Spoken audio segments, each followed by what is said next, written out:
മണ്ഡപങ്ങളെ രക്താഭിവാദ്യങ്ങൾ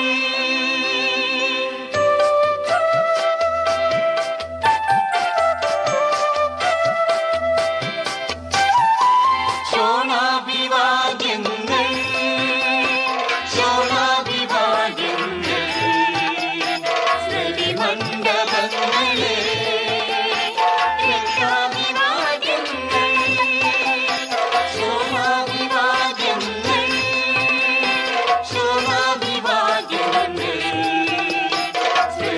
മണ്ഡപങ്ങളെ രക്താഭിവാദ്യങ്ങൾ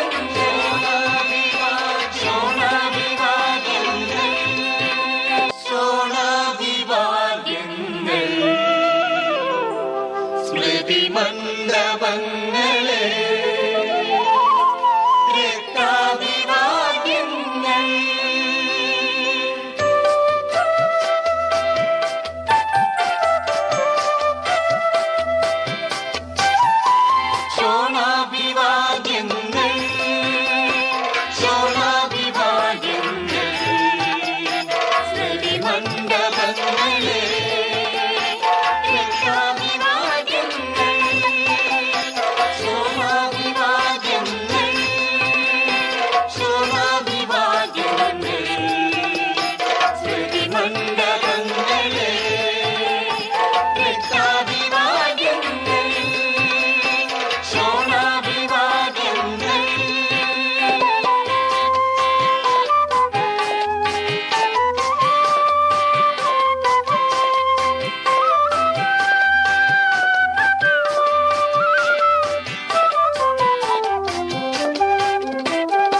മുണ്ടുറങ്ങുന്ന സമരാങ്കണങ്ങളിലെ രണസാരങ്ങളെ ശോണാഭിവാദ്യങ്ങൾ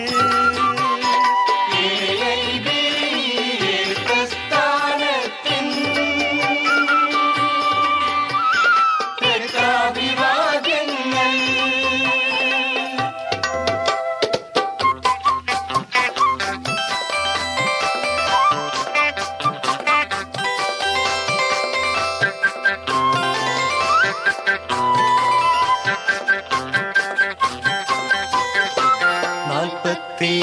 ിൽ സുവർണ്ണ ബംഗാളിൽ ചുവന്ന മടിത്തട്ടിൽ പിറന്നു വീണൊരു പ്രസ്ഥാനത്തിൻ ശോണാഭിവാദ്യങ്ങൾ വെടിയുണ്ട ചീറിയ വയലാറിൽ തുടിക്കും ചരിത്ര സത്യങ്ങളെ ചരിത്ര സത്യങ്ങളെ കുങ്കുമം ചാത്തിയ പുണ്യപ്രചൂടും ചെങ്കന പുഷ്പങ്ങളെ ചെങ്കന പുഷ്പങ്ങളെ കാലത്തെ തോൽപ്പിച്ച കയ്യൂർ മണ്ണിലെ രക്തസാക്ഷികളെ ശോണാഭിവാദ്യങ്ങൾ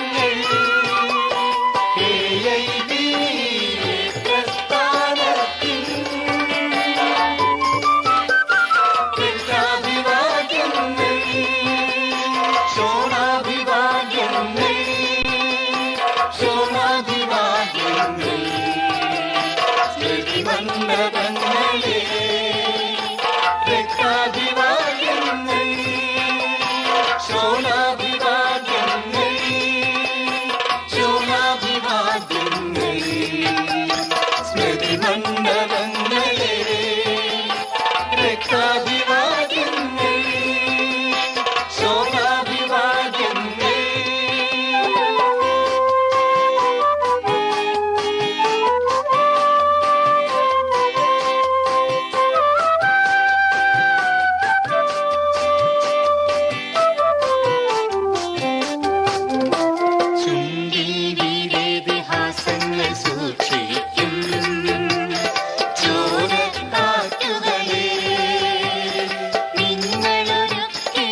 ശോണാഭിവാദ്യങ്ങൾ ശോഭാഭിവാദ്യങ്ങൾ സ്മൃതി മണ്ഡപങ്ങളെ രക്താഭിവാദ്യങ്ങൾ ശോണാഭിവാദ്യങ്ങൾ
ശോണാഭിവാദ്യങ്ങൾ ശോണാഭിവാദ്യങ്ങൾ സ്മൃതി മണ്ഡപങ്ങളെ രക്താഭിവാദ്യങ്ങൾ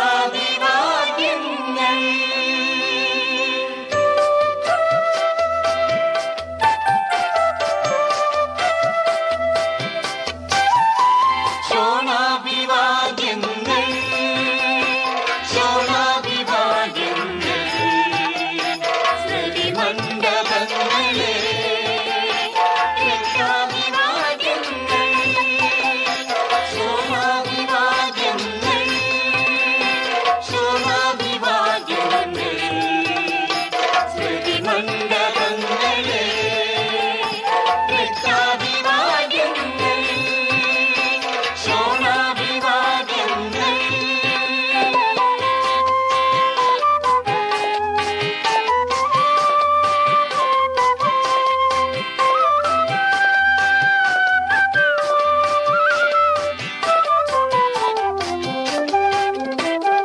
നിണമുണ്ടുറങ്ങുന്ന സമരാങ്കണങ്ങളിലെ രണസാരങ്ങളെ ശോണാഭിവാദ്യങ്ങൾ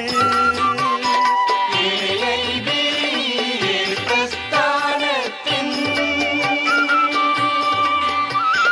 രക്താഭിവാദ്യങ്ങൾ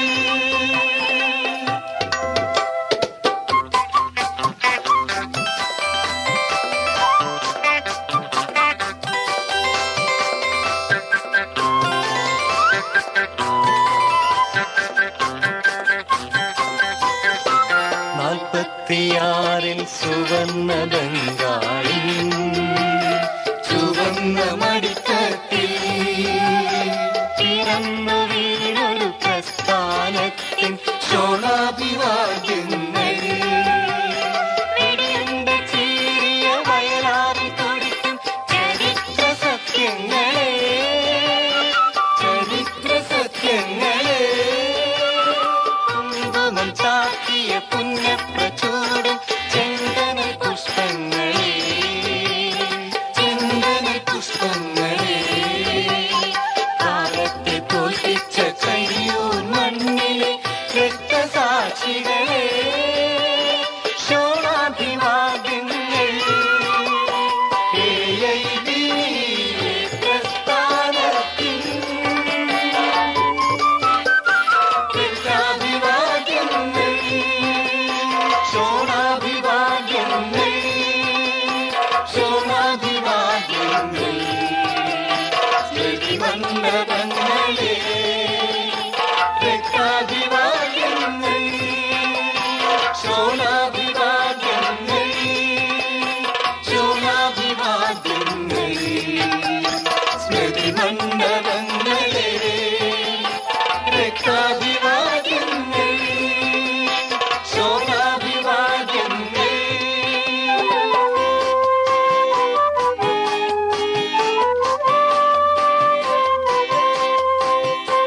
ചെങ്കൊടികൾ കൂടുതൽ ഉയരത്തിൽ പറക്കാൻ പോരാട്ടം തുടരുന്നു, ഞങ്ങൾ പോരാട്ടം തുടരുന്നു.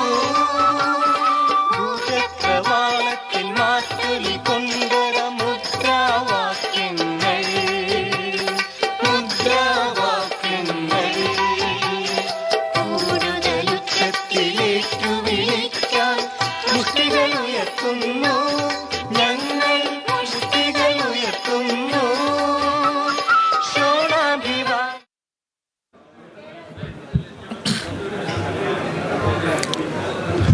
Good morning, good morning.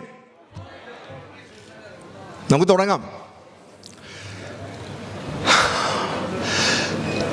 അങ്ങനെ നമ്മുടെ ഓൾ ഇന്ത്യ ബാങ്ക് എംപ്ലോയീസ് അസോസിയേഷൻ്റെ 30ാം സംസ്ഥാന സമ്മേളനം തൃശ്ശൂർ നടക്കുകയാണ്. ദീർഘകാലം നമ്മുടെ വൈസ് പ്രസിഡൻ്റായിരുന്ന സഖാവ് എൻ കൃഷ്ണൻ്റെ ഓർമ്മയ്ക്ക് മുമ്പിൽ സമർപ്പിച്ചിട്ടുള്ള ഈ എൻ കൃഷ്ണൻ നഗറിൽ നമ്മുടെ സമ്മേളനം ആരംഭിക്കുകയാണ്.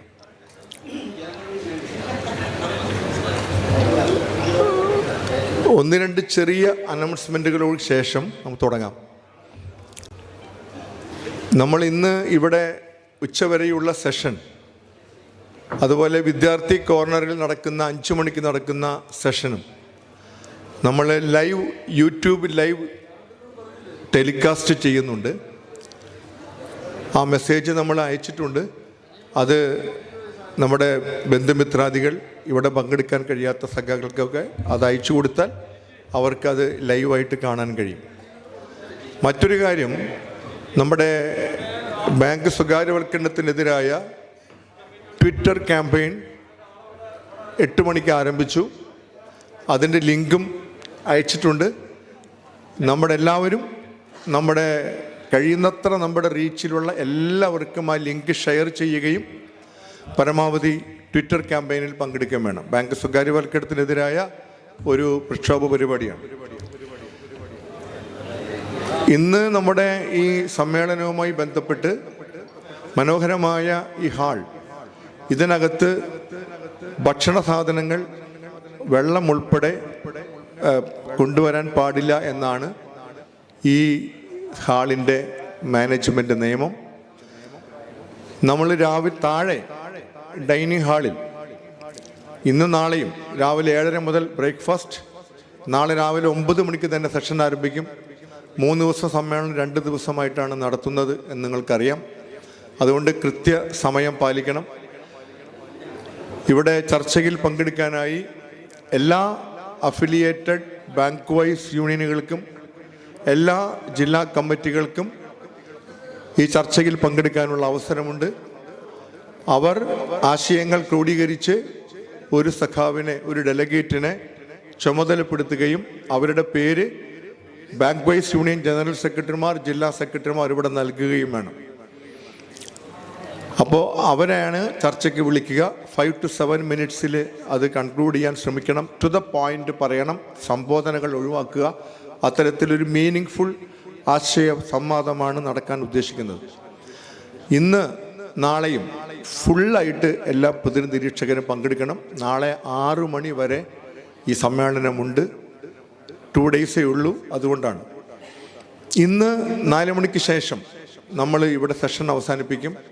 താഴെ ചായ റെഡിയായിരിക്കും. അത് കഴിച്ചാൽ ഉടനെ തന്നെ നമ്മുടെ റൗണ്ടിലുള്ള വിദ്യാർത്ഥി കോർണറിൽ സജ്ജമാക്കിയ സമ്മേളന നഗറിലേക്ക് പോകണം. ഒരു 3 ബസ്സുകൾ ഏർപ്പാട് ചെയ്തിട്ടുണ്ട്. ഇവിടെ നിന്ന് ഒരു മിനിമം ഓട്ടോറിക്ഷ ചാർജേ ഉള്ളൂ. അപ്പോൾ എല്ലാവരും, പബ്ലിക്കിനും ഒക്കെ പങ്കെടുക്കാവുന്ന ഒരു സമ്മേളനമാണ് അവിടെ, സുപ്രധാനമായ സമ്മേളനം. അതിൽ എല്ലാവരും പങ്കെടുക്കണം. അതിനുശേഷം എല്ലാവരും ഇവിടെ തിരിച്ചു വന്ന് ഇവിടെ തന്നെയാണ് ഡിന്നർ അറേഞ്ച് ചെയ്തിട്ടുള്ളത്. ഇവിടെ മനോഹരമായൊരു ഗാനമേള ഉണ്ടാകും. അപ്പോൾ ഇതൊക്കെ നിങ്ങളുടെ അറിവിലേക്കായിട്ട് പറഞ്ഞുകൊണ്ട് നമ്മൾ ഇന്നത്തെ സമ്മേളന നടപടികളിലേക്ക് പോവാണ്. നമ്മുടെ ഒട്ടേറെ മുൻ നേതാക്കൾ ഇവിടെ വന്നു ചേർന്നിരിക്കുന്നു.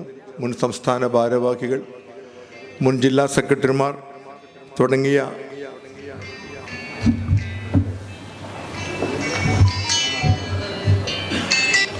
ഒട്ടേറെ ആളുകൾ ഇവിടെ എത്തിയിട്ടുണ്ട്. അവരെല്ലാം സ്വാഗതം ചെയ്തുകൊണ്ട് ഇന്ന് ഈ സമ്മേളനത്തിലെ അധ്യക്ഷം വഹിക്കുന്നതിനായി ഓൾ കേരള ബാങ്ക് എംപ്ലോയീസ് ഫെഡറേഷൻ്റെ ശക്തനായ പ്രസിഡന്റ് അനിയൻ മാത്യുവിനെ ആദരപൂർവ്വം ക്ഷണിക്കുന്നു, സ്വാഗതം ചെയ്യുന്നു.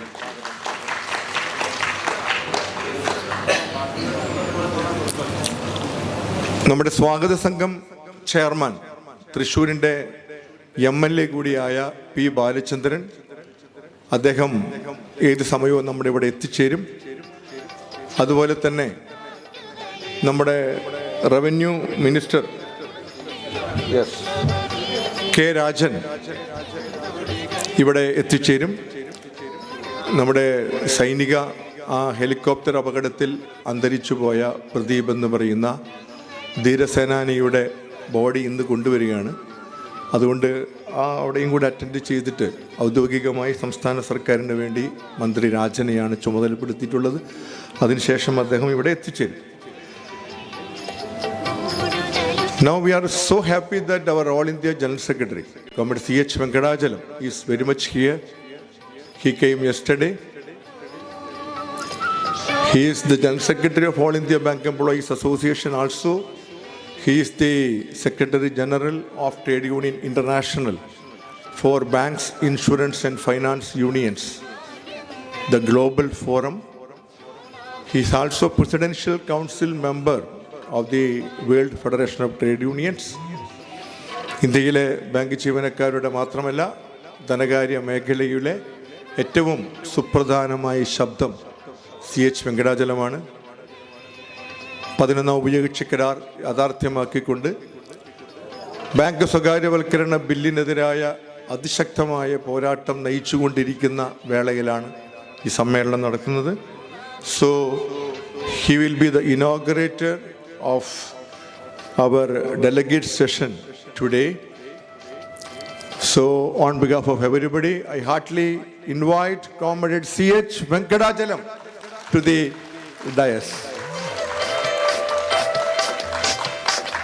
ABA President രാജൻ നഗർ വരേണ്ടതായിരുന്നു, പക്ഷെ അദ്ദേഹത്തിന് പനി ആണ് എന്നതുകൊണ്ട് അദ്ദേഹം ഈ 2 പ്രാവശ്യം കോവിഡൊക്കെ ബാധിച്ച് ആളാണ്. പക്ഷേ കടുത്ത പനിയൊക്കെ ഉള്ളതുകൊണ്ട്, എയർപോർട്ട് റെസ്ട്രിക്ഷനൊക്കെ ഉള്ളതുകൊണ്ട് അദ്ദേഹത്തിന് വരാൻ കഴിഞ്ഞില്ല. അദ്ദേഹം പ്രത്യേക സന്ദേശം അയച്ചിട്ടുണ്ട്. അതുപോലെ നമ്മുടെ ഓൾ ഇന്ത്യ ബാങ്ക് എംപ്ലോയീസ് അസോസിയേഷൻ്റെ അഖിലേന്ത്യാ ജോയിൻറ്റ് സെക്രട്ടറി, നമ്മുടെ സംസ്ഥാനത്തിൻ്റെ തന്നെ പ്രിയ സഖാവായിട്ടുള്ള KS കൃഷ്ണ, അദ്ദേഹത്തെ ഈ വേദിയിലേക്ക് സഹർഷം സ്വാഗതം ചെയ്യുന്നു. Krishna all India State bank of India employees അസോസിയേഷൻ്റെ ദേശീയ ജനറൽ സെക്രട്ടറിയും TSBAയുടെ ജനറൽ സെക്രട്ടറിയുമാണ്. ഓൾ ഇന്ത്യ ബാങ്ക് ഓഫീസേഴ്സ് അസോസിയേഷൻ്റെ സംസ്ഥാന ജനറൽ സെക്രട്ടറി, AKBFൻ്റെ മുൻ പാലക്കാട് ജില്ലാ സെക്രട്ടറി കൂടിയായ സഖാവ് MD ഗോപിനാഥ് ഇവിടെയുണ്ട്. അദ്ദേഹത്തെ ഈ വേദിയിലേക്ക് സഹർഷം സ്വാഗതം ചെയ്യും. AKBFൻ്റെ ദീർഘകാലം TKVക്ക് ശേഷം നമ്മളെ നയിച്ച AKBFൻ്റെ മുൻ ജനറൽ സെക്രട്ടറി, AKBFൻ്റെ സ്വന്തം ആസ്ഥാന മന്ദിരം എറണാകുളത്ത് പണിതുയർത്തിയ ശില്പി, ഓൾ കേരള ബാങ്ക് റിട്ടയറീസ് ഫെഡറേഷൻ്റെ ജനറൽ സെക്രട്ടറിയാണിപ്പോൾ. ഓൾ ഇന്ത്യ ബാങ്ക് റിട്ടയറീസ് ഫെഡറേഷൻ്റെ ചെയർമാൻ ആദരണീയനായ കോമ്രേഡ് K. ശ്രീനിവാസൻ ഇവിടെ എത്തിയിട്ടുണ്ട്. അദ്ദേഹത്തെ ഈ വേദിയിലേക്ക് സഹർഷം സ്വാഗതം ചെയ്യുന്നു. 80ാം പിറന്നാൾ ആഘോഷിച്ച സഖാവ് ശ്രീനിവാസനെ നമ്മളിന്ന് പ്രത്യേകമായിട്ട് നമ്മൾ ആദരിക്കുന്നുണ്ട്. AKBFൻ്റെ presidium vice chairman CK Abdul Rahman ഈ വേദിയിലേക്ക് സ്വാഗതം ചെയ്യാണ്. അദ്ദേഹം ഓൾ കേരള ജില്ലാ സഹകരണ ബാങ്ക് എംപ്ലോയീസ് കോൺഗ്രസിൻ്റെ പുതിയ കേരള ബാങ്കിൽ തുടങ്ങാൻ പോകുന്ന കേരള ബാങ്ക് എംപ്ലോയീസ് കോൺഗ്രസിൻ്റെ അനുശക്തനായ നേതാവാണ് CK അബ്ദുൾ റഹ്മാൻ. അതുപോലെ AKBFൻ്റെ മറ്റൊരു വൈസ് പ്രസിഡന്റും AIBAയുടെ സെൻട്രൽ കമ്മിറ്റി മെമ്പറും all India cooperative bank employees ഫെഡറേഷൻ്റെ ഡെപ്യൂട്ടി ജനറൽ സെക്രട്ടറിയും all Kerala cooperative bank employees അസോസിയേഷൻ്റെ സംസ്ഥാന ജനറൽ സെക്രട്ടറിയും ഓൾ കേരള ജില്ലാ സഹകരണ ബാങ്ക് എംപ്ലോയീസ് കോൺഗ്രസിന്റെ വർക്കിംഗ് പ്രസിഡന്റുമായ പി പ്രദീപ് കുമാറിനെ വേദിയിലേക്ക് ക്ഷണിക്കുന്നു.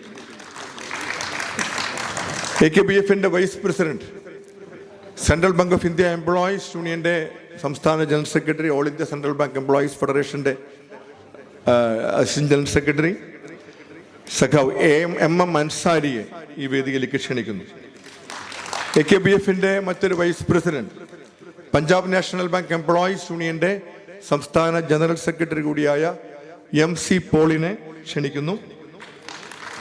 AKBFന്റെ വൈസ് പ്രസിഡന്റ്,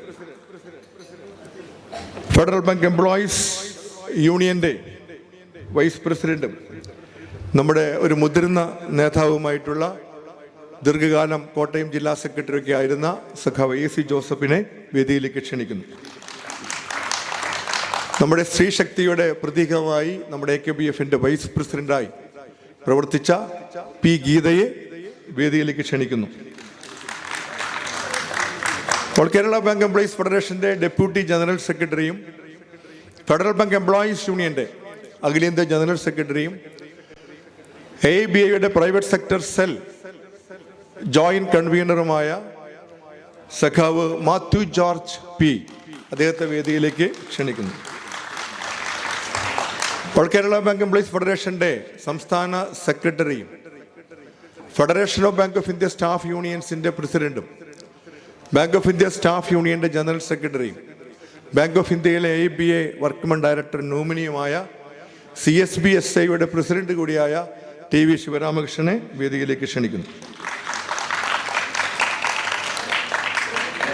AKBFന്റെ കരുത്തുറ്റ യുവ നായകൻ, AKBFന്റെ organising secretary, Canara bank employees യൂണിയന്റെ അഖിലേന്ത്യാ ഡെപ്യൂട്ടി ജനറൽ സെക്രട്ടറി, സംസ്ഥാന ജനറൽ സെക്രട്ടറി കൂടിയായ സഖാവ് B രാംപ്രകാശിനെ ഈ വേദിയിലേക്ക് സ്വാഗതം ചെയ്യും. ഓൾ കേരള ബാങ്ക് എംപ്ലോയീസ് ഫെഡറേഷന്റെ treasurer, Punjab national bank employees യൂണിയന്റെ വർക്കിംഗ് പ്രസിഡന്റ് കൂടിയായ സഖാവ് P ജയപ്രകാശിനെ വേദിയിലേക്ക് ക്ഷണിക്കുന്നു. AKBFന്റെ അസിസ്റ്റന്റ് സെക്രട്ടറിമാരെ വിളിക്കുകയാണ്. R ചന്ദ്രശേഖരൻ ഫ്രം പാലക്കാട്, AISBIയുടെ നേതാവാണ്. R ചന്ദ്രശേഖരനെ, ചന്ദ്രുവിനെ സ്റ്റേജിലേക്ക് വിളിക്കുന്നു. അതുപോലെ മറ്റൊരു assistant secretary, Catholic Syrian bank staff അസോസിയേഷന്റെ വൈസ് പ്രസിഡന്റ് കൂടിയായ തൃശ്ശൂർക്കാരനായ കുര്യൻ മാത്യുവിനെ വേദിയിലേക്ക് ക്ഷണിക്കുന്നു. മറ്റൊരു assistant secretary, Indian bank employees യൂണിയന്റെ സംസ്ഥാന ജനറൽ സെക്രട്ടറിയും federation of bank of India staff യൂണിയന്റെ അഖിലേന്ത്യാ ഡെപ്യൂട്ടി ജനറൽ സെക്രട്ടറിയുമായ CK ജയപ്രകാശിനെ വേദിയിലേക്ക് ക്ഷണിക്കുന്നു. AKBFന്റെ assistant secretary, Travancore state bank employees അസോസിയേഷന്റെ പുതിയ പ്രസിഡന്റ് S സുരേഷ് കുമാറിനെ ഫ്രം തിരുവനന്തപുരം ക്ഷണിക്കുന്നു. ധനലക്ഷ്മി ബാങ്ക് എംപ്ലോയീസ് യൂണിയന്റെ അഖിലേന്ത്യാ ജനറൽ സെക്രട്ടറിയും AKBFന്റെ അസിസ്റ്റന്റ് സെക്രട്ടറിയുമായ NK രാമദാസൻ ഫ്രം തൃശൂർ വേദിയിലേക്ക് ക്ഷണിക്കുന്നു. അതുപോലെ നമ്മുടെ AKBFന്റെ വനിതാ കൗൺസിൽ കൺവീനറും AKBFന്റെ അസിസ്റ്റന്റ് സെക്രട്ടറിയും ഫെഡറൽ ബാങ്ക് എംപ്ലോയീസ് യൂണിയന്റെ വൈസ് പ്രസിഡന്റുമായിട്ടുള്ള PM അംബുജത്തെ വേദിയിലേക്ക് ക്ഷണിക്കുന്നു. AKBFന്റെ assistant secretary, union bank employees യൂണിയന്റെ പ്രസിഡന്റ് കൂടിയായ C അനന്തകൃഷ്ണനെ വേദിയിലേക്ക് ക്ഷണിക്കുന്നു. AKBFന്റെ വൈസ് പ്രസിഡന്റ്, AKBFന്റെ വനിതാ കൗൺസിലിന്റെ chairperson, AIB general council member PG സുമയെ വേദിയിലേക്ക് ക്ഷണിക്കുന്നു. നമ്മുടെ സ്വാഗത സംഘം നയിക്കുന്നത് AKBFന്റെ തൃശ്ശൂർ ജില്ലാ കമ്മിറ്റിയാണ്. തൃശ്ശൂർ ജില്ലാ കമ്മിറ്റിയുടെ ചെയർമാൻ PL ലോറൻസിനെയും ജില്ലാ സെക്രട്ടറിയും സ്വാഗത സംഘത്തിന്റെ ജനറൽ കൺവീനറുമായ സഖാവ് TV രാമചന്ദ്രനെയും വേദിയിലേക്ക് ക്ഷണിക്കുന്നു. ഇനി ഇവിടെ സ്വാഗതം പറയേണ്ടത് നിങ്ങൾ ഓരോരുത്തരോടുമാണ്. ഞാൻ നേരത്തെ സൂചിപ്പിച്ചതുപോലെ ഓൾ കേരള ബാങ്ക് എംപ്ലോയീസ് ഫെഡറേഷനെ ദീർഘകാലം നയിച്ച ഒട്ടേറെ മഹാരഥരായ നേതാക്കൾ ഇവിടെ എത്തിച്ചേർന്നിട്ടുണ്ട്. അവരെല്ലാം ഹാർദമായി സ്വാഗതം ചെയ്യാണ്. അതിൽ മുൻ പ്രസിഡന്റുമാരായ K Chandrasekharan Nair, K Muraleedharan Pillai, K Mallika തുടങ്ങിയവർ, അതുപോലെ തന്നെ മുൻ സെക്രട്ടറിമാരായിട്ടുള്ള A L Rappai, M S Vijayakumar, N S Raveendran, M P Baby, M P Paul, N P Francis, R S Nambiar, K Rajeevan, P K Lakshmidas തുടങ്ങിയ കുറേ നേതാക്കൾ ഇവിടെ എത്തിച്ചേർന്നിട്ടുണ്ട്, അല്ലെങ്കിൽ എത്തിച്ചേരും. ബി ജെ ജോണി ഉൾപ്പെടെയുള്ള ആളുകൾ ഇവിടെ എത്തിച്ചേരും എന്നറിയിച്ചിട്ടുണ്ട്. അവരെല്ലാം ഹാർദമായി സ്വാഗതം ചെയ്യുന്നു. അതുപോലെ AIBOAയുടെ ഫ്രറ്റേണൽ ഡെലിഗേറ്റ്സ് ഇവിടെ വന്നു ചേർന്നിരിക്കുന്നു. അതിൻ്റെ പ്രസിഡന്റ് സത്യനാഥൻ ഉൾപ്പെടെയുള്ള ആളുകളെ സ്വാഗതം ചെയ്യുന്നു. All Kerala bank retirees federation, retire ചെയ്ത മുഴുവൻ ആളുകളെയും കക്ഷി രാഷ്ട്രീയ ട്രേഡ് യൂണിയൻ കേഡർ ഭേദമന്യേ ഉൾക്കൊള്ളുന്ന ഓൾ ഇന്ത്യ ബാങ്ക് റിട്ടയറീസ് ഫെഡറേഷൻ്റെ സംസ്ഥാന ഘടകം AKBRF നമ്മളുടെ പ്രസ്ഥാനവുമായി വളരെ നല്ല ബന്ധത്തിൽ പ്രവർത്തിക്കുന്ന സംഘടനയാണ്. മറ്റ് പല യൂണിയനുകളും അവരുടെ കീഴിൽ, അവരുടെ ഒരു ചെറിയ അവരുടെ കൺട്രോളിൽ ഒരു റിട്ടയറി സംഘടന രൂപീകരിച്ച് ഈ ഐക്യ റിട്ടയറീസ് പ്രസ്ഥാനത്തെ പിളർത്താൻ ശ്രമിച്ചപ്പോഴും AIBA അത്തരത്തിലൊരു നീക്കവുമില്ലാതെ മുഴുവൻ റിട്ടയറീസും ഒറ്റ കൊടിക്കീഴിൽ അണിനിരക്കണമെന്ന് വിശ്വസിക്കുകയും അങ്ങനെ AIBRFനെ പിന്തുണയ്ക്കുകയും ചെയ്യുകയാണ്. നമ്മുടെ അവർ സ്വന്തം ബിൽഡിംഗ് പണിയുന്നത് വരെ നമ്മുടെ ഓഫീസിലാണ് പ്രവർത്തിച്ചിരുന്നത്. അവരുടെ 5 ഫ്രറ്റേണൽ ഡെലിഗേറ്റ്സ് ഇവിടെ പങ്കെടുക്കുന്നുണ്ട്. അവരെയും ഹാർദമായി സ്വാഗതം ചെയ്യുന്നു.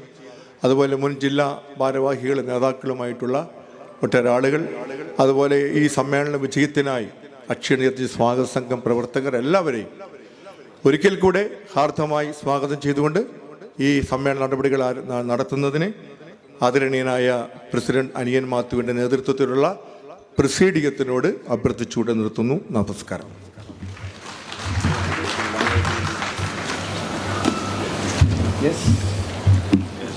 സഖാക്കളെ, സുഹൃത്തുക്കളെ, നമ്മുടെ 30ാം സംസ്ഥാന സമ്മേളനത്തിന് കൊടി ഉയർന്നു കഴിഞ്ഞിരിക്കുന്നു.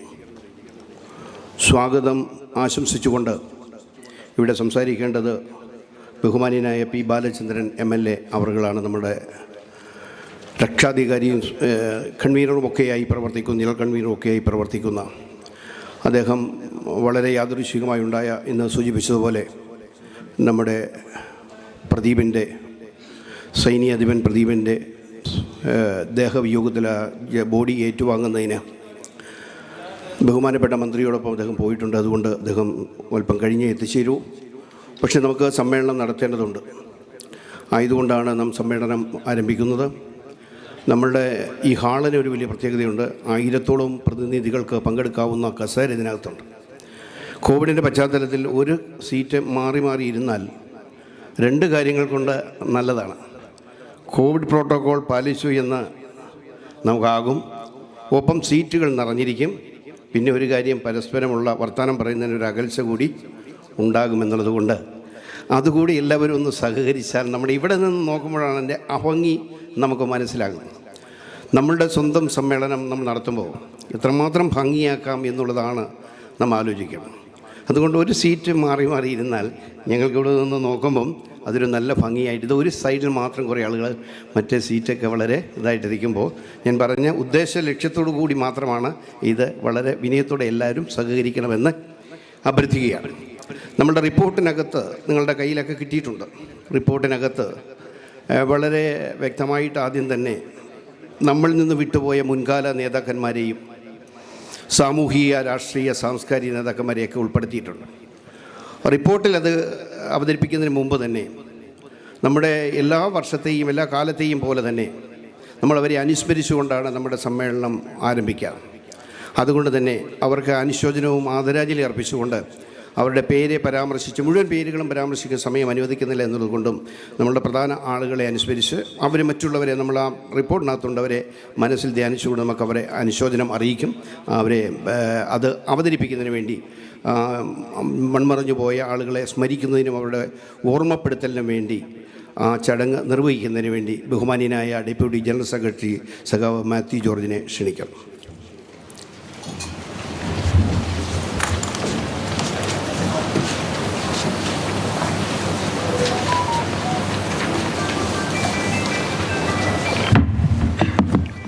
എല്ലാവർക്കും നമസ്കാരം. അനുശോചന പ്രമേയം അവതരിപ്പിക്കുക എന്നുള്ളതാണ് കർത്തവ്യം. നമ്മളെ ഈ 2017 മുതലുള്ള ഈ കാലഘട്ടത്തിൽ നമുക്കൊക്കെ പ്രചോദനം നൽകിക്കൊണ്ട് ആവേശമായി നിലകൊണ്ടിരുന്ന മൺമറഞ്ഞു പോയ നമ്മുടെ നേതാക്കൾ, നമ്മളെ സംഘടന, നമ്മളെ AKBF പ്രസ്ഥാനത്തിലെ ആളുകൾ, നേതാക്കൾ, അതുപോലെ പൊതുരംഗത്ത്, രാഷ്ട്രീയ രംഗത്ത്, ട്രേഡ് യൂണിയൻ രംഗത്തൊക്കെ വലിയ സംഭാവനകൾ നൽകിക്കൊണ്ട് കടന്നുപോയ ഒട്ടേറെ പേരുണ്ട്. റിപ്പോർട്ടിൽ അവരുടെ പേരുകൾ പരാമർശിച്ചിട്ടുണ്ട്. എങ്കിലും ഏറ്റവും നമ്മൾ എടുത്തു പറയേണ്ട കുറച്ച് നേതാക്കളുടെ മാത്രം പേരുകൾ പരാമർശിച്ചുകൊണ്ട് ആ പ്രമേയം അവതരിപ്പിക്കാമെന്ന് കരുതുകയാണ്. ഇവിടെ നമ്മളുടെ ഈ സമ്മേളന നഗറിൻ്റെ പേര് തന്നെ സഖാവ് N കൃഷ്ണൻ്റെ പേരിലാണ്. തൃശ്ശൂർ എന്നും സംഘടനയുടെ ഒരു മുഖമായിട്ട് നിലകൊണ്ടിരുന്ന ധനലക്ഷ്മി ബാങ്ക് എംപ്ലോയീസ് യൂണിയൻ്റെ ഏറെക്കാലം ധനലക്ഷ്മി ബാങ്ക് എംപ്ലോയീസ് യൂണിയനെ നയിച്ച AKBFൻ്റെ ഭാരവാഹിയായി തുടർന്ന സഖാവ് N കൃഷ്ണൻ, അതുപോലെ AIB പ്രസ്ഥാനത്തിലെ ഏറ്റവും സീനിയറായിട്ട് നമ്മുടെ ഇടയിലുണ്ടായിരുന്ന, നമ്മൾ അങ്കിൾ ജോ എന്ന് വിളിക്കുന്ന സഖാവ് KJ ജോസഫ്, വളരെ ഏറെ വർഷം ശക്തമായിട്ട് സജീവമായിട്ട് നമ്മുടെ സംഘടനാ രംഗത്ത് ഉണ്ടായിരുന്ന AIBയുടെ AKBFിൻ്റെയൊക്കെ നേതൃസ്ഥാനം, അതുപോലെ AKBRFൻ്റെ സ്ഥാപക നേതാവ് കൂടിയായിരുന്ന സഖാവ് TM മാത്യൂസ്, AKBFിൻ്റെ വൈസ് പ്രസിഡൻ്റായിരുന്ന SBT എംപ്ലോയീസ് യൂണിയന് ജനറൽ സെക്രട്ടറി ആയി നയിച്ച സഖാവ് C ഗോപിനാഥൻ നായർ, അതുപോലെ AKBFിൻ്റെ തന്നെ ഭാരവാഹിയും SBT എംപ്ലോയീസ് യൂണിയൻ്റെ നേതാവുമായിരുന്ന സഖാവ് ടെലസ് ബോയ് ആൻ്റണി, AKBFിൻ്റെ തൃശ്ശൂർ ജില്ലാ കമ്മിറ്റിയെ നയിച്ച ധനലക്ഷ്മി ബാങ്ക് എംപ്ലോയീസ് യൂണിയൻ്റെ നേതാവായിരുന്ന സഖാവ് M Parameswara Menon, union bank of India employees യൂണിയൻ്റെ ജനറൽ സെക്രട്ടറി ആയിരുന്ന സഖാവ് CA ജെയിംസ് കുട്ടി, സഹകരണ പ്രസ്ഥാനത്തിൻ്റെ ഒരു മുഖം തന്നെയായിരുന്ന, അതിൽ കാര്യമായ പഠനങ്ങൾ നടത്തി എല്ലാ തലങ്ങളിലും അതൊരു റഫറൻസ് എന്നുള്ള നിലയ്ക്ക് തന്നെ അദ്ദേഹത്തിൻ്റെ പഠനങ്ങളെ കണ്ടുകൊണ്ടിരുന്ന സഹകരണ പ്രസ്ഥാനത്തെ all India cooperative bank employees ഫെഡറേഷൻ്റെ ജനറൽ സെക്രട്ടറി ആയിരുന്ന സഖാവ് P ബാലകൃഷ്ണൻ, ഈ വളരെ കഴിഞ്ഞ ഈ അടുത്ത് തന്നെ മരണമടഞ്ഞ കനറ ബാങ്ക് എംപ്ലോയീസ് യൂണിയൻ്റെ ജനറൽ സെക്രട്ടറി ആയിരുന്ന, അതുപോലെ കർണാടക പ്രദേശ് ബാങ്ക് എംപ്ലോയീസ് ഫെഡറേഷൻ്റെ ജനറൽ സെക്രട്ടറി ആയിരുന്ന, AIBയുടെ ജോയിൻറ്റ് സെക്രട്ടറി ആയിരുന്ന സഖാവ് അജയ് മഞ്ജരേക്കർ, AIBയുടെ മറ്റൊരു പ്രധാനപ്പെട്ട നേതാവായിരുന്ന പുരുഷോത്തം ലാൽ സ്യാൽ, PL സ്യാൽ എന്ന് ചുരുക്കത്തിൽ വിളിക്കുന്ന അദ്ദേഹം, അതുപോലെ AIBയുടെ വൈസ് പ്രസിഡൻ്റായിരുന്ന സഖാവ് PN തിവാരി, അതുപോലെ നമുക്ക് ബാങ്കിങ് രംഗത്ത് നമ്മളുടെ എന്നും പ്രചോദനമായിട്ട് നമുക്കൊക്കെ മാർഗദർശനം നൽകുകയും പാർലമെൻറ്റിലൊക്കെ ബാങ്ക് ജീവനക്കാരുടെ പ്രശ്നം നിരന്തരം ഉന്നയിച്ചു കൊണ്ടിരുന്ന AITUC ജനറൽ സെക്രട്ടറി ആയിരുന്ന സഖാവ് ഗുരുദാസ് ഗുപ്ത, നമ്മളുടെ സംഘടനയുടെ ഭാരവാഹിത്വമൊന്നും അല്ലെങ്കിലും AKBF ഓഫീസ് സന്ദർശിക്കുമ്പോഴൊക്കെ അവിടെ ആതിഥേയനായിട്ട് എന്നും നമ്മുടെ മുമ്പിൽ പുഞ്ചിരിക്കുന്ന മുഖവുമായിട്ടുണ്ടായിരുന്ന സഖാവെന്ന് വിശേഷിപ്പിക്കാവുന്ന നമ്മളുടെ ബാലേട്ടൻ, അതുപോലെ SBT എംപ്ലോയീസ് യൂണിയൻ്റെയും എറണാകുളം ജില്ലാ സെക്രട്ടറിയുടെയും ജില്ലാ കമ്മിറ്റിയുടെയും നേതാവായിരുന്ന സഖാവ് RP വെങ്കടകൃഷ്ണൻ, അതുപോലെ ബാങ്ക് ഓഫ് ബറോഡ എംപ്ലോയീസ് അസോസിയേഷൻ്റെ നേതാവായിരുന്ന, കേരളത്തിലെ നേതാവായിരുന്ന സഖാവ് വി.എ. കൃഷ്ണൻ, അതുപോലെ എറണാകുളം ജില്ലാ കമ്മിറ്റിയിലെ അസിസ്റ്റൻറ്റ് ട്രഷററായിരുന്നു, AKBF അസിസ്റ്റൻറ്റ് ട്രഷററായിരുന്നു. അതുപോലെ സിൻഡിക്കേറ്റ് ബാങ്ക് എംപ്ലോയീസ് യൂണിയൻ്റെ നേതാവായിരുന്ന സഖാവ് ഷാജൻ ജോർജ്, കർണാടക ബാങ്ക് എംപ്ലോയീസ് യൂണിയൻ്റെ അസോസിയേഷൻ്റെ നേതാവായിരുന്ന Deepak Johnson, Rajasthan bank employees union president ആയിരുന്ന AIBയുടെ സെൻട്രൽ കമ്മിറ്റി മെമ്പറായിരുന്ന LN ജലാനി, യൂക്കോ ബാങ്ക് നേതാവായിരുന്ന ശ്യാം ഗോപാൽ ദാസ്, പഞ്ചാബ് ബാങ്ക് എംപ്ലോയീസ് ഫെഡറേഷൻ്റെയും AIBയുടെ വൈസ് പ്രസിഡന്റ് ഒക്കെ ആയിരുന്ന സഖാവ് NK ഗൗർ, സഖാവ് അമൃതലാൽ, നമ്മുടെ ബാങ്ക് ഓഫ് ബറോഡ മെർജറിനൊക്കെ ശേഷം അതിൻ്റെ കോർഡിനേഷൻ കമ്മിറ്റിയുടെ ജനറൽ സെക്രട്ടറി ആയിരുന്ന സഖാവ് അമൃതലാൽ, അതുപോലെ RBI വർക്കേഴ്സ് യൂണിയൻ്റെ നേതാവായിരുന്ന സൂര്യകാന്ത് മഹാദിക്, ജനറൽ ഇൻഷുറൻസിലെ നേതാവായിരുന്ന PP മോഹനൻ, സാമൂഹ്യ പ്രവർത്തകയും മാധ്യമ പ്രവർത്തകയ്ക്കും ആയിരുന്ന കൊല്ലപ്പെട്ട സഖാവ് ഗൗരി ലങ്കേഷ്, അതുപോലെ നമ്മളെ മുൻ രാഷ്ട്രപതി പ്രണബ് മുഖർജി, മുൻ പ്രധാനമന്ത്രി AB വാജ്പേയി, മുൻ ധനമന്ത്രി അരുൺ ജെയ്റ്റ്ലി, മുൻ വിദേശകാര്യമന്ത്രി സുഷമ സ്വരാജ്, തമിഴ്നാട് മുൻ മുഖ്യമന്ത്രി M കരുണാനിധി, ഡൽഹി മുഖ്യമന്ത്രി ഷീല ദീക്ഷിത് തുടങ്ങി ഒട്ടേറെ പ്രധാനപ്പെട്ട നേതാക്കൾ സാമൂഹ്യ രംഗത്ത്, രാഷ്ട്രീയ രംഗത്ത്, പൊതുരംഗത്തൊക്കെ, ട്രേഡ് യൂണിയൻ രംഗത്തൊക്കെ പ്രവർത്തിച്ചിരുന്ന, അതുപോലെ സമുദായ നേതാക്കൾ, സാഹിത്യകാരന്മാർ,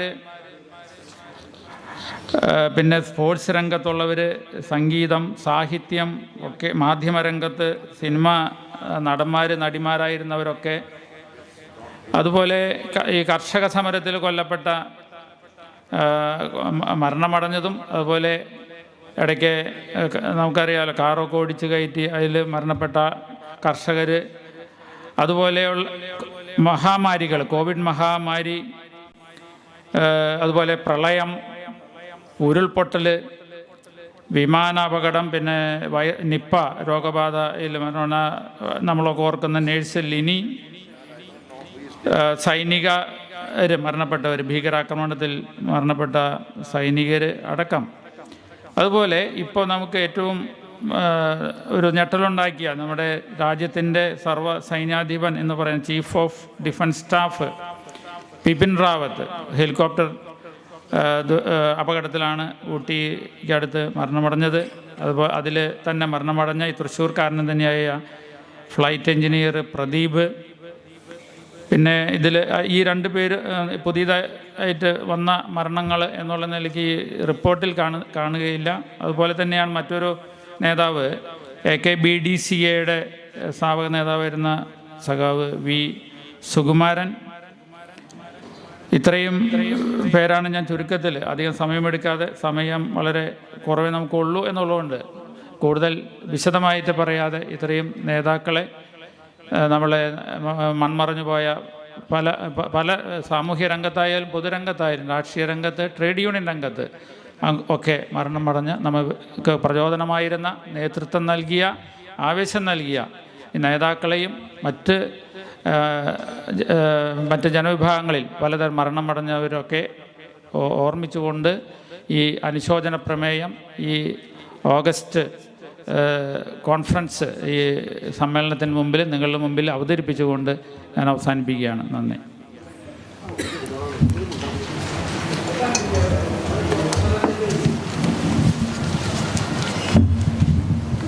സഹകളെ, ഇവിടെ അനുശോചന പ്രമേയത്തിലെ പേര് പരാമർശിക്കപ്പെട്ട ആളുകളല്ലാതെ തന്നെ നമ്മുടെ റിപ്പോർട്ടിനകത്ത് ഈ കാലഘട്ടത്തിൽ മൺമറഞ്ഞു പോയ എല്ലാ ആളുകളെയും ചേർത്ത് വെച്ചിട്ടുണ്ട്. എന്നെ സഖാവ് രാമകൃഷ്ണ റെഡ്ഡിയുടെ പേര് ചേർത്തിട്ടില്ല. അതുകൂടെ ചേർത്ത് ആരുടെയെങ്കിലും പേരുകൾ ചേർത്ത് പോകാൻ ഉണ്ട് എങ്കിൽ, ഏതെങ്കിലും സംഘടന നേതാക്കന്മാരുണ്ടെങ്കിൽ അതുകൂടെ നമുക്ക് റിപ്പോർട്ടിനകത്ത് ആഡ് ചെയ്ത് ചേർക്കാവുന്നതാണ്. അവരുടെയൊക്കെ ദേഹവിയോഗത്തിൽ നമുക്ക് അവരെയൊക്കെ ഓർക്കാം. കാരണം കാലം അങ്ങനെയാണ്. കടന്നുപോയ വഴികളിൽ നമുക്ക് മുമ്പേ വഴിതെളിച്ചവരാണ് ശരിക്കും മഹാരഥന്മാർ. അവർ തെളിച്ച വഴിയിലൂടെയാണ് നാം കടന്നു പോകുന്നത്. ഏറ്റക്കുറച്ചിലുണ്ടാകാമെങ്കിലും അവർ പിടിച്ച കൊടിയും അവർ ഏൽപ്പിച്ച ദൗത്യമാണ് നമ്മളെ നമ്മളാക്കുന്നത് എന്നുള്ളത് കൊണ്ട് മൺമറഞ്ഞ എല്ലാ ആളുകളെയും ഓർത്തുകൊണ്ട് ഒരു മിനിറ്റ് നമുക്ക് അനുശോചിച്ചുകൊണ്ട് അവരുടെ നാമധേയത്തിൽ അവർക്ക് അനുശോചനം അറിയിക്കാം.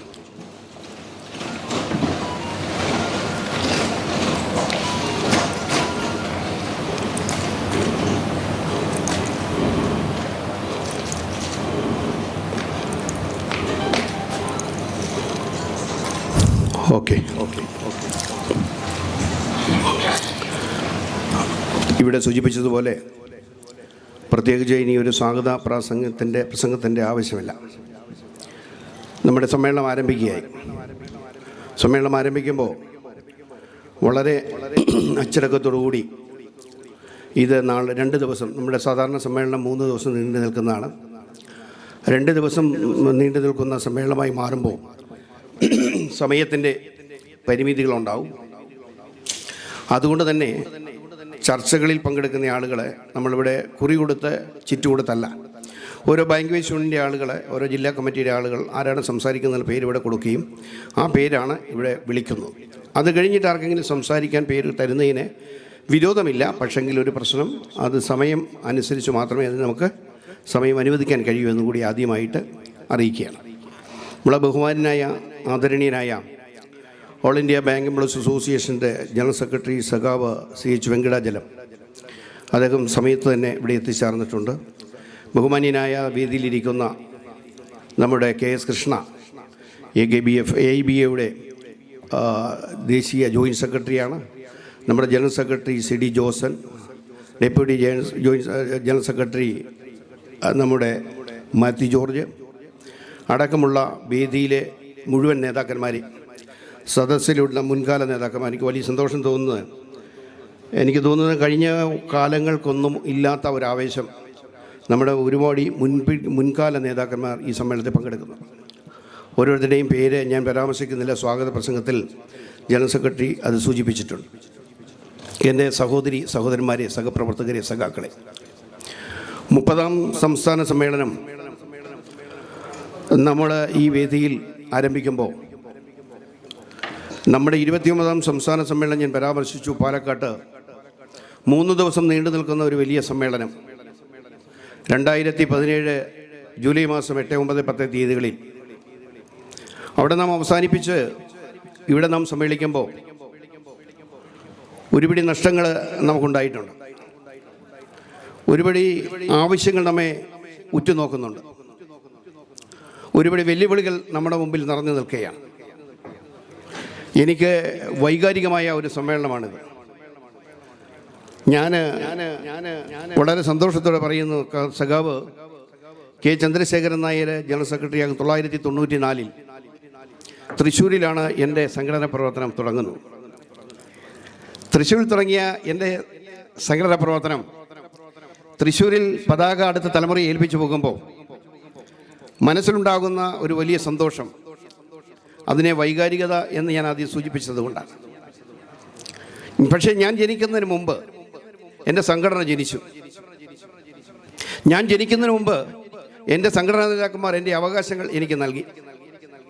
ഞാൻ ജനിക്കുന്നതിന് മുമ്പ് സമ്പൽ സമൃദ്ധമായ ഒരു സേവന വേതന വ്യവസ്ഥ എൻ്റെ നേതാക്കന്മാർ എനിക്ക് വേണ്ടി, അല്ലെ എൻ്റെ തലമുറയ്ക്ക് വേണ്ടി ഒരുക്കി വെച്ചിരുന്നു. ഞാൻ സമരം ചെയ്തതിൻ്റെ പേരിൽ പുറത്താക്കപ്പെട്ടിട്ടില്ല.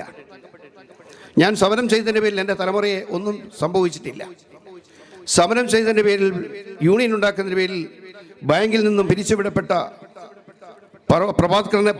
പ്രവാനിയെ പോലെയുള്ള ധീരദേശാഭിമാനികളായിട്ടുള്ള ട്രേഡ് യൂണിയൻ നേതാക്കന്മാർ, അവർ ഉണ്ടാക്കി വെച്ചിട്ടുള്ള, അവർ നട്ടുവളർത്തിയ മരത്തണലിൽ ഞാനും വിശ്രമിക്കുന്നു, എൻ്റെ തലമുറയും വിശ്രമിക്കുന്നു. അവിടെ ഞാൻ സൂചിപ്പിച്ചത്, ഞാൻ ജനിക്കുന്നതിന് എത്രയോ കാലം മുൻപ് ജനിച്ചുപോയ ഒരു ജനിച്ചു വന്ന സംഘടന അവകാശ സമരങ്ങളുടെ പോരാട്ടങ്ങളിൽ ഒരു വലിയ തീപ്പന്തം പോലെ ജ്വലിച്ചു നിൽക്കുന്ന എൻ്റെ സംഘടന ഇന്നും ശേഷിച്ചിട്ടില്ല എന്ന് പറയുവാൻ എൻ്റെ മനസ്സ് ആഗ്രഹിക്കുകയാണ്. നമുക്കൊക്കെ അറിയാവുന്ന പോലെ നമ്മുടെ രാജ്യം ഭാരതം ഏറെ സങ്കീർണമായ പ്രശ്നങ്ങളുടെ കടന്നു വന്നിട്ടുണ്ട്. മറ്റൊരു രാജ്യത്തിനും ഇല്ലാത്ത ഒരുപടി അനുഭവങ്ങളുള്ള രാജ്യമാണ് എൻ്റെത്. പ്രാചീന കാലത്ത് പോലും എൻ്റെ രാജ്യത്ത് യൂണിവേഴ്സിറ്റികളുണ്ടായിരുന്നു. നളന്ദയും തക്ഷശിലയും പോലെയുള്ള യൂണിവേഴ്സിറ്റികൾ, ലോകോത്തര നിലവാരമുള്ള യൂണിവേഴ്സിറ്റികൾ. ആദ്യകാലങ്ങളിൽ പ്രാചീനമെന്ന് പറയുമ്പോൾ പോലും ഇവിടെ മനുഷ്യന് അവകാശബോധത്തെക്കുറിച്ച് ചിന്തയുണ്ടായിരുന്നു. അവൻ ജനിക്കുമ്പോൾ ഭാരതത്തിൻ്റെ മണ്ണിൽ അവന് ഒരുപാട് സമ്പൽ സമൃദ്ധമായ സംസ്കാര പൈതൃകമുണ്ടായിരുന്നു. ആർഷഭാരത സംസ്കാരം എന്ന് നാം പറയുമ്പോൾ ഋഷീശ്വരന്മാർ തപസ് ചെയ്ത് നേടിയെടുത്തിട്ടുള്ള ആ സംസ്കാരത്തിൻ്റെ പൈതൃകം, വേദങ്ങളും വേദോപനിഷത്തുകളും ഉണ്ടായിരുന്നു. ആ വേദങ്ങളും വേദോപനിഷത്തുകളിൽ നിന്നും ഉയർത്തിരിഞ്ഞ സംസ്കാരത്തെ നാം എല്ലാ മതങ്ങളും ലോകോ സമസ്തോ സുഖിന ഭവന്തു എന്ന് പറയുന്ന ഒരു സംസ്കൃതിയുടെ ഉടമകളാക്കി എന്നെയും നിന്റെയും പഴയ തലമുറ അങ്ങനെ നമ്മളെ വിളിച്ചു. ആ വിളിക്കുമ്പോൾ ജാതീയമായിട്ട് നമ്മുടെ രാജ്യം 5 ജാതികളെ പ്രസവിച്ചിട്ടുണ്ട് സ്വന്തമായി. ബുദ്ധമതവും ജൈനമതവും സിഖ് മതവും അതുപോലെ തന്നെ ഹിന്ദുമതവും ഉൾപ്പെടെ 5 മതങ്ങളെ പെറ്റുവീണ മണ്ണാണ് ഭാരതം. ആ 5 മതങ്ങളെ ജന്മം കൊടുക്കുമ്പോഴും 6ാമത്തെ മതമായ ഇസ്ലാം മതത്തെയും 7ാമത്തെ മതമായ ക്രൈസ്തവ മതത്തെയും 2 കൈയും നീട്ടി നാം സ്വീകരിച്ചു. ആ മതങ്ങളെയെല്ലാം ജീവിപ്പിക്കുന്ന ഒരു മണ്ണാണ് എൻ്റെ രാജ്യം. അതുകൊണ്ടാണ് ഞാൻ പറഞ്ഞത് 2023 ജാതികളും അത്രയും ഉപജാതികളെയും സംരക്ഷിക്കുന്ന ഒരു മണ്ണാണ് എൻ്റെ ഭാരതം. ആ ഭാരതത്തിൻ്റെ മണ്ണിൽ എന്തെല്ലാം സംഘർഷപൂരിതമായിരുന്നു. ടെക്സ്റ്റൈൽ വ്യവസായം, ചണ വ്യവസായം നിറഞ്ഞു നിന്ന രാജ്യമാണത്. അതുകൊണ്ടാണല്ലോ ബ്രിട്ടീഷ് ഈസ്റ്റ് ഇന്ത്യ കമ്പനി ഇന്ത്യയിലേക്ക് തുണി വ്യവസായവുമായി ബന്ധപ്പെട്ട് വരുന്നത്. ബ്രിട്ടീഷ് രാജ്ഞിക്ക് നമ്മൾ ഇവിടുന്ന് കൊടുത്ത സമ്മാനത്തിൽ ഒരു ഓടക്കുഴൽ പൊട്ടിച്ചു നോക്കുമ്പോൾ അവർ കൊടുക്കാൻ പറ്റുന്ന ഒരു സാരി അതിനകത്തുണ്ടായിരുന്നു. അത്ര കണ്ട് നല്ല വിപുലമായ വ്യവസായം നമുക്കുണ്ടായിരുന്നു. നമ്മൾ പറയുന്നു മുഗൾ സാമ്രാജ്യം ഇവിടെ വന്നു, ആ സാമ്രാജ്യം വേണ്ടി കൊള്ളയടിച്ചു. അന്ന് നമ്മുടെ CD റേഷ്യോ GDP എന്തായിരുന്നു? 60% GDP ആയിരുന്നു ലോകത്തിൻ്റെ മുമ്പിൽ ഭാരതത്തിന്. മുഗൾ സാമ്രാജ്യത്തിൻ്റെ കാലത്ത് അതുകൊണ്ടാണ് ബ്രിട്ടീഷുകാരനും ഡച്ചുകാരനും പോർച്ചുഗീസുകാരനും ലോകത്തെ മറ്റൊരു രാജ്യത്തും ആധിപത്യം സ്ഥാപിക്കാതെ നമ്മുടെ രാജ്യത്തേക്ക് വന്നു. അവർ പിന്നീട് നമ്മുടെ രാഷ്ട്രീയ സ്വാതന്ത്ര്യം അടയ്ക്കുവാണപ്പോൾ ആ രാഷ്ട്രീയ സ്വാതന്ത്ര്യത്തിന് വേണ്ടി എതിരെയുള്ള വലിയ പോരാട്ടവും നമ്മൾ നടത്തി. സർ ചക്രവർത്തിമാരെ കൊന്നൊടുക്കിക്കൊണ്ട് സോവിയറ്റ് റഷ്യയിൽ അധികാരം പിടിച്ചെടുത്തി. ചിയാൻ കൈഷക് എന്ന് പറയും ചിയാൻ രാജവംശത്തെ തകർത്തുകൊണ്ട് ചൈനയിൽ അധികാരമാണ്. പോളണ്ടിലും ചെക്കോസ്ലോവേക്കിയയിലുമൊക്കെ രക്തരൂക്ഷിതമായ വിപ്ലവം നടന്നു. ഭാരതത്തിൽ അതുപോലെ ഉണ്ടായിരുന്നില്ല. രക്തരഹിതമായ സനാതനമായ ഒരു വിപ്ലവം അല്ലെങ്കിൽ ഒരു സമരത്തിലൂടെ സ്വാതന്ത്ര്യം നേടിയെടുക്കാമെന്ന് ലോകത്തിന് മുമ്പിൽ കാണിച്ചു കൊടുത്ത രാജ്യമാണ് നമ്മളത്. അവിടെയാണ് മഹാത്മാഗാന്ധി നമുക്ക് ജന്മം നൽകിയത്. മഹാത്മാഗാന്ധി ജന്മം നൽകിയപ്പോൾ ലോകത്തിന് പുതിയൊരു സമരായുധം ഉണ്ടാക്കിയെടുത്ത ഭാരതമാണ്. മറ്റെല്ലാ കാര്യങ്ങളിലേക്കും ഞാൻ പോകുമ്പോൾ ഒരു ദിവസത്തിന് അപ്പുറത്തേക്ക് പോകണം. സ്വാതന്ത്ര്യത്തിന് അപ്പുറത്തുള്ള ഭാരതത്തിൻ്റെ ചരിത്രം അതായിരുന്നു. ആ ചരിത്ര പശ്ചാത്തലത്തിൽ നിന്നുകൊണ്ട് സ്വാതന്ത്ര്യത്തിന് ശേഷം വന്ന ഭാരതം, ആ ഭാരതം നാം പരിശോധിക്കണം. ആ ഭാരതം എന്ന് പറയുന്നത് ജനാധിപത്യം നമ്മൾ ഭരണഘടനയിൽ എഴുതി ചേർത്തു. ആ ജനാധിപത്യത്തിൽ ജനങ്ങൾക്കുള്ള അവകാശങ്ങൾ അത് സംരക്ഷിക്കുമെന്ന് ഭരണഘടന വിഭാവനം ചെയ്യുന്നു. ജീവനും സ്വത്തിനും സംരക്ഷണം നൽകും എന്ന് വിഭാവനം ചെയ്യുന്നു. ജാതിയും മതവും അപ്പുറത്ത് ഒരു മതേതരത്വ കോൺസെപ്റ്റ് നമ്മുടെ രാജ്യം ഉണ്ടാക്കിയെടുത്തു. ആ രാജ്യമാണ് ജനാധിപത്യത്തിൻ്റെ ഭാരതം എന്ന് പറയുന്നത്. അവിടെയും നാം വേറൊരു കാര്യം നോക്കേണ്ടത്,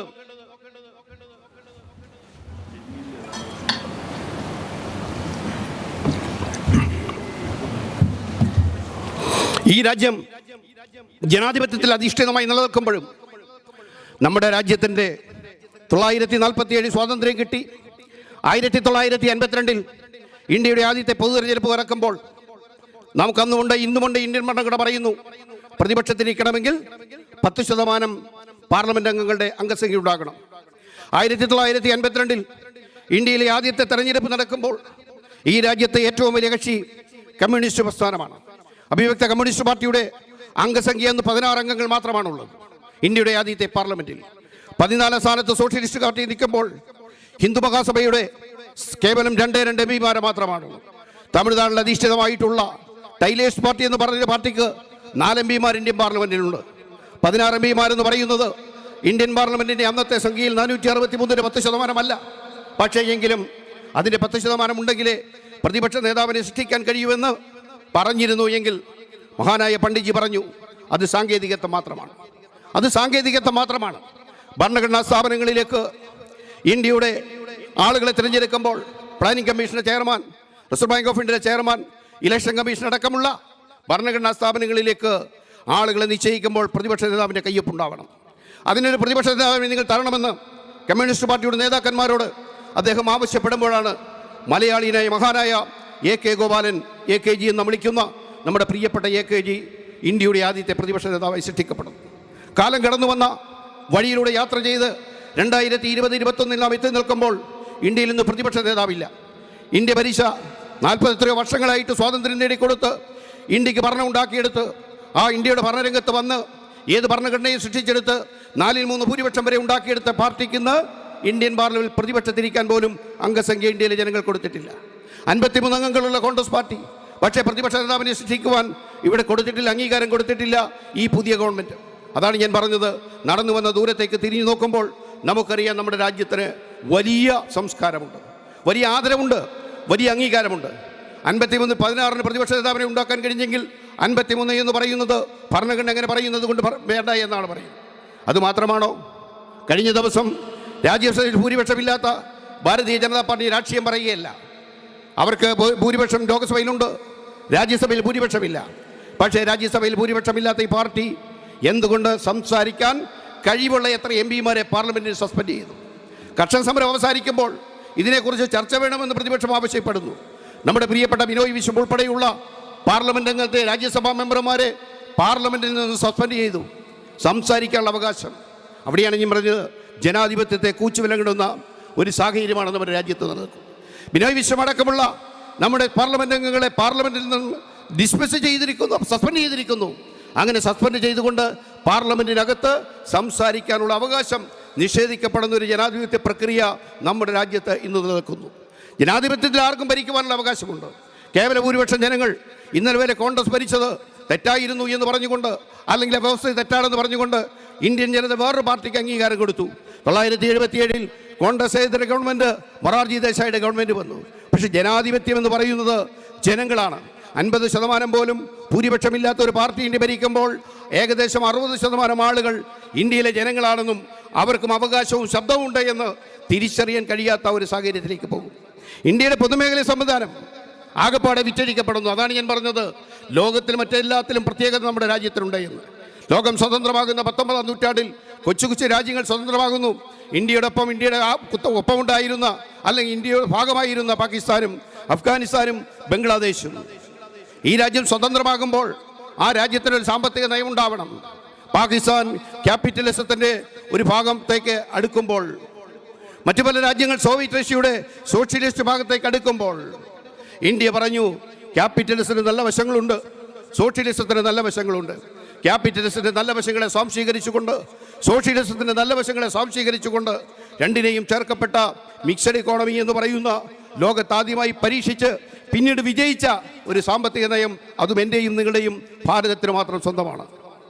ഇറ്റലിയിലെ അതുപോലെ മറ്റു പല രാജ്യങ്ങളിലെയും 101 രാജ്യങ്ങൾ ചേർന്നുകൊണ്ട് അവർ പറഞ്ഞു, ഇതാണ് പുതിയ സാമ്പത്തിക ക്രമം, ഇതാണ് ലോകത്തെ നിശ്ചയിക്കുന്നത്.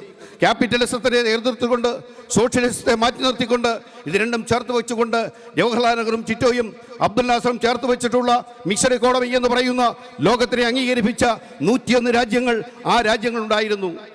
ആ രാജ്യങ്ങളെയാണ് ചേരിചേരാ രാജ്യങ്ങൾ എന്ന് പറയുന്നത്. അമേരിക്കൻ ചേരിയും റഷ്യൻ ചേരിയും, ഈ രണ്ട് ചേരികളെയും സമന്വയിപ്പിക്കുന്ന ചേരിചേരാ രാജ്യമെന്ന് പറയുന്ന രാജ്യങ്ങളുടെ തലസ്ഥാനത്ത്, അതിന് മുൻപന്തിയിൽ, അതിന് മുഖ്യധാരയിൽ ഇന്ത്യ ഉണ്ടായിരുന്നു, എൻ്റെയും നിങ്ങളുടെയും ഭാരതമുണ്ടായിരുന്നു. ആ ഭാരതത്തിൽ ഇന്ന് സംഭവിക്കുന്നു, അടിച്ചമർത്തപ്പെടുന്നു. അഭിപ്രായം പറയുന്നവനെ വെടിവെക്കുന്നു, അഭിപ്രായം പറയുന്നവന് നേരെ വണ്ടി കയറ്റി കൊല്ലാൻ ശ്രമം നടത്തുന്നു. ഇന്ത്യയുടെ ചരിത്രത്തിലെ, ഞാൻ പറയുന്നു, എൻ്റെ മനസ്സാക്ഷി പറയുന്നത്, ഇന്ത്യയുടെ 2ാം സ്വാതന്ത്ര്യ സമരമായിരുന്നു കർഷക സമരം എന്ന് പറയുന്നു. നമുക്ക് പറ്റുമോ? നമ്മൾ പറയുന്നു, പ്രഭാത്കറിനെ ചൂണ്ടിക്കാണിക്കുന്നു, പർവാനിയെ ചൂണ്ടിക്കാണിക്കുന്നു, താരകേശ ചക്രവർത്തിയെ ചൂണ്ടിക്കാണിക്കുന്നു, നമ്മൾ എത്രയെത്ര നേതാക്കന്മാരെ ചൂണ്ടിക്കാണിക്കുന്നു. നിനക്കെന്ത് ചെയ്യാൻ കഴിഞ്ഞു? നിനക്കെന്ത് ചെയ്യാൻ കഴിഞ്ഞു എന്ന ചോദ്യം എന്നോട് എൻ്റെ പ്രസ്ഥാനം ചോദിക്കുകയാണ്. നിശബ്ദമായി നിന്നുകൊണ്ട് ഞാൻ പറയുന്നു, ഞാൻ കുറേ മുദ്രാവാക്യം വിളിച്ചു. ഞാൻ ചോദിക്കുന്ന ഒരു ചോദ്യം, മുദ്രാവാക്യങ്ങൾ കൊണ്ട് ആവശ്യമുണ്ട്, ഇല്ല എന്ന് പറയുന്നില്ല. സമരങ്ങൾ കൊണ്ട് ആവശ്യമുണ്ട്, അതുപോലും ഫലിക്കാതെ വരുമ്പോൾ എന്താണ് ചെയ്യേണ്ടത്? ഇന്ത്യൻ ട്രേഡ് യൂണിയൻ പ്രസ്ഥാനത്തിന് ഒരു വലിയ ചരിത്രമുണ്ട്. ഇന്ത്യയുടെ ആദ്യത്തെ ട്രേഡ് യൂണിയൻ പ്രസ്ഥാനം 1920 സ്വാതന്ത്ര്യത്തിന് മുമ്പ് AITUC രൂപം കൊള്ളുമ്പോൾ അതിന് നേതാവായിരുന്ന ലാലാ ലജപത് റായ്, പഞ്ചാബി സിംഹം എന്നറിയപ്പെടുന്ന ലാലാ ലജപത് റായ് കൊല ചെയ്യപ്പെടുകയാണ്. ലാഹോറിലേക്ക് വരുന്ന Simon commission 1919 India government of India act, ആ നിയമം പൊളിച്ചെഴുതിക്കൊണ്ട് പുതിയ നിയമത്തിന് വേണ്ടി ബ്രിട്ടീഷ് ഗവൺമെൻറ് ഉണ്ടാക്കിയ ആളാണ് സൈമൺ ലാഹോറിലേക്ക് വരുമ്പോൾ ഇന്ത്യയുടെ ഭാഗമായ ലാഹോറിലേക്ക് സൈമൺ വരുമ്പോൾ സൈമനെ ഇന്ത്യയുടെ മണ്ണിൽ കാലുകുത്തിക്കില്ല എന്ന് പറഞ്ഞുകൊണ്ട് തൊഴിലാളികൾ സംഘടിച്ചു. ആ തൊഴിലാളികൾ സംഘടിക്കുമ്പോൾ ലാഹോറിലെ തെരുവോതകളിൽ സൈമൺ ഗോബായ്ക്ക് എന്ന മുദ്രാവാക്യങ്ങൾ മുഴക്കി. സൈമൺ ഗോബായ്ക്ക് എന്ന മുദ്രാവാക്യം വിളിച്ചുകൊണ്ട് നേതൃത്വം കൊടുത്ത ലാലാ ലജപത് റായിയെ ബ്രിട്ടീഷുകാരെ തോക്കുകൊണ്ടും ലാത്തിക്കൊണ്ടും തച്ചടക്കി അടിച്ചു കൊല്ലുമ്പോൾ അതിൻ്റെ ദൃക്സാക്ഷിയാണ് മഹാനായ ഭഗത് സിംഗും സുഖ്ദേവും കണ്ടു നിൽക്കുകയാണ്. എൻ്റെ തൊഴിലാളി വർഗ പ്രസ്ഥാനത്തിൻ്റെ AHUCയുടെ തൊഴിലാളി വർഗത്തെ സമാരാധനായ അധ്യക്ഷൻ ലാലാ ലജപത് റായിയെ അടിച്ചു കൊല്ലുന്നത്. ഒട്ടും അടിച്ചില്ല. അവർ മുദ്രാവാക്യം വിളിച്ചില്ല. അവർ സമരം ചെയ്തില്ല. അവർ നിറത്തോക്കുമായി സൂപ്രണ്ട് ഓഫ് പോലീസിൻ്റെ ഓഫീസിലേക്ക് കടന്നു ചെല്ലുമ്പോൾ സൂപ്രണ്ട് ഓഫ് പോലീസ് അവിടെ ഉണ്ടായിരുന്നില്ല. അവർ വെടിവെച്ച് വീഴ്ത്തിയ 3 പോലീസുകാർ. അതാണ് വധശ്രമത്തിൻ്റെ പേരിൽ അദ്ദേഹം തൂക്കിലേറ്റപ്പെടുന്നു. സുഖറാം ഉൾപ്പെടെയുള്ള 3 പേരെ തൂക്കിലേറ്റപ്പെടുമ്പോൾ ബ്രിട്ടീഷുകാരൻ്റെ കോടതി ചോദിച്ച ഒരു ചോദ്യമുണ്ട്. തലേന്നവനെ വധിക്കാൻ തൂക്കാൻ പോകുകയാണ് ധീരനായ ഭഗത് സിംഗിനെ തൂക്കിലേറ്റുന്നതിൻ്റെ തലേന്ന് ഭഗത് സിംഗിനോട് സുഖദേവനെ ചോദിച്ചു, നിങ്ങൾക്ക് എന്തെങ്കിലും പറയാനുണ്ടോ? ധീരനായ ഭഗത് സിംഗ് പറഞ്ഞു, ഇന്ത്യ എന്ന് പറയുന്ന രാജ്യത്ത് ഭൂമിയില്ലാത്തവൻ ഭൂമിയും ആഹാരമില്ലാത്തവൻ ആഹാരവും വസ്ത്രമില്ലാത്തവൻ വസ്ത്രവും കിട്ടുന്ന ഏതൊരു രാഷ്ട്രീയ സാഹചര്യം ജനിക്കുന്നുമുണ്ടോ അന്നു മാത്രമേ ഇന്ത്യക്ക് സ്വാതന്ത്ര്യം കിട്ടിയെന്ന് എൻ്റെ ആത്മാവ് വിശ്വസിക്കുകയുള്ളൂ. സഖാക്കളെ, ആത്മാവെന്ന് പറയുമ്പോൾ മരണത്തിന് ശേഷമുള്ള ഒരു അസ്വാഭാവികമായ ഒരു സംഗതിയാണ് ആത്മാവ്. ഞാനും നിങ്ങൾ വിശ്വസിക്കുന്നു, ചിലരെങ്കിലും വിശ്വസിക്കാം. എന്ന് പറഞ്ഞാൽ നാളെ നിങ്ങൾ എന്നെ തൂക്കിലേറ്റുന്നത് അഭിമാനത്തോടെ ഞാൻ സ്വീകരിക്കുന്നു എന്നാണ് ധീരനായ ഭഗത് സിംഗ് പറഞ്ഞത്. എൻ്റെ ആത്മാവെന്ന് പറയുന്നത് മരണശേഷമുള്ള എൻ്റെ അവസ്ഥയെക്കുറിച്ചാണ് ഭഗത് സിംഗ് പറഞ്ഞത്. ഭഗത് സിംഗിനെ തൂക്കിലേറ്റി എന്തിനു വേണ്ടി, ആർക്കു വേണ്ടി എന്ന ചോദ്യം നിലനിൽക്കുകയാണ്. എൻ്റെയും മുമ്പിലും 15ാമത്തെ പണിമുടക്കിന് പോകുകയാണ് CSBയിലെ ജീവനക്കാർ, കാത്തൽ ഇസ്ലാം ബാങ്കിലെ ജീവനക്കാർ. 15ാമത്തെ പണിമുടക്ക് 16, 17 തീയതികളിൽ നമ്മുടെ പണിമുടക്ക് നടക്കുന്നു. അതിനുശേഷം 30, 29, 30, 31, 1 തീയതികളിൽ കാത്തൽ ഇസ്ലാം ബാങ്കിലെ ജീവനക്കാർ പണിമുടക്കിയാണ്. എന്താണ് അവർ ചോദിക്കുന്നത്? അവർ ചോദിക്കുന്ന ചോദ്യം എന്ന് പറയുന്നത്, അവർക്ക് ഉത്തരം കിട്ടേണ്ട ഒരു ചോദ്യം എന്ന് പറയുന്നത്, all India bank employees association ഉൾപ്പെടെ UOP ഒപ്പിട്ടിട്ടുള്ള ബെഫി അതിനകത്ത് ഒപ്പിട്ടിട്ടില്ലെങ്കിലും CSBയിൽ അവർക്ക് ആനുകൂല്യം കിട്ടണം എന്ന് പറഞ്ഞുകൊണ്ട് സമരം ചെയ്യുകയാണ്. അവിടെയാണ് അവർക്കൊരു ഉളിപ്പുണ്ടാകുന്നത്. ഞാനിതിലേക്ക് വരുന്നില്ല, എനിക്ക് പിന്നെ വരുന്നവർ വരും. പക്ഷെ ഒന്ന് ശരിയാണ്, ഇവിടെ അവർക്കത് ലഭിക്കുന്നില്ല. 2017 മുതൽ 21, 4 വർഷം പിന്നിടുമ്പോഴും അവർക്കത് ലഭിക്കുന്നില്ല. 1363 ജീവനക്കാർ മാത്രം സ്ഥിര ജീവനക്കാർ ഉള്ളപ്പോൾ 3500 അധികം താൽക്കാലിക ജീവനക്കാർ ഉണ്ടായിരുന്നു. അതാണ് ഞാൻ പറഞ്ഞ എൻ്റെ ഭാരതം നിയമം മൂലമുണ്ടാക്കി 240 ദിവസം ഒരു തൊഴിലാളി ഒരു കമ്പനിയിൽ ഒരു ഫാക്ടറിയിൽ പണിയെടുത്താൽ 241ാമത്തെ ദിവസം അവരെ സ്ഥിരം നിയമനമാക്കി മാറ്റണമെന്ന് ഭരണഘടന പാർലമെൻറ്റ് പാസ്സാക്കിയിട്ടുള്ള ഒരു നിയമം നിലനിൽക്കുന്ന രാജ്യമാണ് എൻ്റെയും നിങ്ങളുടെയും ഭാരതമെന്ന് പറയുന്നത്. അത് മാറ്റി എഴുതിയിരിക്കുന്നു. കോൺട്രാക്റ്റ് ലേബർ ആക്ട് വന്നിരിക്കുന്നു. കാരണം ഏതൊരു ഏതൊരു സ്ഥാപനത്തിലും കോൺട്രാക്റ്റ് ലേബറാക്കി ഉണ്ടാക്കുവാനും അവർക്ക് എന്തെങ്കിലും നിശ്ചയിക്കപ്പെടുന്ന ശമ്പളം കൊടുക്കുവാനുമുള്ള അധികാരം കൊടുക്കുന്നു. തൊഴിൽ നിയമങ്ങൾ ഭേദഗതി വരുന്നു. തൊഴിൽ നിയമങ്ങളിൽ നമുക്കുണ്ടായിരുന്ന പ്രസവിക്കുവാനുള്ള അവകാശം, ബോണസ് കിട്ടുവാനുള്ള അവകാശം, അങ്ങനെയുള്ള പല അവകാശങ്ങളും നമ്മുടെ രാജ്യത്ത്. ഞാൻ കഴിഞ്ഞ ദിവസം ഒരു ട്രേഡ് യൂണിയൻ തൊഴിലാളി വർഗത്തിൻ്റെ പുസ്തകം വായിക്കുമ്പോൾ സ്ത്രീ തൊഴിലാളികൾക്ക് പ്രസവിക്കുവാനുള്ള അവസരം കൊടുത്തത് 6 ദിവസമാണ്.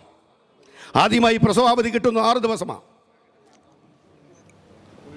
6 ദിവസം 6 മാസത്തിലേക്കുള്ള ദൂരം എത്രയാണ് എന്ന് നിങ്ങൾ ചിന്തിക്കണം. അത്തരമൊരു കാലഘട്ടത്തിലൂടെ നാം നടന്നു പോവുകയാണ്.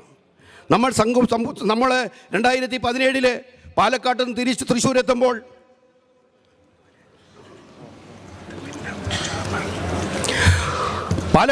തൃശ്ശൂരെത്തുമ്പോൾ നമുക്കറിയാവുന്നതുപോലെ ഒരുപാട് ദൂരം ഒരുപാട് ബാങ്കുകളില്ലാതായി.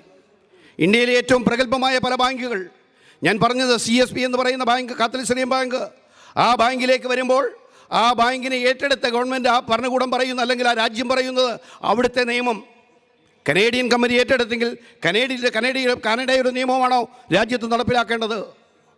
ബ്രിട്ടീഷുകാരൻ ഇന്ത്യ ഭരിക്കുമ്പോഴും ബ്രിട്ടീഷ് പാർലമെൻറ്റിൽ പാസ്സാക്കിയിട്ടുള്ള തൊഴിലാളി വർഗത്തിൻ്റെ നിയമങ്ങൾ അത് ഇന്ത്യയിലും ഉണ്ടാക്കിയെടുക്കുവാൻ കഴിഞ്ഞിട്ടുണ്ട്. നമുക്ക് ദീർഘമായൊരു യാത്ര ചെയ്യുമ്പോൾ നമ്മുടെ 2 സ്ഥലങ്ങളിൽ അപ്പുറത്തും ഇപ്പുറത്തുമുള്ള ആളുകൾ അവരും പണിയെടുക്കുന്നവരാണ്. പന്നിയോടും പട്ടിയോടും ഒപ്പം കിടന്നുറങ്ങുന്ന ഇന്ത്യൻ ഗ്രാമീണനാണ്, ഇന്ത്യയുടെ ഭാഗമാണ്. അത്തരം ചിന്താധാരയിലേക്ക് നമുക്ക് കടന്നു പോകേണ്ടതായിട്ടുണ്ട്. ഞാൻ പ്രസിഡന്റ് എന്ന നിലയിൽ എപ്പോൾ വേണമെങ്കിലും ഇടപെടാൻ പറ്റും, കൂടുതൽ കാര്യങ്ങൾ പറയാനൊക്കും. അതുകൊണ്ട് ദീർഘമായി ഞാൻ പോകുന്നില്ല. പക്ഷേ അത്തരമൊരു രാഷ്ട്രീയ സാമൂഹിക സാഹചര്യത്തിലേക്ക് നാം നിലനിൽക്കുന്നു. എൻ്റെ രാജ്യം നിലനിന്ന് പോകുന്നു. അതിനെതിരെയുള്ള പോരാട്ടം അതിശക്തമായി മുമ്പോട്ട് പോകേണ്ടതുണ്ട്. ഏറ്റെടുക്കുന്ന തലമുറയുണ്ട്, എനിക്ക് യാതൊരു സംശയമില്ല. അതുകൊണ്ട് വരാൻ പോകുന്ന നാളുകൾ ശുഭോദർക്കമായി പോകത്തില്ല എന്ന് അസംദിഗ്ധമായി ഈ സമ്മേളനം നമ്മുടെ അഭിപ്രായം രേഖപ്പെടുത്തുകയാണ്. വരാൻ പോകുന്ന നാളുകളിൽ അതിശക്തമായ പോരാട്ടം നമുക്കുണ്ടാകണം.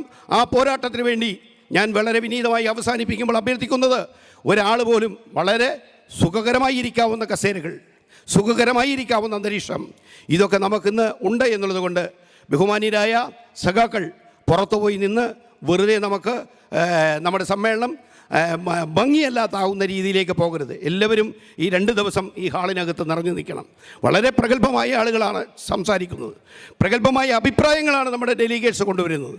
അതെല്ലാം കേൾക്കുകയും കേൾക്കുമ്പോൾ ആരെങ്കിലും ഒരു കാര്യം പറഞ്ഞിട്ടുണ്ട് അത് വീണ്ടും ആവർത്തിക്കാതിരിക്കുകയും ചെയ്താൽ നമുക്ക് നന്നാകും എന്നുള്ളത് കൊണ്ട് അത്തരം കാര്യങ്ങളും വളരെ ശ്രദ്ധിച്ച്, എൻ്റേതാണ് ഈ സമ്മേളനം, ഞാൻ നടത്തുന്ന സമ്മേളനം എൻ്റേതാണ് ഈ സമ്മേളനം, അത്തരമൊരു ആത്മബോധത്തോടുകൂടി ആത്മവീര്യത്തോടുകൂടി ഇതിനകത്തിരിക്കണം, ഇതിൽ പങ്കെടുക്കണം എന്ന് ഒരു എളിയ അഭ്യർത്ഥന മാത്രമാണ് എന്നുകൂടി പറഞ്ഞുകൊണ്ട് ഞാൻ എൻ്റെ അധ്യക്ഷ പ്രസംഗം അവസാനിപ്പിക്കുമ്പോൾ, നമ്മുടെ ആരാധനായ ജനറൽ സെക്രട്ടറി CH വെങ്കടാചലം ഈ സമ്മേളനം ഉദ്ഘാടനം ചെയ്യേണ്ട ബഹുമാനപ്പെട്ട മന്ത്രി അദ്ദേഹം എത്തിച്ചേരും. മുമ്പ് സൂചിപ്പിച്ചതുപോലെ ശ്രീ പ്രദീപിൻ്റെ ഡെഡ് ബോഡി ശവശരീരം ഏറ്റുവാങ്ങുന്നതിന് അദ്ദേഹം പാലക്കാട്ട് എത്തിയിട്ടുള്ളത് കൊണ്ട് അദ്ദേഹം വരും. ഈ സമ്മേളനത്തിൻ്റെ ഉദ്ഘാടനം അദ്ദേഹം നടത്തും. അതിനു മുമ്പ് നമ്മുടെ പ്രതിനിധി സമ്മേളനം ഉദ്ഘാടനം ചെയ്യുന്നത് ബഹുമാന്യനായ സഖാവ് CH വെങ്കടാചലം അവറുകളാണ്. അദ്ദേഹത്തെ ആദരപൂർവ്വം ഈ സമ്മേളനം ഉദ്ഘാടനം ചെയ്യുന്നതിന് വേണ്ടി ഞാൻ ക്ഷണിക്കുന്നു. I request Comrade CH Venkatachalam to inaugurate this delegate section. Thank you.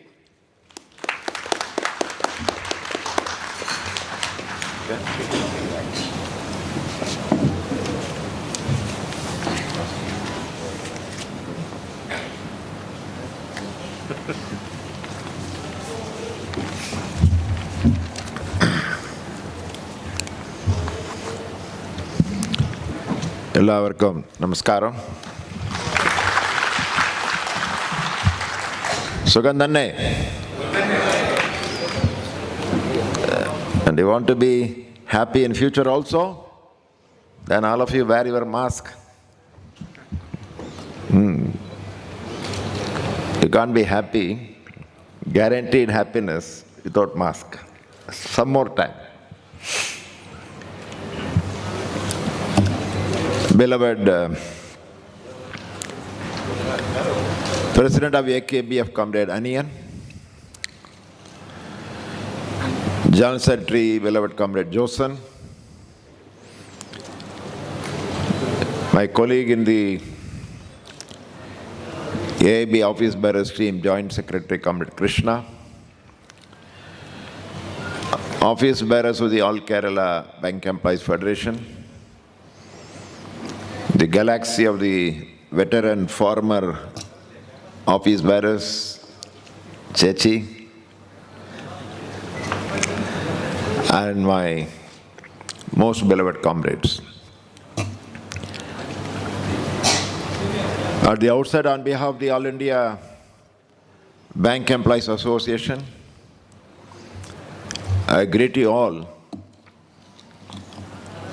on the occasion of your conference in Thrissur,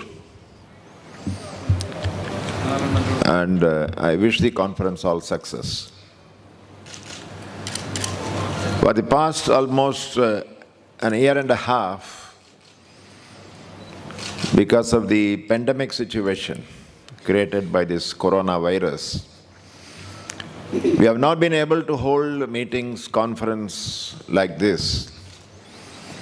I think during this period, this is the first conference of the State Federation that we are holding after this pandemic has started. And I don't find any social distancing here. I hope you are taking care. I was trying to dissuade Josen not to have the conference now, like this. But he insisted, no, nothing will happen. He's always an incorrigible optimist, so he said nothing will happen. We should have this conference. Anyway, we are so happy that we are here. I'm very sad that when we meet in the conference, we have lost some very important leaders of our movement. Particularly in Kerala, we had the veteran comrade K.J. Joseph, who was the neighbor here in Palakkad.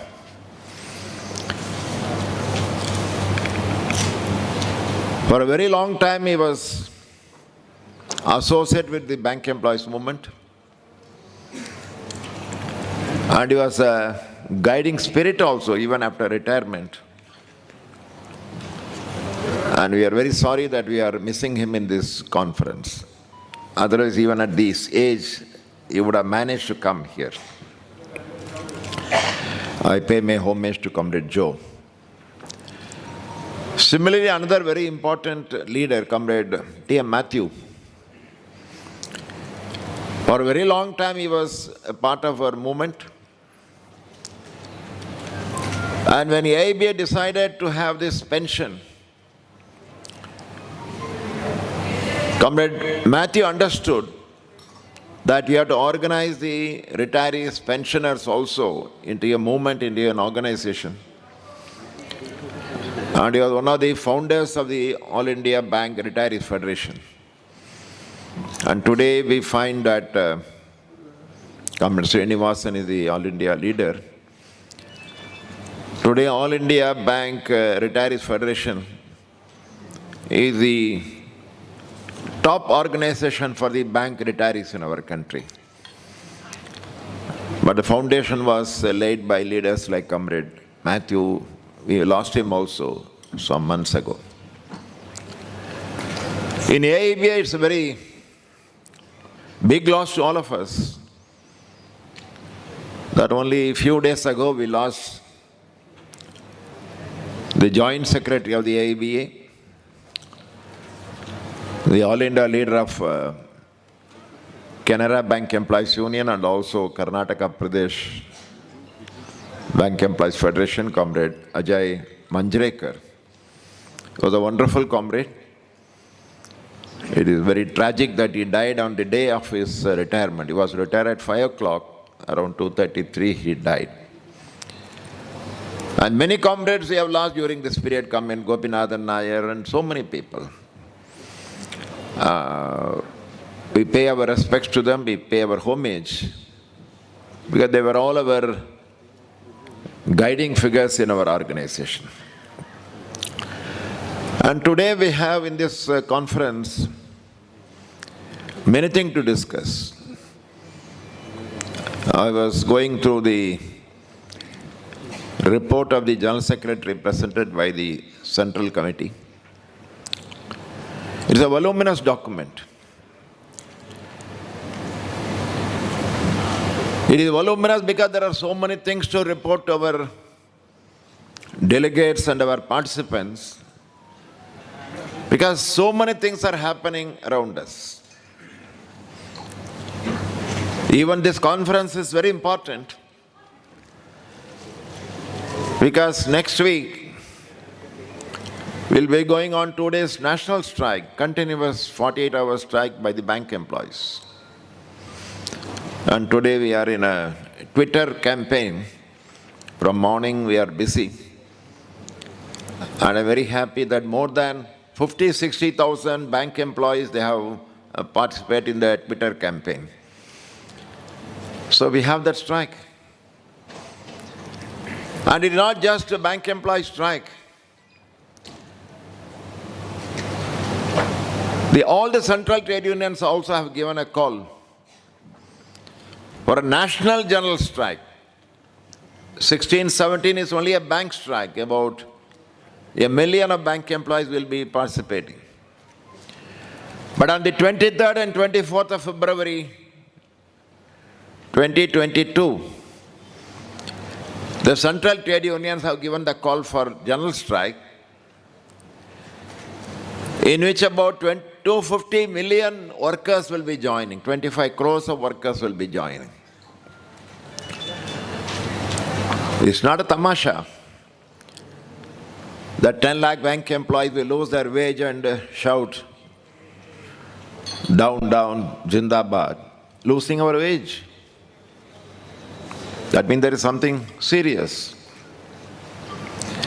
Again, it is not a tamasha, 25 crores of workers in India, many of whom are struggling for some survival wage.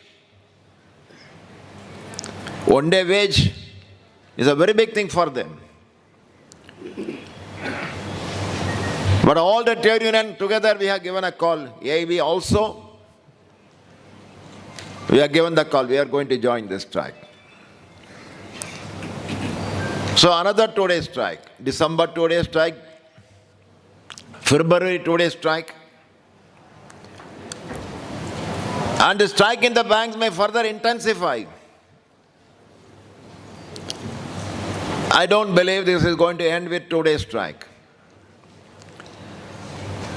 Yesterday only we got the information in the evening that today or tomorrow perhaps the banking privatization bill is going to be placed in the cabinet.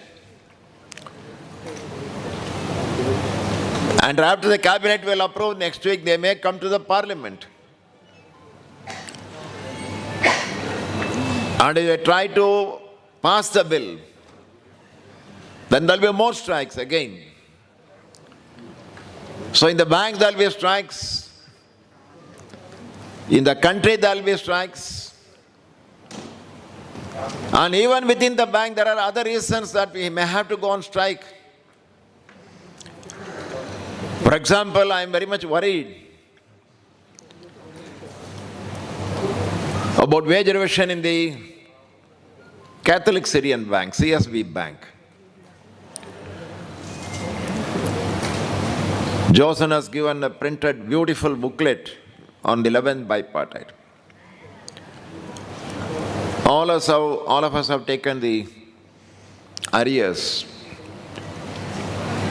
Wherever I go now, there are a lot of people who are greeting me. Thank you, comrade. What is the why thank you?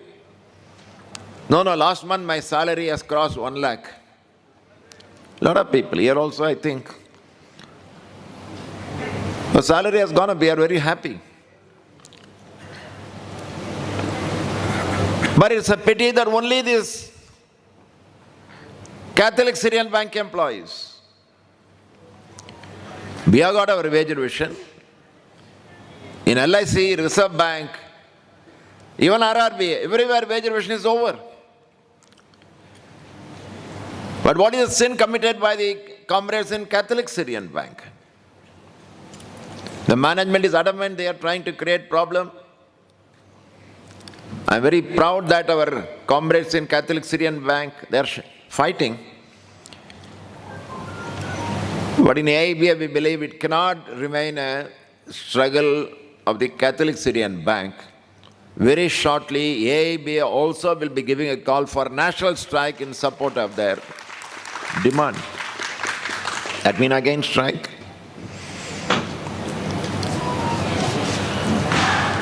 Some 15 days ago, we met in Nagpur. Comrade Krishna was with me, AIB office bearers. We discussed a lot of current issues. And one more decision we have taken. Our struggle against privatization is very important. Our general struggle against the government labor policy is very important. Again, the anti-people economic policy is very important. All these struggles are there. But in AIBA, we believe that one more struggle on one important issue is also very much warranted. There is acute shortage of staff in the branches, subordinate employees, clerical employees, shortage is there. Exclusively on that issue, AIBA, we are going to decide for a lot of strikes in the banking industry. I'm sure all of you will welcome that also. Some people are welcoming, not everybody.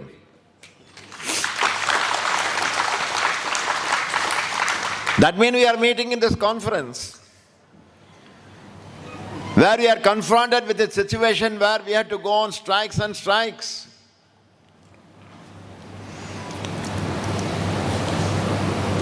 On the one hand, AKBF, we are proposing a resolution, hailing our bipartite wage revision as a great victory. So we are getting some money. On the other hand, we are confronted with a situation where we have to go on more strike means more wage cut. So some money will come here, some money will go out here. Net result zero. But this is a compelling situation. We are forced to involve ourselves in the struggles and to prepare ourselves for all these things. To understand the emerging scenario, to understand the situation around us, preparing ourselves organizationally, move together, collectively. That is why this conference is very important. And particularly Kerala, our All Kerala Bank Employees Federation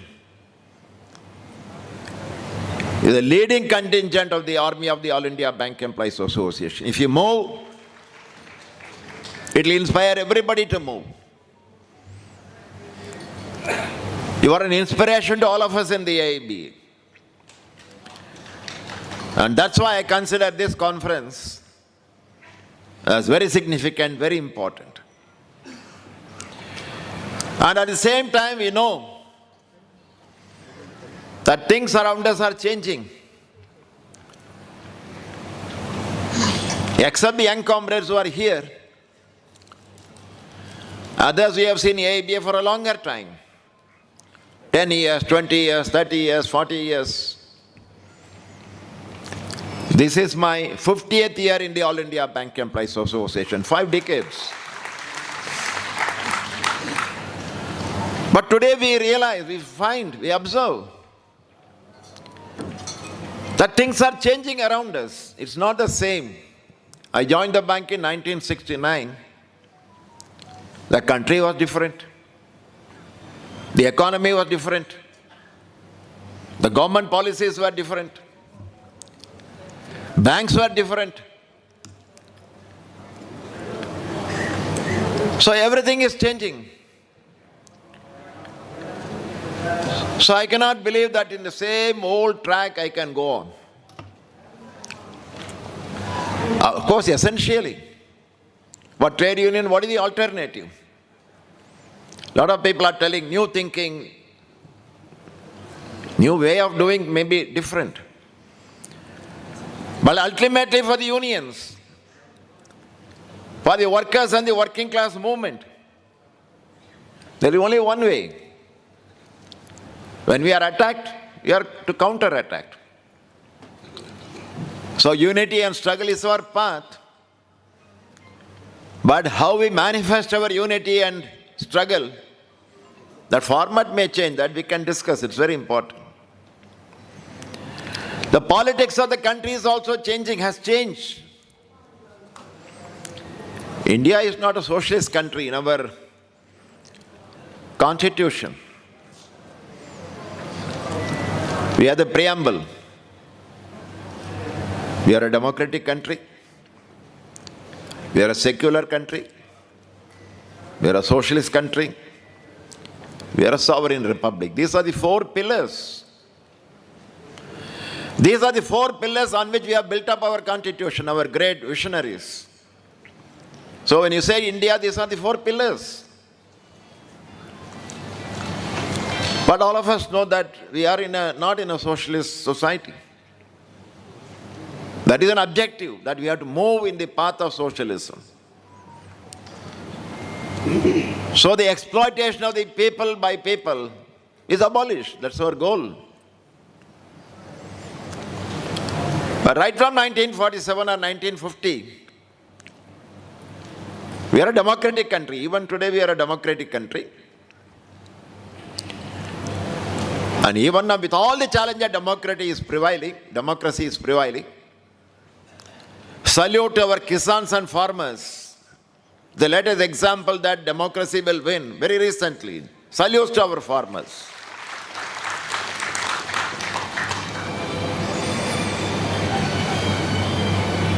So I don't believe that even though our goal is socialism, we are nowhere near that. Every day the disparity, the gap between the rich and the poor is widening in our country.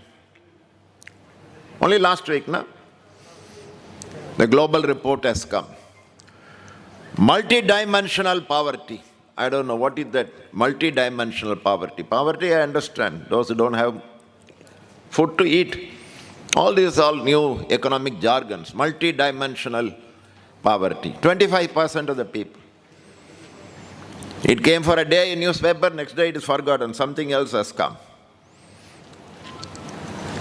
But it's a matter of great sadness. 25% of the Indian population, when you are going to celebrate the 75th year, Platinum Jubilee of Indian independence, 25% of people suffering from multi-dimensional poverty. That means there is so much of disparity. That is society which is the reality before us. So naturally we know that policies have to change. So far India was moving politically, India was moving in the center, where workers were strong, where the left forces were little vocal, it was tilting towards the left. Because you fought, thanks to the clarion decision taken in Trivandrum Conference in 1964, we built up a movement, Prabhatkar and Comrade Parvana, TKV. We made the government to tilt, and bank nationalization came. Other India has been traveling at the center. When the capitalists and the rich people, they are able to pressurize, the country has been moving towards tilting towards the right. So sometime left, sometime right. But broadly we have been going towards the middle path. But today that is not the Indian situation. Today openly we see that country's politics is moving towards the right. In 1960s, 1970s, 1980s, that was not a situation. That risk was not there, even though tendencies were there, risk was not there. Today there is a risk. Whether I believe it or not, if the country will move towards the right, that is a global experience, that is the world experience. You need not do research on Hitler and Mussolini. If the country will move towards the right, the sufferers will be the people and the workers. It's simple. It does not require a big ideology to understand. The moment the country will move towards the right, the impact will be on the people. And that is happening today. And so naturally it's a new situation where I have to fight for my bipartite. I have to fight for my own routine demands. AIBA in Nagpur only. we discuss about the 12th bipartite. MP Paul is looking at me when my pension updation will come. But we are thinking about 12th bipartite. We are discussing the broad outline how it should be. But I can't believe that that is my only job, that we will do. When you have your next conference, we will be passing another resolution hailing the 12th bipartite settlement achieved by the All India Bank Employees Association. I have no doubt. But the point is that we also need to understand and make our employees understand. When we say AIB comprise our members, we need to apprise our members, because only with these members, which are the part of the army, our struggle, our fight is only with this army. So this change is to be very importantly imparted. Country's politics is changing. And so attacks will also be more vigorous, more targeted, more penetrative. And so we need to understand the changing politics of this country. The composition of the parliament has also undergone a change. Right from 1950, parliament is there, now also parliament is there. Same number, 539. But the composition of the parliament is undergoing a change. In 1950, there were MPs. But only 7% of the MPs in the beginning, they were rich people. Parliament is democratic. Anybody can become a parliamentarian. But at that time, only 7% of the parliamentarians, MPs, were rich people. Today, 87% of the parliamentarians are rich people. 87. And why they will go to parliament? To support your demand and struggle against privatization. To fight for better labor laws. They'll be demanding more liberalization. They'll be demanding more privatization. To enable policies that will help them to monopolize the wealth of the country. That's why the politics is changing, and we need to understand. This is very important in a conference like this, because collectively we have to understand. Individually we read a lot of things. And we are up to date, minute to minute. WhatsApp is going on, ting, ting, ting, it is coming. Whatever is happening in the world, we come to know. So individually we are apprised. But collectively as a trade union, we have to understand the changing political direction of the country. And if the changing political direction is in my favor, I can welcome it, I can relax. I can go on LFC, rest and recuperation. But the political direction which is getting changed is not in my favor. That has to be more and more clearly understood. So we get ourselves attuned to this so that we can react accordingly. You have to react. That is a very important task. Similarly, today we are finding banking is changing. I don't know, in another 10 years down the line, whether the same type of branches will be there, I'm not very sure. This parliament, they are going to discuss cryptocurrency. I don't know how many of us know cryptocurrency. They are talking of faceless banking, manless banking, brickless banking, bankless banking. Government is openly telling, banking will be there, banks may not be there. If banks are not there, where is AKBF? The AKBF Chandrasekhar Nair belongs to the past. Now they say banking will be there, banks will not be there. If banks are not there, employees will not be there. If employees are not there, where is the AIBA? So we can't close our eyes. What is happening? Banking is completely changing before our eyes. That is the format of banking. But the content of the banking is also changing. It was class banking in those days. Now we are all very proud. We are very proud because it is because of the All India Bank Employees Association that banks have been nationalized. Nobody else can claim in our country except the AIBA, because we only fought for nationalization. Today so many people, so many players are there. But AIBA fought, we are proud. And in 50 years we have seen the transformation. Phenomenal transformation of the banking industry in India. Huge expansion. Phenomenal expansion. Banking is now reaching the people. Has not reached everybody, but in a big way it has reached. Accessibility to banking has increased.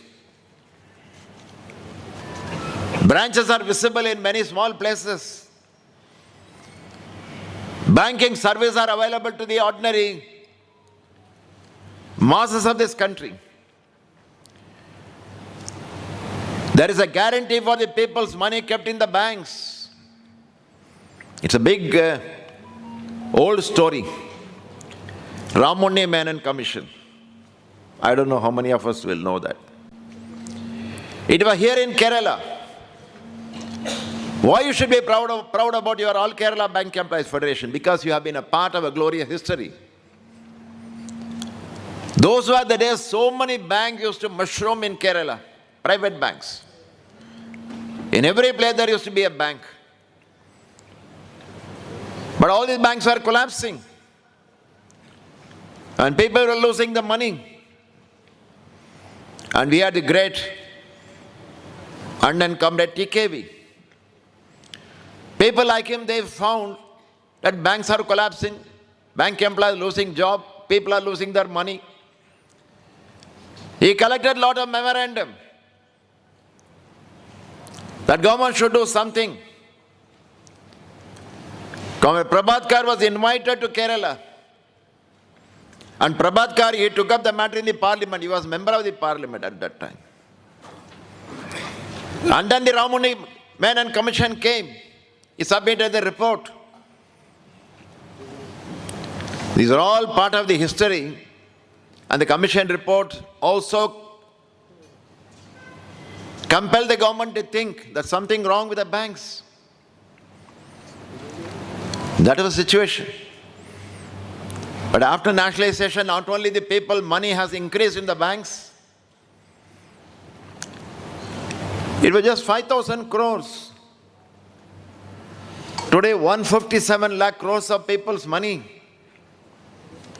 Huge mobilization. And guarantee for people's money.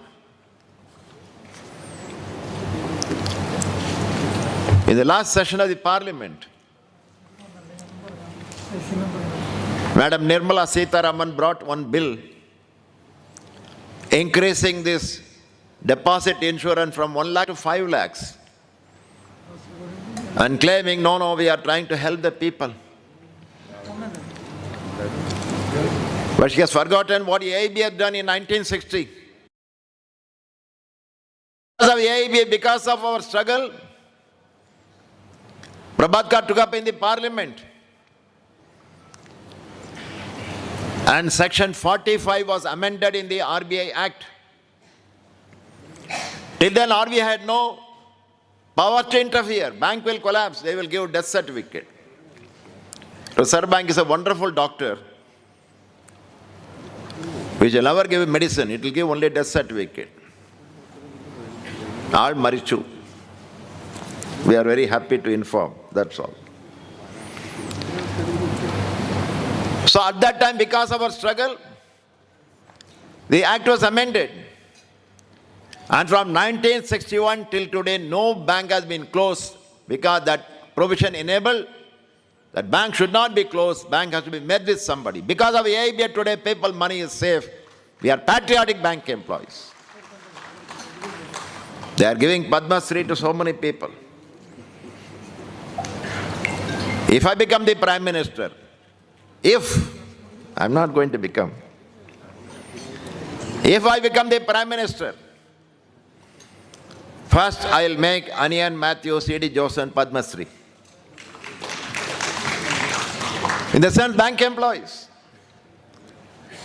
We are the people who fought for the people's cause. And we belong to the great AIBA, All Kerala Bank Employees Federation. Similarly, even today the government talks of a 5 trillion economy. Good. We also want it. We want a prosperous India. Even after retirement also, what do we give? Healthy, happy, prosperous retired life. Prosperity. You don't know what is prosperity. We are happy with our pension. And retirees are waiting. Srinivasan sir is there. Whether anything, I will talk about pension. That is our prosperity. So we want our country to become prosperous. Because for 200 years we are exploited, we are backward because of British rule. 75 years we have grown, no doubt, but still we are backward. So for prosperity, economy has to grow. And when we say prosperity and economy to grow, the people at large have to grow. But today what is the problem? The country grows, but the divide increases. The bulk of the benefit of the GDP growth, whatever they say, is cornered by a small section of the society. Please. Yeah, I know. Let him come. Welcome.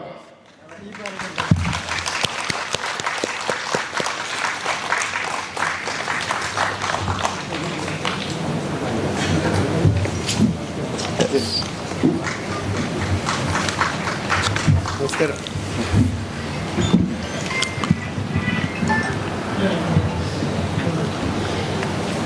So growth is not adequate. Whatever growth is there, it is cornered by a few sections of the people. But we are proud in banks. We are proud about our great organization AIBA. Why? Because prior to nationalization, the loans were not available to the neglected sector, to the neglected people. But only because of nationalization. Today, after nationalization, banking credit is available. Agriculture, employment generation, poverty alleviation, rural development, health, women, education, infrastructure, exports, small scale, medium industry, self-employment. They were all neglected. Now they are priority. So we are very proud. But today, this is the content, the social orientation, the content of banking today. That content they want to change. It is not simply privatization, means change of ownership. By change of ownership, they want to change the content of banking. Once again, banking will be available only for a limited section of the people for their own benefit.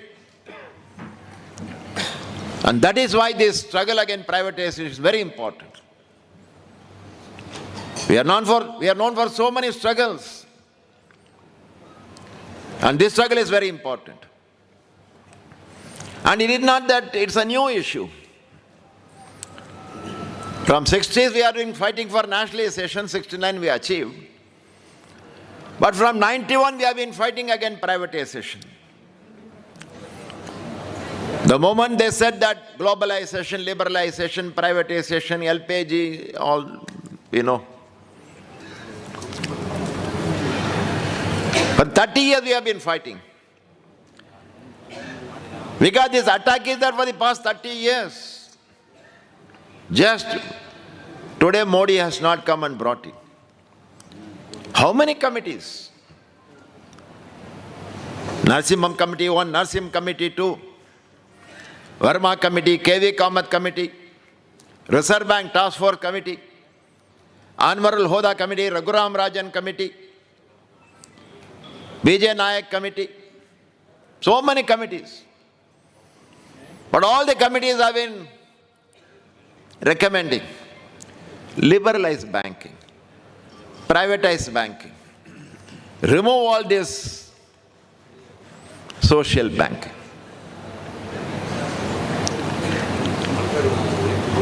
And 30 years. Why we should be proud in AIBA? For 30 years in our country, we have been fighting. And all 30 years, today some of us believe that Modi is a very powerful man. He has got majority in parliament. But all the 30 years also, the majority was there for all the successive governments. They also wanted same privatization. It's a matter of great pride for all of us that in an independent country of 75 years experience, where the ruling people have been majority all the time in parliament, for 30 years we have prevented privatization from 91 till now. 30 years we have stopped. You all deserve great salutes and appreciation because of you. Same thing happened in 2000. Today we are anticipating bill may come. But bill came. Vajpayee was the Prime Minister, 2000. They brought a bill in the parliament. They lodged a bill. 33% government, 67% private capital. Privatization. Immediately AIBA built up a struggle. United Forum, all trade unions. We met all the political people. 15th of September 2000, there was a strike. We created a situation. Ultimately, Vajpayee government fell. The bill also got lapsed. They could not bring. So it is not that today it's a new attack. The capitalists of this country are not foolish people. We have taken their banks, no? Tata, Birla. From them we have taken the banks. So they want it back. But the tragedy today is that government is willing to donate. Air India was Tata. Now with vengeance they want to give it back to Tata only. So this is the new political situation that they want. And the present government is willing to oblige. And that is why the struggle is to be more and more militantized and galvanized. In 2000, with one strike, we could stop. But in 2021, I can't say that. More strikes will be required. But we have to save the banks, because we have to save the people and the country and their savings. That's why we say people's money for people's welfare. जनता का पैसा जनता का कल्याण में होना चाहिए. It is their money. The money in the bank belongs to the people. And if private people will come, then they will take away the money for their own purpose. So we are the custodian, we are the trustees of the people's money. So this struggle is very important. I'm very happy that already we are on. And I'm very sure 16-17 strike will be a glorious strike, successful one. And the entire Kerala banking will get paralyzed. I have no doubt about that. Today itself I can tell you what will happen in Mathrubhumi, everywhere. 16-17 bank strike in Kerala successful. But we may have to intensify our struggle. And we are very happy trade unions are supporting. All the central trade unions have supported us. Many political parties are supporting because bank nationalization is not an isolated small issue, it's a big issue. Kerala government is supporting us. Last week I met the Chief Minister of Tamil Nadu, Mr. Stalin. He said, we assure you, Tamil Nadu government is with you, go ahead, we are supporting you. Andhra Pradesh government is supporting us. Telangana government is supporting us. We have our Didi in West Bengal. Mamata Banerjee is supporting us. Arun Kejriwal government is supporting. Uddhav Thackeray Maharashtra is supporting. Punjab government supporting. So it is not that Modi wave everywhere, Modi, Modi. Modi is there. The danger of Modi is there, I am not undermining. But it's not a one-way traffic. We are ready to fight. All trade unions are supporting us. We must thank our farmers. Why they were camping in Delhi for 1 year? On farm laws, farm bills. But out of these 13 months of struggle, first 4, 5, 6 months they were telling, oh withdraw karo, withdraw karo, withdraw my farm bill. But for the last 6 months you have seen their resolutions. That Kisan Morcha, Samyukta Kisan Morcha. In all the resolutions for the past 6 months they said, withdraw the farm bills, don't privatize bank, don't privatize public sector, fight by the farmers for the workers of this country, new development. So politically it is very important for everybody, all are supporting. People also will support our struggle.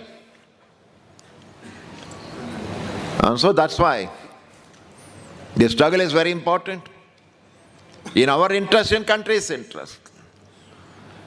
In our interest because lakhs of young people are there. Lakhs of young people, about 6 lakhs bank employees are young people today. When I say young people, like Sujit Raju, I am telling one name. There are lakhs, 6 lakhs people. They are in the bank for the last 5-10 years. They have another 30 years to go. What about their future? Because we see what is happening in the private bank, new private banks. If banks are privatized, that will be the condition. I got protected. I joined in 1969. All my 40 years of service, I got protected. Because our senior leaders fought and they protected us. Today, who will protect these 6 lakh bank employees, young bank employees? It is for me, it is for you, it is for all of us. So in our bank employees' interest, in our country's interest, in our economy's interest, we have to have a bitter fight on this. That is the priority task. Other side we are finding. I was telling you the changing profile of the banks. The banks are in difficulty. They are making operating profit. Bank will be in profit only. What is the problem? Banking insurance will be always in profit. Because the inherent business is like that. What is banking? Take deposit, give loan.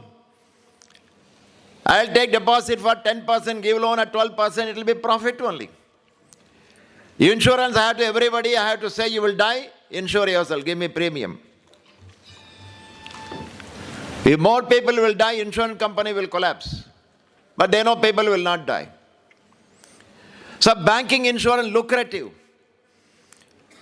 That is why all the capitalists in our country, they want bank insurance, bank insurance. More than industry, they believe in bank insurance. So naturally today the banking policies are equally important. Privatization is one danger. But today because of the government economic policies, more complications will come, more challenges will come to the banks. All banks, everywhere.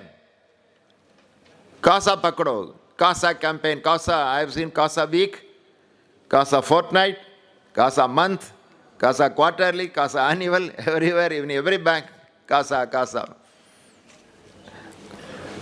If you want to meet the employee, they are not visible, only all banners are there. But from where the money will come to the bank? The rate of growth of savings in our country is coming down. If 25% people will suffer from multidimensional poverty, where is the money with them? And where is the money for them to bring it in the banks? So if savings will come down, you can't give loan. I'm not exaggerating, but these are all realities. Why there is tension in the banks? Target, target, target. Our AIBOI leader Gopinath is sitting here. Managers are suffering from target. But who will take the loan? How they will repay? Rahul Bajaj said, "Arey madam, you are going on telling you are giving money, you are giving money. What to do with the money? People have no money for food. Why they will purchase scooter? What I will do by producing scooter?"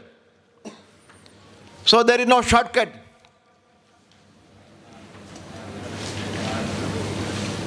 It is told by Rahul Bajaj. So when the economic policies are defective, banking will suffer.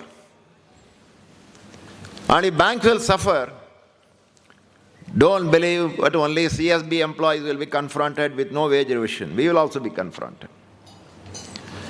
So the changing profile of the banks because of the government economic policy. So we have to be worried about the economic policy. In the report I saw, in a lot of pages they have written, government economic policy. So under we need to fight. All governments and this government also. It's not because I don't like Modi, I like him. Because he is attacking, he is keeping us united. Thank you, Mr. Modi. But his government is also attacking.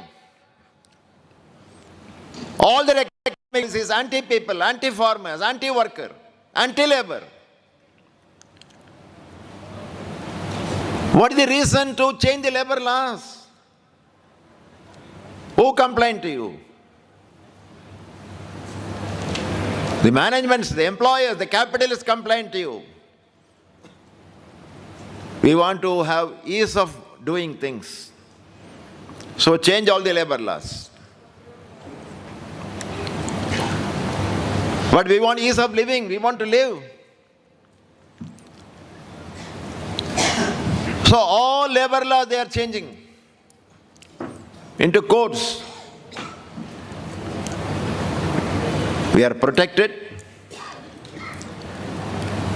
We are democratically, freely discussing in this hall. Because All Kerala Bank Employees Federation is a registered trade union. It is registered under the Indian Trade Union Act. It gives the power for the employees and workers to unite and form a trade union. The trade union empowers the union to give a call for strike. There is immunity for the trade union. But today the right to organize will be shifted. Right to collectively bargaining will be weakened. You think 12 bipartite is going to be easy? Industrial Dispute Act, they want to reform. That means will become at the mercy of the employer. Maternity benefit is very important in banks. In the 11th bipartite, we have made some more improvements. For twins, 8 months, many things. But all these rights are flowing from the Maternity Benefit Act of the government. Now the government says that Factory Act will be amended. And if Factory Act will not apply, Maternity Act will not apply.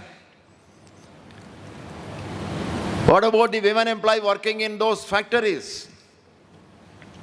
Forget about the bulk of the women who are working in the unorganized sector. Worst condition. But even the women who are working in factories, if the Factories Act will be amended, then maternity benefit will not be applicable to them. Then what will happen to that lady worker? That she will deliver and next day she has to come to the bank, she will come to the factory. What type of inhuman society we are heading to? We glorify women. We say mother is God, all those things. But you want to deprive this benefit of the women, the maternity. And if that will happen there, in the 12th bipartite, will not IBA come to me? Here also you have to change. So this is a huge problem, new problem. All the labor laws. And from where we got the labor laws? I don't know, I have not done anything.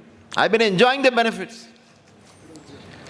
But we all got this benefit from their forefathers, our workers, our trade unions, 100 years. Very sad in our government, in our country. After 1947, no new labor law. Except one. 1972 Gratuity Act. Except that, no new labor law. All the labor laws that we have in our country, Trade Union Act, Industrial Dispute Act, Factory Act, everything, minimum wage, all prior to freedom, prior to 1947. So this government could not bring anything new. Now you are taking away. The workers fought for the country's freedom, fought for the labor rights. You want to take away. So we have to protect the labor laws. We have to fight against the anti-people economic policy which is resulting in this multi-dimensional poverty. This is also a priority. To save the bank is my job. To ensure that the economy benefits the people. To ensure that we don't fritter away our labor laws. In all these struggles also we have to be there. That is why it's a new situation. Things are not the same like 1960s, 1970s, 1980s. The government is hostile. The employees are hostile. There's a greed for money. Greed. Money is okay.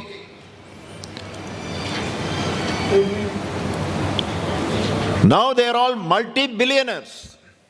From where they came, we don't know. Now everybody, every day, you talk of Adani. Where was Adani 10 years ago, 20 years ago? Nobody knew there is one person like him. Now he has overtaken Ambani. That means this is a new situation developing. And this we have to understand. And this cannot be fought by one-day strike or by passing one resolution. With determination, we have to fight back on all these offensives. And in all that, what can help us? Why this conference is important? The farmer struggle is an example, live example. They got united, they could win. If they were scattered, government would have had their way. Determination and unity. What is the glory of the AIBA? Determination to fight and unity of the bank employees. That's why we are marching forward. If you have no unity, if you are not ready to fight, then you can write, once upon a time there was AIBA. It will become a story. It's a live organization because we are united, we are fighting. This essentially we have to again, to re-emphasize, to reiterate to ourselves that we will be more united, we will be more determined in the days to come. And here in the organization, the composition of the organization has also undergone a change. All white hair. Some may be black artificially, not natural. But the composition of the bank employees has undergone a change. You joined the banks in the post-reform period. Post-reform period is a new situation. Pre-independent India was a different situation. We belong to another generation. Now there is a complete new generation. And this new generation, we have to hand over our All India Bank Employees Association to them. And we think they don't know anything except mobile and WhatsApp. But they know better than us.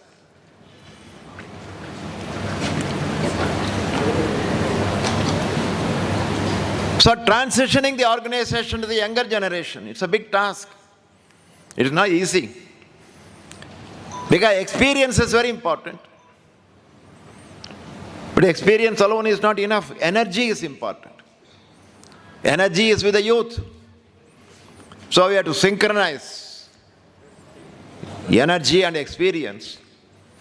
And that is a very important task before the All India Bank Employees Association at all levels. We have taken some initiative.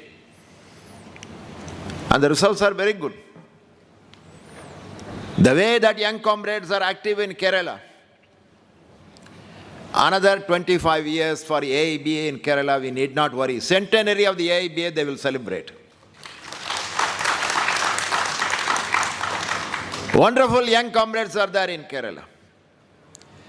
Similarly, women, very negligible people were women employees in the banks in those days, in one or two banks.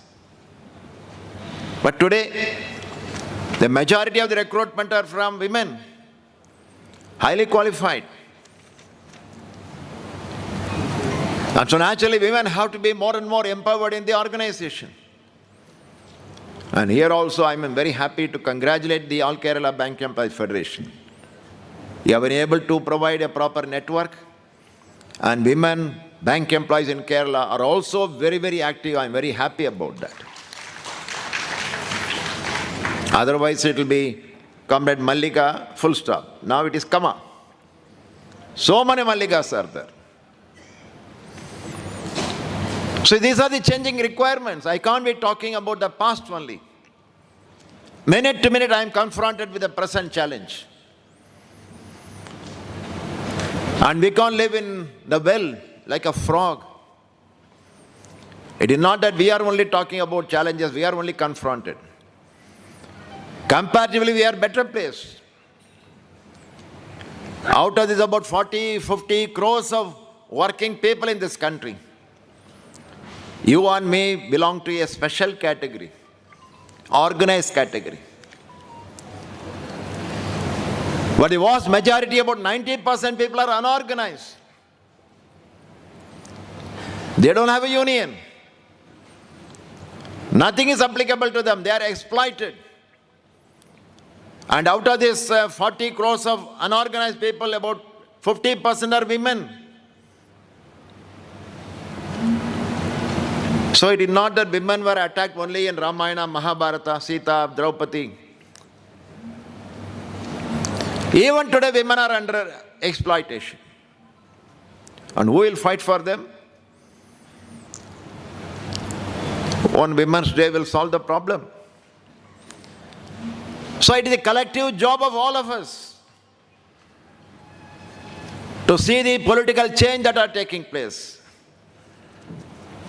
to understand the present economic policies, and also to get angry against the social maladies. If I am not angry, how to fight?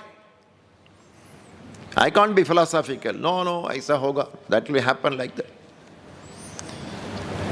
So much of social maladies before our eyes. The way things are happening to children, to women.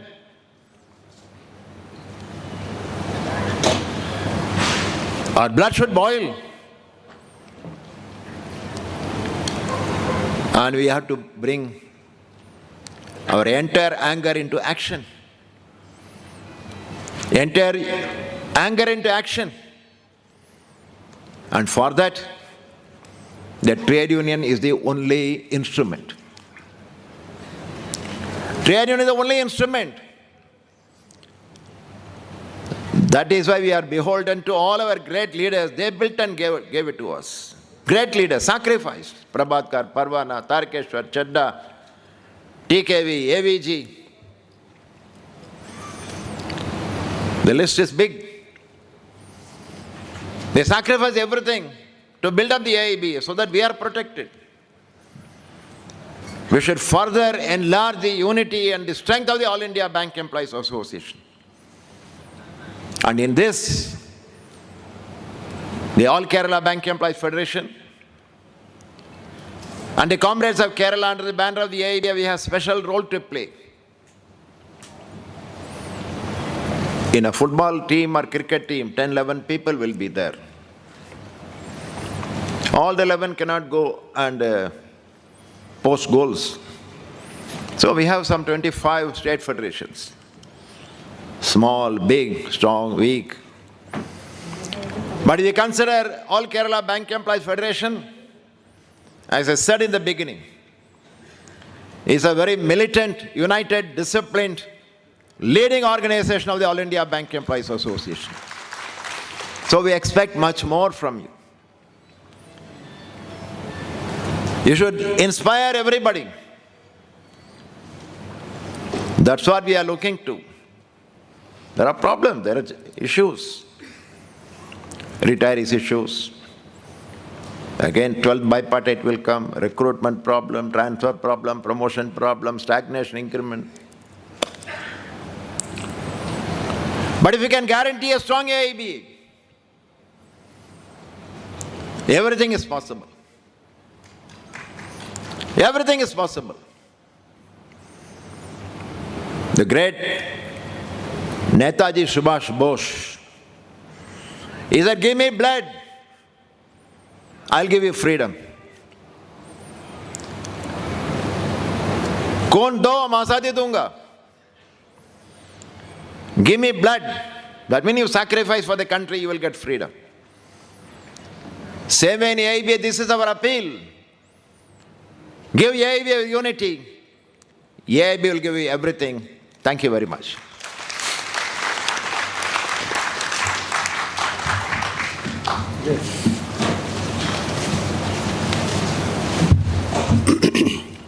നമ്മുടെ ഈ പ്രതിനിധി സമ്മേളനം ഉദ്ഘാടനം ചെയ്ത ആരാധനായ നമ്മുടെ general secretary സഖാവ് CH വെങ്കടാചലത്തിന് ഓൾ കേരള ബാങ്ക് എംപ്ലോയീസ് ഫെഡറേഷൻ്റെ സംസ്ഥാന കമ്മിറ്റിക്ക് വേണ്ടിയുള്ള എല്ലാവിധ നന്ദിയും അറിയിക്കുന്നു.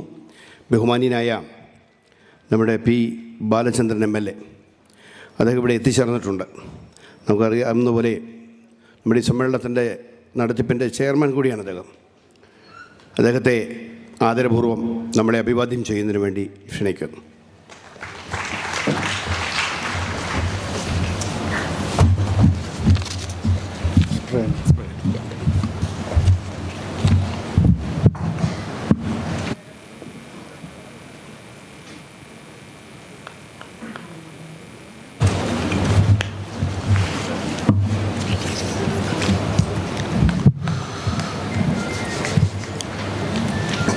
ഈ സംസ്ഥാന സമ്മേളനത്തിൽ പങ്കെടുക്കുന്ന കേരളത്തിൻ്റെ വിവിധ ജില്ലകളിൽ നിന്ന് വന്ന പ്രിയപ്പെട്ട പ്രതിനിധികളെ, വേദിയിൽ ഉപവിഷ്ടരായിട്ടുള്ള AIBAയുടെയും ഓൾ ഇന്ത്യ ബാങ്ക് എംപ്ലോയീസ് അസോസിയേഷൻ്റെയും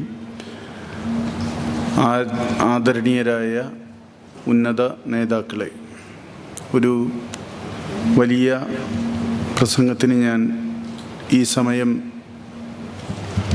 കാണുന്നില്ല. കാരണം നിങ്ങൾ ഒരു കോവിഡിൻ്റെ കാലത്താണ്, അവസാന പാദത്തിലാണെങ്കിലും നിൽക്കുന്നത്. അതുകൊണ്ട് സമ്മേളനത്തിൻ്റെ മുഖ്യ അജണ്ട നിങ്ങളുടെ ബിസിനസ് ഈ സമ്മേളനത്തിൻ്റെ വേഗം നടത്തി തീർക്കുക എന്നുള്ളതാണ്. ലോകമാകെ 60 ലക്ഷം പേർ മരിച്ച, ഇന്ത്യയിൽ 8 ലക്ഷത്തിലധികം മരിച്ച, കേരളത്തിൽ 40,000 പേർ മരിച്ച ഒരു മഹാ പാൻഡമിക്കിനെയാണ് നമ്മൾ നേരിട്ടുകൊണ്ടിരിക്കുന്നത്. ഒമിക്രോൺ വിചാരിച്ച പോലെ കടന്നു വരുമെങ്കിൽ ഇനിയും ദുരിതമിരട്ടിക്കും.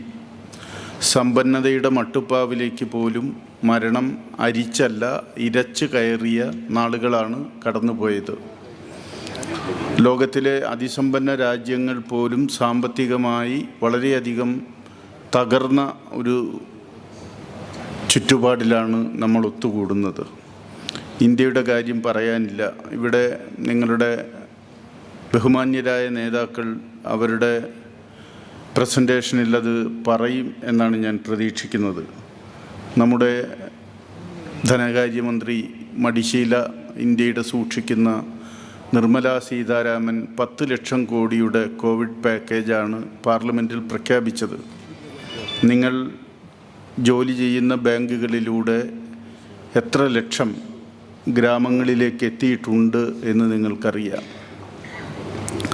2 ഹവായി ചെരുപ്പ് വാങ്ങിയാൽ ഒന്ന് തേയുകയും മറ്റതിൻ്റെ വള്ളി പൊട്ടുകയും ചെയ്യുമ്പോൾ കിട്ടുന്ന ഒരു ലോണിൻ്റെ പേരാണ് മുദ്രാ ലോൺ. നിങ്ങളിൽ പലരും അത് കൈകാര്യം ചെയ്യുന്നുണ്ടാവും. അങ്ങനെയുള്ള മുദ്രാ ലോണാണ് ഒരു കോവിഡ് പാക്കേജിലെ മുഖ്യ ജനങ്ങളെ സഹായിക്കാനുള്ള ഒരു പരിപാടി. 10 ലക്ഷം കോടിയിൽ ഗ്രാമങ്ങളിൽ, ഇന്ത്യയുടെ 3-3.5 ലക്ഷം വരുന്ന ഗ്രാമങ്ങളിൽ 5.5 ലക്ഷം ഉണ്ടായിരുന്നു. ഇപ്പം 3.5. ബാക്കിയൊക്കെ പട്ടണ സ്വഭാവമുള്ള പ്രദേശങ്ങളായി മാറി.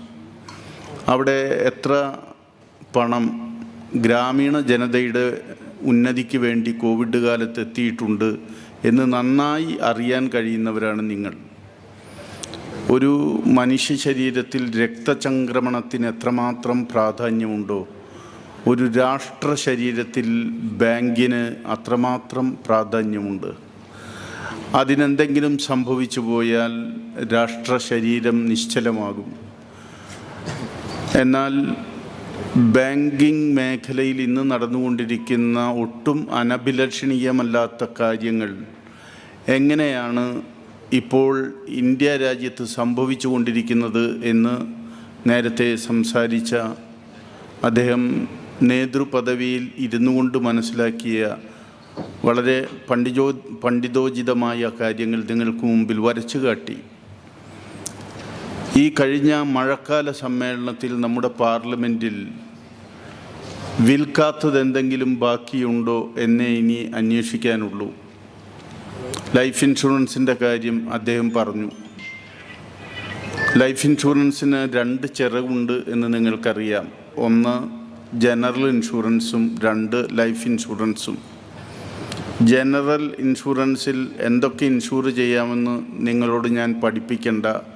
കൊല്ലക്കുടിലിൽ സൂചി വിൽക്കണ്ടല്ലോ. 2 ചിറകുകളിൽ നിന്നുമായി ഉദ്ദേശം 7 ലക്ഷം കോടി രൂപയുടെ അറ്റാദായം ഇന്ത്യൻ ഖജനാവിലേക്ക് പെയ്തിറങ്ങുന്നുണ്ട്. 1956 പ്രമുഖ പാർലമെൻറ്റേറിയനായിരുന്ന ഫിറോസ് ഗാന്ധി അന്നത്തെ ഇൻഷുറൻസ് കമ്പനികൾക്കെതിരെ ഇന്ത്യൻ പാർലമെൻറ്റിൽ കൊണ്ടുവന്ന ഒരു ബില്ലിൻ്റെ ചർച്ചയെ തുടർന്ന് പണ്ഡിറ്റ് ജവഹർലാൽ നെഹ്റു പാർലമെൻറ്റ് സമിതിയെ നിയോഗിച്ചു. 265-ലധികം വിദേശ കമ്പനികളും സ്വദേശ കമ്പനികളും അടങ്ങിയ ഒരു വിഭാഗമാണ് അന്ന് ഇന്ത്യൻ ഇൻഷുറൻസിനെ നിയന്ത്രിച്ചിരുന്നത്. കോടിക്കണക്കിന് രൂപ ഇന്ത്യക്കാരൻ്റെ പണം ഈ വിദേശ കമ്പനികൾ കൊണ്ടുപോകുന്നു എന്ന് മനസ്സിലാക്കിക്കൊണ്ട് അദ്ദേഹം ആ പാർലമെൻ്ററി സബ് കമ്മിറ്റിയുടെ റിപ്പോർട്ട് ഏറ്റുവാങ്ങി ഇന്ത്യയിൽ ഒരാളെ ശിക്ഷിക്കാൻ തീരുമാനിച്ചു. അതൊരു പ്രമുഖ പത്രത്തിൻ്റെ ചീഫ് എഡിറ്ററെയാണ് ശിക്ഷിച്ചത്. അതേ തുടർന്ന് 1958 life insurance act of India government പാർലമെൻറ്റിൽ അവതരിപ്പിച്ച് പ്രധാനമന്ത്രി പാസാക്കി. അന്ന് കടൽ കടത്തിവിട്ട എല്ലാ ഇൻഷുറൻസ് കമ്പനികളും ഇന്ത്യയിലേക്ക് ഈ വർഷം തിരിച്ചു വരികയാണ്. കോടിക്കണക്കിന് രൂപ അറ്റാദായമുണ്ടാക്കുന്ന ഇൻഷുറൻസ് മേഖല അതിൻ്റെ ഓഹരിയുടെ താക്കോൽ സ്ഥാനങ്ങളിൽ സ്വകാര്യ മൂലധനം വളരെ പ്രത്യക്ഷമായി വന്നു കഴിഞ്ഞു. ഇൻഷുറൻസ് മാത്രമല്ല, നിങ്ങൾക്കറിയാം, ഖനികൾ, തുറമുഖങ്ങൾ, വിമാനത്താവളങ്ങൾ, നവരത്ന കമ്പനികൾ എല്ലാം ഡിസ്ഇൻവെസ്റ്റ്മെൻറ്റ് പോളിസിയുടെ ഭാഗമായി വിൽക്കുകയാണ്. ഇതിന്ന് തുടങ്ങിയതല്ല. 1991 18 ഭാഷകളറിയാവുന്ന നമ്മുടെ നരസിംഹറാവുവിൻ്റെ ക്യാബിനറ്റിൽ അന്നത്തെ ധനകാര്യമന്ത്രിയായിരുന്ന മൻമോഹൻ സിംഗ് അവതരിപ്പിച്ച പുത്തൻ സാമ്പത്തിക നയത്തിലൂടെ കടന്നു വന്ന പരിഷ്കാരങ്ങളാണ് പല വിധത്തിൽ ഇന്ത്യയെ ഇന്ന് ഈ കയങ്ങളിലേക്ക് വലിച്ചെറിഞ്ഞിട്ടുള്ളത്. ഇതെല്ലാം നല്ലപോലെ മനസ്സിലാക്കുകയും ഇതെല്ലാം നല്ലപോലെ മനസ്സിലാക്കി ഇതിനോട് പ്രതികരിക്കാൻ ശ്രമിക്കുകയും ചെയ്യുന്ന ഒരു ഉദ്യോഗസ്ഥ സംവിധാനത്തിനകത്ത് പ്രവർത്തിക്കുന്ന ജീവനക്കാർ എന്നുള്ള നിലയ്ക്ക് ഞാൻ നിങ്ങളോട് സമയമെടുത്ത് പറയണം എന്നാഗ്രഹിക്കുന്നില്ല. മാറിയ കാലമാണ്, പോസ്റ്റ് ട്രൂത്ത് പീരീഡാണ്, സത്യാനന്തര കാലം. നിങ്ങൾക്കതിനെക്കുറിച്ചൊക്കെ വായിക്കുന്നവർക്കറിയാം. ഒരു സത്യത്തെ അല്ലെങ്കിൽ ഒരു കള്ളത്തെ പോസ്റ്റ് ട്രൂത്ത് പീരീഡിൽ എങ്ങനെ സത്യമാക്കി മാറ്റാം എന്നുള്ള പരീക്ഷണങ്ങൾ മാധ്യമങ്ങൾ നടത്തുന്ന കാലമാണ്. മറഡോക്കും സോണി കോർപ്പറേഷനും ഉൾപ്പെടെയുള്ള മാധ്യമ ഭീമന്മാരുടെ പിന്തുണയോടെ രാജ്യത്ത് നടപ്പാക്കിക്കൊണ്ടിരിക്കുന്ന തെറ്റായ ഈ സാമ്പത്തിക നയങ്ങൾ രാജ്യത്തെ എവിടേക്ക് എത്തിക്കും എന്നുള്ളത് നമുക്ക് നല്ലപോലെ അറിയാം. ഇന്ത്യ വിദേശികളോട് പോരാടി സ്വാതന്ത്ര്യം നേടിയെടുത്ത ചരിത്രമുണ്ടെങ്കിൽ ഇന്ന് സ്വദേശത്ത് വിദേശികളുടെ സാമ്പത്തിക നയം നടപ്പാക്കുന്ന രാഷ്ട്രീയ ശക്തികളോട് പോരാടി ഇന്ത്യയെ സ്വതന്ത്രമാക്കേണ്ട, വരുന്ന തലമുറയ്ക്ക് ഇന്ത്യയിൽ സ്വതന്ത്രമായി വളരുന്നതിന് വേണ്ട അവസരമൊരുക്കുന്ന സമരങ്ങൾക്ക് നേതൃത്വം കൊടുക്കേണ്ട ഒരു കാലപരിണിതിയിലേക്ക് ലോകം എത്തിച്ചേർന്നിരിക്കുന്നു.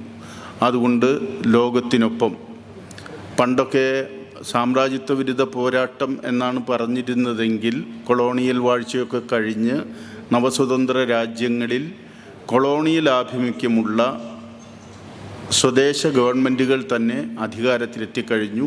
അതിൻ്റെ സാമ്പത്തിക നടപടികളാണ് ഇപ്പോൾ നടന്നുകൊണ്ടിരിക്കുന്നത്. അതുകൊണ്ട് രാജ്യത്ത് ഏത് തലത്തിലും കർഷകരുടെ സമരം നടന്നു. എന്തെങ്കിലും പുതിയ കാര്യം കർഷകർ മുന്നോട്ട് വെച്ചോ? ഒരു കാര്യവും കർഷകർ മുന്നോട്ട് വച്ചില്ല. ചമ്പാരനിലെ നീലം കൃഷിക്കാരെ സംഘടിപ്പിച്ചുകൊണ്ട് മഹാത്മാഗാന്ധി സ്വാതന്ത്ര്യ സമരം ആരംഭിക്കുന്ന കാലത്ത് വെച്ച അതേ മുദ്രാവാക്യം, ഉൽപ്പന്നങ്ങൾക്ക് വില ലഭിക്കണമെന്ന ഒരു കർഷകൻ്റെ ഏറ്റവും പ്രാഥമികമായ മുദ്രാവാക്യമാണ് ഇന്ത്യയിലെ കർഷകൻ മുന്നോട്ട് വെച്ചത്. സ്വതന്ത്രാനന്തര ഭാരതത്തിൽ എത്ര പേർ രക്തസാക്ഷികളായി, എത്ര പേർ ജീവിച്ചിരിക്കുന്ന രക്തസാക്ഷികൾ എന്നുള്ള നിലയ്ക്ക് മർദ്ദനങ്ങൾ ഏറ്റുവാങ്ങി.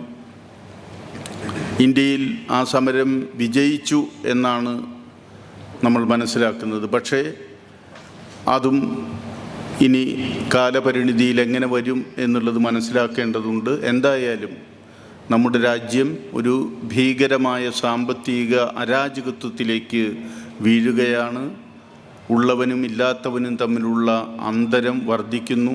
സാമ്പത്തിക ശാസ്ത്രത്തിൻ്റെ ഈ അടിസ്ഥാന തത്വങ്ങൾ ഏറ്റവും ആദ്യം മനസ്സിലാക്കുന്ന ഒരു വിഭാഗം എന്നുള്ള നിലയ്ക്ക് ഞാൻ നിങ്ങളോട് സമയമെടുത്ത് സംസാരിക്കുന്നില്ല. ശക്തൻ തമ്പുരാൻ്റെ തട്ടകത്തിലേക്ക്, കേരളത്തിൻ്റെ സാംസ്കാരിക തലസ്ഥാന നഗരിയിലേക്ക്, സഖാവ് അച്യുതമേനോൻ്റെ ജന്മദേശത്തേക്ക് ഈ സമ്മേളനത്തിൽ പങ്കെടുക്കാൻ കടന്നു വന്ന നിങ്ങളെ ഹൃദയപൂർവ്വം അഭിവാദ്യം ചെയ്തുകൊണ്ട് എല്ലാവരെയും കേരളത്തിൻ്റെ ഈ സാംസ്കാരിക നഗരിയുടെ സമരപാരമ്പര്യമുറങ്ങുന്ന ഈ മണ്ണിലേക്ക് ഒരിക്കൽ കൂടി അഭിവാദ്യത്തോടെ സ്വീകരിച്ചുകൊണ്ട് ഞാൻ എൻ്റെ സംസാരം അവസാനിപ്പിക്കുന്നു. നിങ്ങൾക്കെല്ലാവർക്കും എൻ്റെ നമസ്കാരം.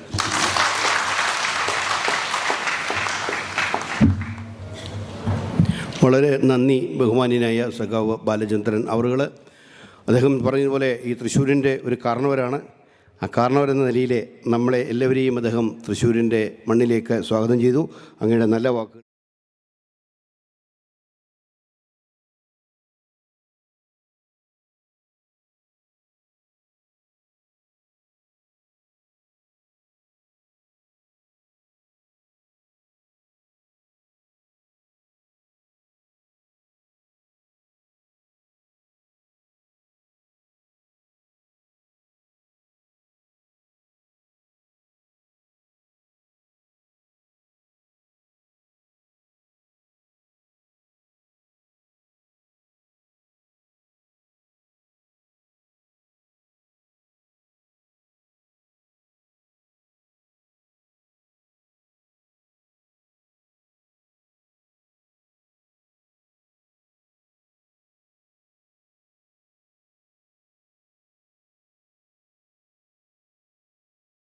ചായ അറേഞ്ച് ചെയ്തിട്ടുണ്ട്, ഡയസിലേക്ക് അത് കൊണ്ടുവരണ്ട എന്നാണ് പറഞ്ഞിരിക്കുന്നത്. പക്ഷേ ചായയ്ക്ക് വേണ്ടി നമ്മളൊരു 10 മിനിറ്റ് വിട്ടാൽ നമുക്കൊരു 15-20 മിനിറ്റ് നഷ്ടപ്പെടും.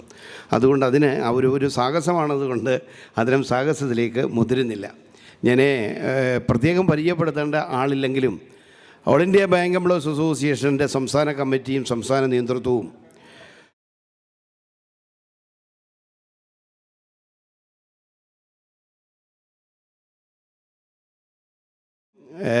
നമുക്കറിയാവുന്നത് AKBFിൽ എന്ത് സ്ഥാനം വഹിച്ചു, ബാങ്കേഴ്സ് യൂണിയനിൽ എന്ത് സ്ഥാനം വഹിച്ചു എന്നൊന്നും പറയുന്നില്ലെങ്കിലും ഓൾ ഇന്ത്യ ട്രേഡ് യൂണിയൻ കോൺഗ്രസിൻ്റെ സംസ്ഥാന സെക്രട്ടറിയായിട്ട് തിരഞ്ഞെടുക്കപ്പെട്ട ഒരു വ്യക്തി നമ്മുടെ സംഘടനയിൽ നിന്ന് പോയി എന്നുള്ളതിൽ എത്തിച്ചേർന്നു എന്നതിൽ വളരെ അഭിമാനത്തോടെ ഞാൻ കെ മല്ലികയെ സ്വാഗതം ചെയ്തുകൊള്ളുന്നു.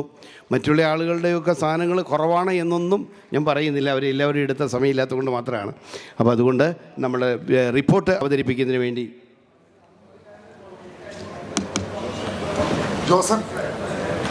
റിപ്പോർട്ട് അവതരിപ്പിക്കുന്നതിന് വേണ്ടി സഖാവ് CD ജോസനെ ആദരപൂർവ്വം ക്ഷണിച്ചോളൂ.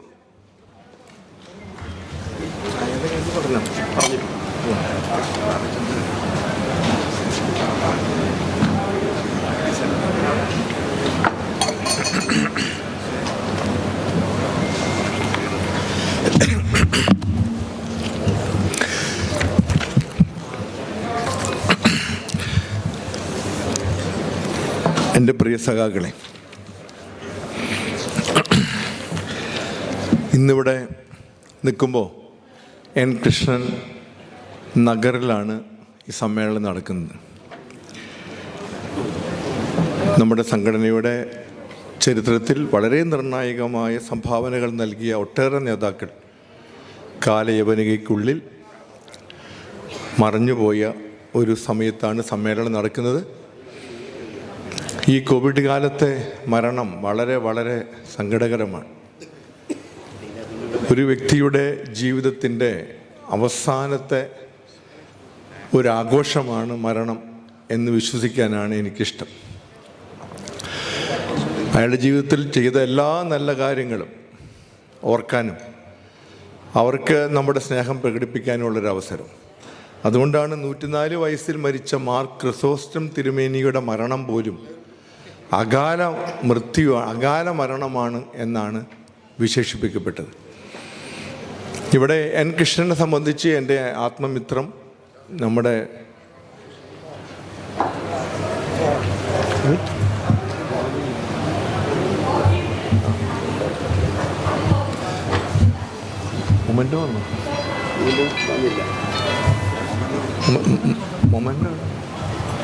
നമ്മുടെ ആദരണീയനായ നമ്മുടെ MLA സഖാവ് പി ബാലചന്ദ്രൻ ഇപ്പോൾ പോവുകയാണ്.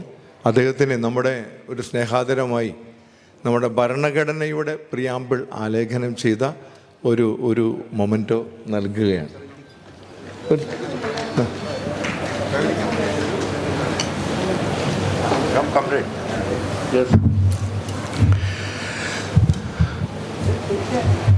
ഇപ്പോൾ നമ്മുടെ തൃശ്ശൂർ ബാങ്ക് എംപ്ലോയീസ് സഹകരണ സംഘത്തിൻ്റെ സത്യത്തിന് വേണ്ടിയുള്ള പോരാട്ടത്തിലാണെങ്കിലും നമ്മുടെ ജാഥകളുടെ ധർണകളുടെയൊക്കെ മുദ്രാവാക്യം വിളികളിലൊക്കെ നിറഞ്ഞു നിന്ന നമ്മുടെ പ്രിയ സഖാവായിരുന്നു.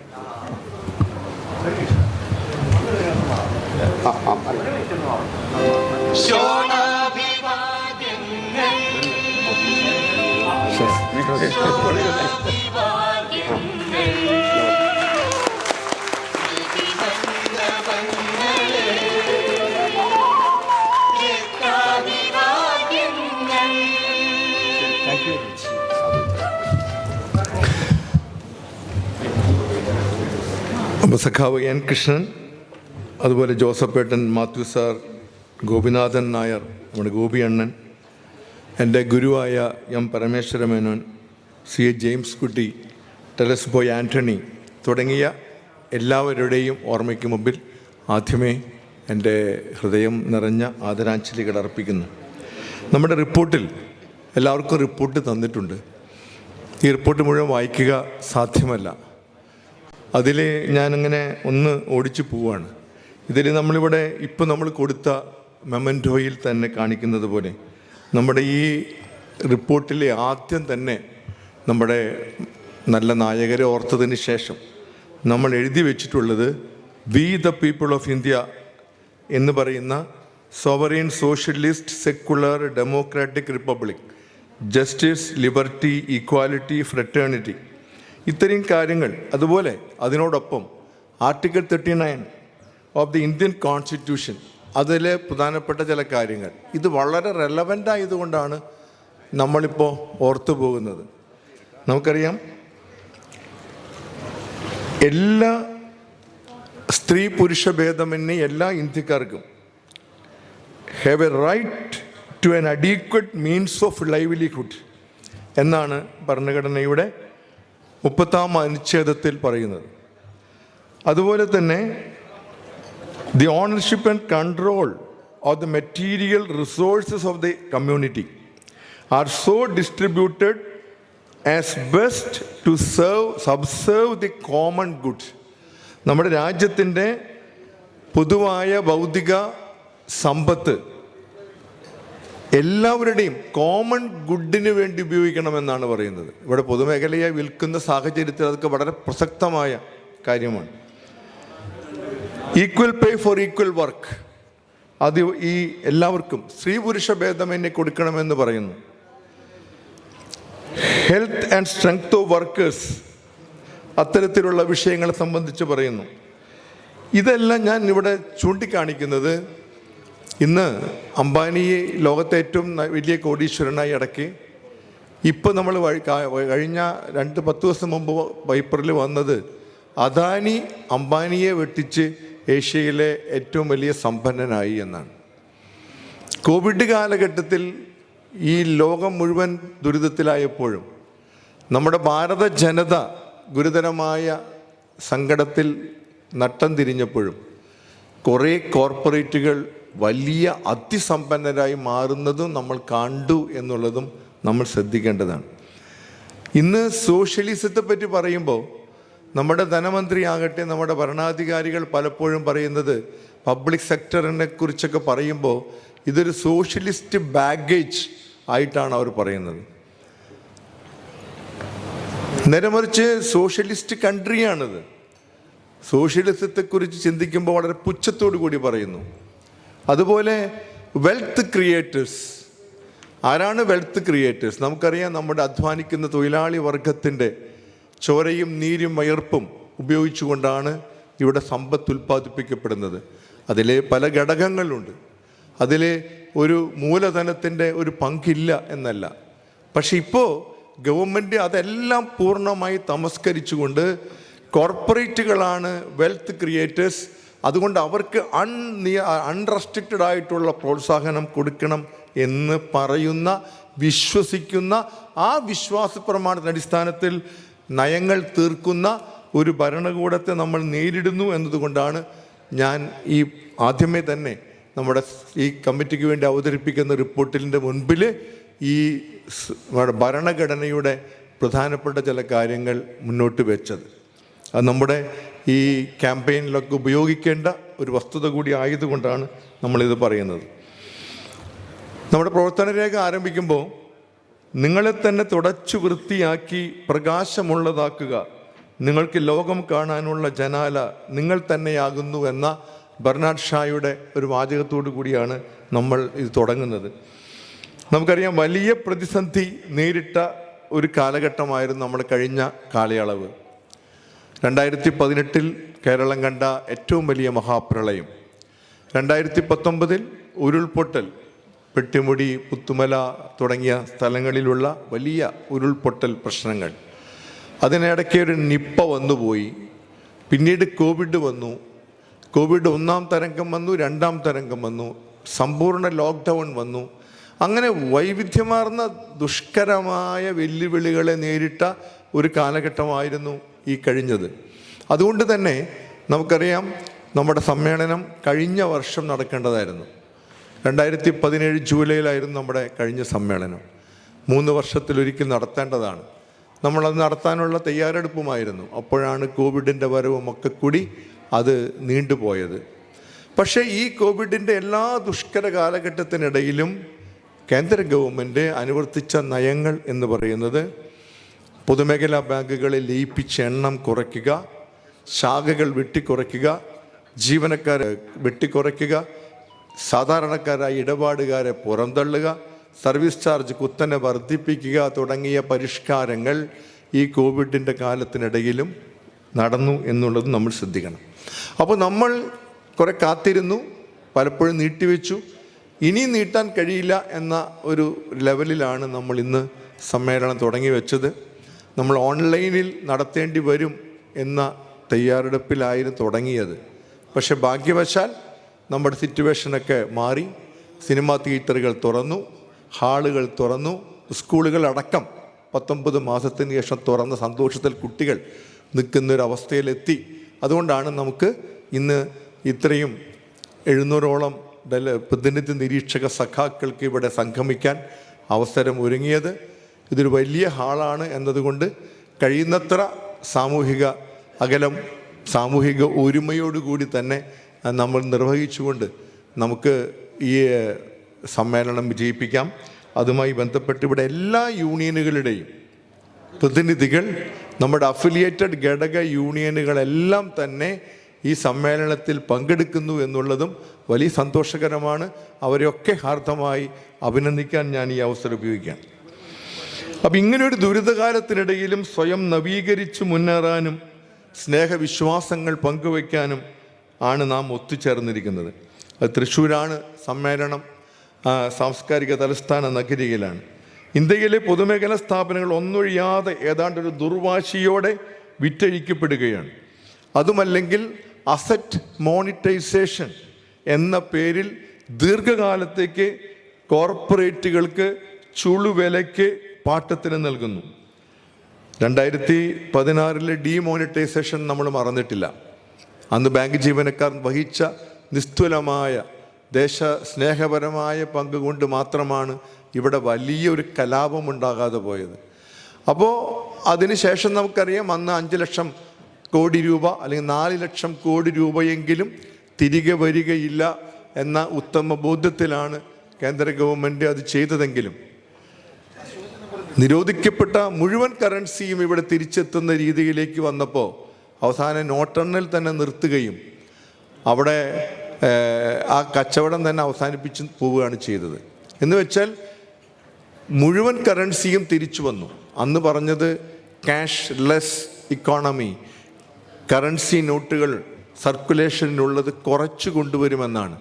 പക്ഷെ പിന്നീട് 2000-ൻ്റെ നോട്ട് കൊണ്ടുവരികയും അത് ഉയർന്ന ഡിനോമിനേഷൻ ആവുകയും കള്ളപ്പണക്കാർക്ക് അത് സൂക്ഷിച്ചു വെക്കാൻ എളുപ്പമാവുകയും ഇന്ന് കണക്കനുസരിച്ച് അന്ന് ഉണ്ടായിരുന്നതിനേക്കാൾ കൂടുതൽ കറൻസി സർക്കുലേഷൻ ഉണ്ട് എന്നുള്ള വിചിത്രമായ ഒരു സിറ്റുവേഷൻ നമ്മൾ കാണുകയാണ്.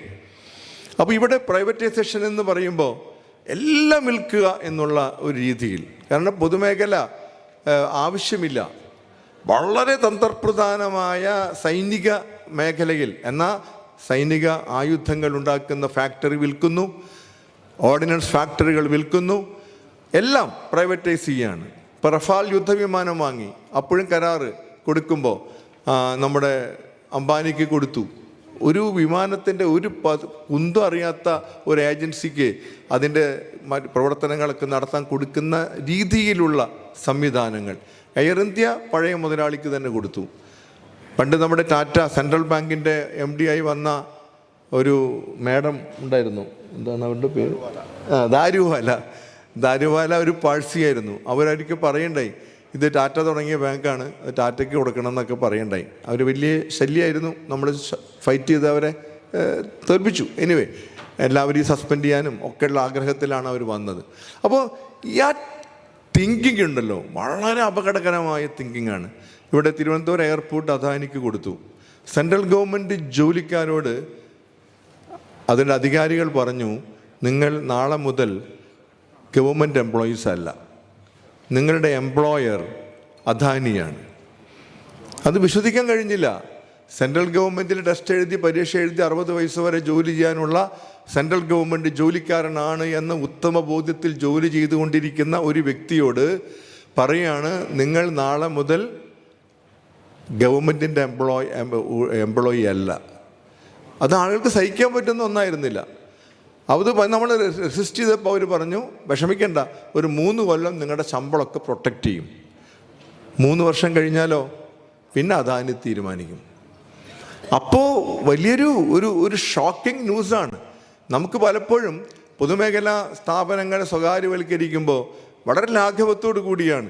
അതിപ്പോൾ മുതലാളി മാറുന്നു, അതിലിപ്പോൾ എന്തത്ര വലിയ പ്രശ്നം എന്നൊക്കെ ചിന്തിക്കുന്നുണ്ട് പലപ്പോഴും, വളരെ ലൈറ്റായിട്ട്. ഞാൻ അത് അനുഭവിക്കുന്നത് വരെയും എനിക്കത് പ്രശ്നമല്ല എന്ന് ചിന്തിക്കുന്ന ഒരു മെൻറ്റാലിറ്റി പലപ്പോഴും ഉണ്ട്. അതാണ് നമ്മുടെ മാർട്ടിൻ നെയ്മുള്ളവരുടെ കവിത പറയുന്നത് പോലെ, ആദ്യം അവർ ക്രിസ്ത്യാനികളെ ആക്രമിച്ചു, ഞാൻ മിണ്ടിയില്ല, ഞാൻ ക്രിസ്ത്യാനിയായിരുന്നില്ല. അവർ പിന്നെ കമ്മ്യൂണിസ്റ്റുകളെ ആക്രമിച്ചു, ഞാൻ മിണ്ടിയില്ല, ഞാൻ കമ്മ്യൂണിസ്റ്റ് ആയിരുന്നില്ല. അവർ പിന്നെ ട്രേഡ് യൂണിയനിസ്റ്റുകളെ ആക്രമിച്ചു, ഞാൻ മിണ്ടിയില്ല. അങ്ങനെ അവസാനം അവർ എന്നെ ആക്രമിച്ചു, എനിക്ക് വേണ്ടി ശബ്ദിക്കാൻ ആരും ഉണ്ടായിരുന്നില്ല എന്ന് പറയുന്ന അത് അക്ഷരം പ്രതി ശരിയാണ് എന്ന് തെളിയിച്ചുകൊണ്ടാണ് ഈ വിൽപ്പന നടക്കുന്നത്. അവസാനം അദാനിയുടെ ജീവനക്കാരാകാൻ തയ്യാറല്ല എന്ന് പറഞ്ഞ ആളുകളോട് പറഞ്ഞത്, എങ്കിൽ നിങ്ങളെ സ്ഥലം മാറ്റും. എവിടേക്ക് മാറ്റും? വേക്കൻസിയുള്ള മറ്റേതെങ്കിലും അകലങ്ങളിലുള്ള എയർപോർട്ടിലേക്ക് നിങ്ങളുടെ സ്ഥലം മാറ്റും. അങ്ങനെ സ്ഥലം മാറ്റി. This is really happened in Kerala in a public sector. Railway വിൽക്കുകയാണ്, ട്രെയിൻ വിൽക്കുകയാണ്, അവിടെ ചാർജുകൾ കൂടുന്നു.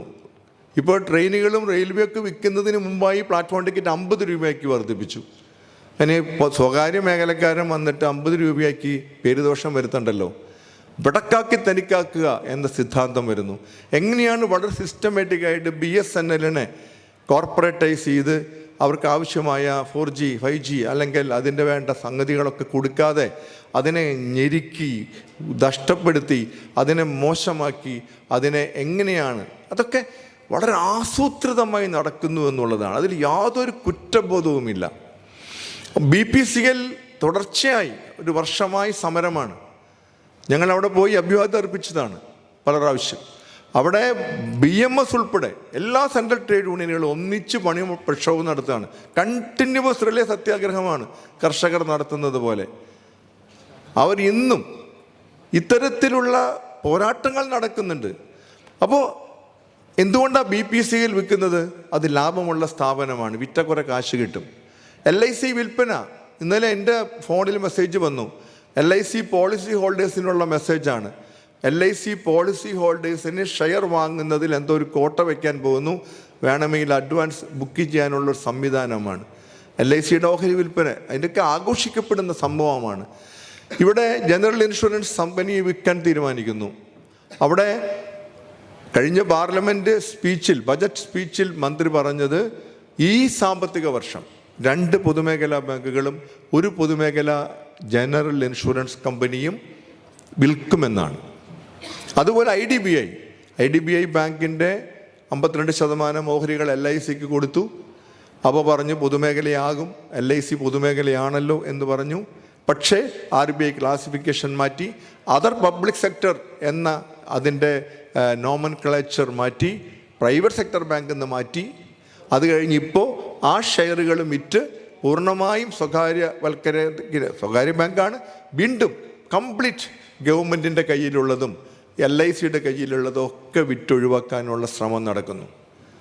റീജിയണൽ റൂറൽ ബാങ്കുകൾ പോലും ഓഹരി മൂലധനം വർദ്ധിപ്പിക്കണമെന്ന ഒരു കണ്ടീഷൻ വെച്ചുകൊണ്ട് അത് കൊടുക്കാൻ കാശില്ല എന്ന് പറഞ്ഞുകൊണ്ട് അതിനെ വിൽക്കാനായിട്ട് ശ്രമിക്കുന്നു. ഇതൊക്കെ നമ്മുടെ കൺമുന്നിൽ കാണുകയാണ്. ഇപ്പോൾ പൊതുമേഖലാ ബാങ്കുകളുടെ സ്വകാര്യവൽക്കരണം എന്ന് പറയുമ്പോൾ എന്താണ് ഉദ്ദേശിക്കുന്നത്? അവർ ബാങ്കിങ് ലോ അമെൻമെൻറ്റ് ബില്ല് കൊണ്ടുവരുമെന്നാണ് പറയുന്നത്. ക്യാബിനറ്റിലേക്ക് നോട്ട് പോകുന്നു എന്നൊക്കെ വാർത്തകളുണ്ട്. അത് പോയാൽ, അത് ക്ലിയർ ചെയ്താൽ ഇമ്മീഡിയറ്റ് ആയിട്ട് പ്രസൻറ്റ് ചെയ്യും. അവിടെ യാതൊരു എതിർപ്പിനും പ്രസക്തിയില്ല. അവിടെ ഒറ്റ വോട്ടോടുകൂടി രാജ്യസഭയിൽ പാസ്സാക്കുക, പാർലമെൻ്ററി സ്റ്റാൻഡിംഗ് കമ്മിറ്റിക്ക് പോലും വിടാതിരിക്കുക. വളരെ ചുരുങ്ങിയ സമയം കൊണ്ട് ചൂടപ്പം ഉണ്ടാക്കുന്ന പോലെയാണ് ബില്ലുകൾ പാസ്സാക്കി വിടുന്നത്. അങ്ങനെ പാസ്സാക്കിയതിൻ്റെ പരിണത ഫലമാണ് കർഷകർ 1 വർഷമായി പൊരുതിയത്.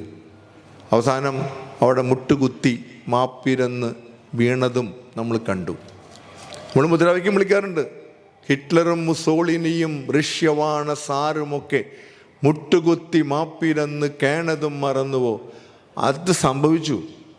ഒരു ഏകാധിപതിയായാലും ഒരു ജനാധിപത്യ ഭരണകൂടത്തിൻ്റെ തലവനായിരുന്നാലും any government for that matter ജനവിരുദ്ധമായ, രാജ്യത്തിൻ്റെ താല്പര്യങ്ങൾക്ക് ഗുണകരമല്ലാത്ത, അവരെ വിശ്വാസത്തിലെടുക്കാതെ കൊണ്ടുവരുന്ന ഒരു നിയമവും നടപ്പാക്കാൻ കഴിയില്ല എന്ന് തെളിയിക്കുന്ന ഒരു ക്ലാസിക് എക്സാമ്പിളാണ് ധീരോദാത്തമായ കർഷക സമരത്തിന് ശേഷം മോദി ഗവൺമെൻറ്റിന് ചെയ്യേണ്ടി വന്നത്. പിൻവാങ്ങേണ്ടി വന്നു. ഒരിക്കലും പിൻവലിക്കില്ല ഞാൻ എന്ന് വാശി പിടിച്ചതാണ്. പക്ഷേ ഒരു ദിവസം പിൻവലിച്ചു, കർഷകരോട് മാപ്പ് പറഞ്ഞു. അപ്പോൾ ഇതൊക്കെ നമ്മുടെ മുമ്പിലുള്ള, കഴിഞ്ഞ 1ാം മോദി ഗവൺമെൻറ്റിൻ്റെ കാലത്ത് ലാൻഡ് അക്വിസിഷൻ ആക്ട് കൊണ്ടുവന്നു. അത് പാസ്സാക്കാൻ കഴിഞ്ഞില്ല, വലിയ എതിർപ്പുണ്ടായി, അത് പിൻവലിക്കപ്പെട്ടു. ഈ ഗവൺമെൻറ്റിൻ്റെ കാലത്ത് FRDI ബില്ല് കൊണ്ടുവന്നു. FRDI ബില്ലിൻ്റെ ഉദ്ദേശം വളരെ ക്ലിയർ ആയിരുന്നു. ഒരു ബാങ്ക് നഷ്ടത്തിലായാൽ ആ ബാങ്കിലെ നിക്ഷേപകരോട് ഈ നഷ്ടത്തിലായ ബാങ്കിൻ്റെ ഓഹരിയാക്കി കൺവെർട്ട് ചെയ്യാൻ വരെ അനുവാദം കൊടുത്തുകൊണ്ട് ആ ബാങ്ക് എന്തെങ്കിലും ലാഭമാവുകയും ആ ഓഹരിക്ക് എന്തെങ്കിലും മൂല്യമുണ്ടാവുകയും ചെയ്യുന്ന കാലത്ത് മാത്രം നിങ്ങൾക്ക് നഷ്ടപരിഹാരം കിട്ടുന്ന രീതിയിൽ നിക്ഷേപകൻ്റെ പണം മാറ്റാൻ വരെയുള്ള നിയമങ്ങളുള്ള deposit insurance credit guarantee corporation വേണ്ടെന്ന് വയ്ക്കുന്ന ഒരു സംവിധാനമായിരുന്നു അവർ കൊണ്ടുവന്ന FRDI ബില്ല്. അതിന് പറഞ്ഞ് വെറുതെ കൊണ്ടുവന്നതല്ല. 2008 ആഗോള സാമ്പത്തിക മാന്ദ്യത്തിൽ അമേരിക്കയിൽ മാത്രം $2,76,000 ട്രില്യൺ എന്തൊക്കെയോ ആണ് ബെയിൽ ഔട്ട് ചെയ്യേണ്ടി വന്നത്. സ്വകാര്യ ബാങ്കുകൾ ടു ബിഗ് ടു ഫെയിൽ എന്ന് പറഞ്ഞ പടുകൂറ്റൻ ബാങ്കുകൾ പോലും തകർന്നുടഞ്ഞ് വീണപ്പോൾ അവരെ നിക്ഷേപകരെ സഹായിക്കാൻ വേണ്ടി സർക്കാർ ഖജനാവിൽ നിന്ന് കോടാനുകോടി രൂപ ഡോളറുകൾ അന്ന് വകമാറ്റി ബെയിൽ ഔട്ട് ചെയ്യേണ്ടി വന്നു. അതിനുശേഷം ആ കൈപ്പുള്ളി അനുഭവത്തിൻ്റെ അടിസ്ഥാനത്തിൽ G5 ഉച്ചകോടി, G20 ഉച്ചകോടിയൊക്കെ തീരുമാനിച്ചു. No more bail out, only bail in. ആ ഒരു പോളിസിയുടെ തുടർച്ചയായിട്ടാണ് ഇന്ത്യയിലും അത് കൊണ്ടുവരാൻ ശ്രമിച്ചത്. പക്ഷെ അമേരിക്കയിൽ പോലും അത്തരം പരിഷ്കാരങ്ങൾക്ക് അവർ ശ്രമിച്ചപ്പോൾ പോലും ഡെപ്പോസിറ്റ് ഇൻഷുറൻസ് എന്ന് പറയുന്ന സംവിധാനം അവർ നിലനിർത്തി എന്നുള്ളതും ഒരു വസ്തുതയായിരുന്നു.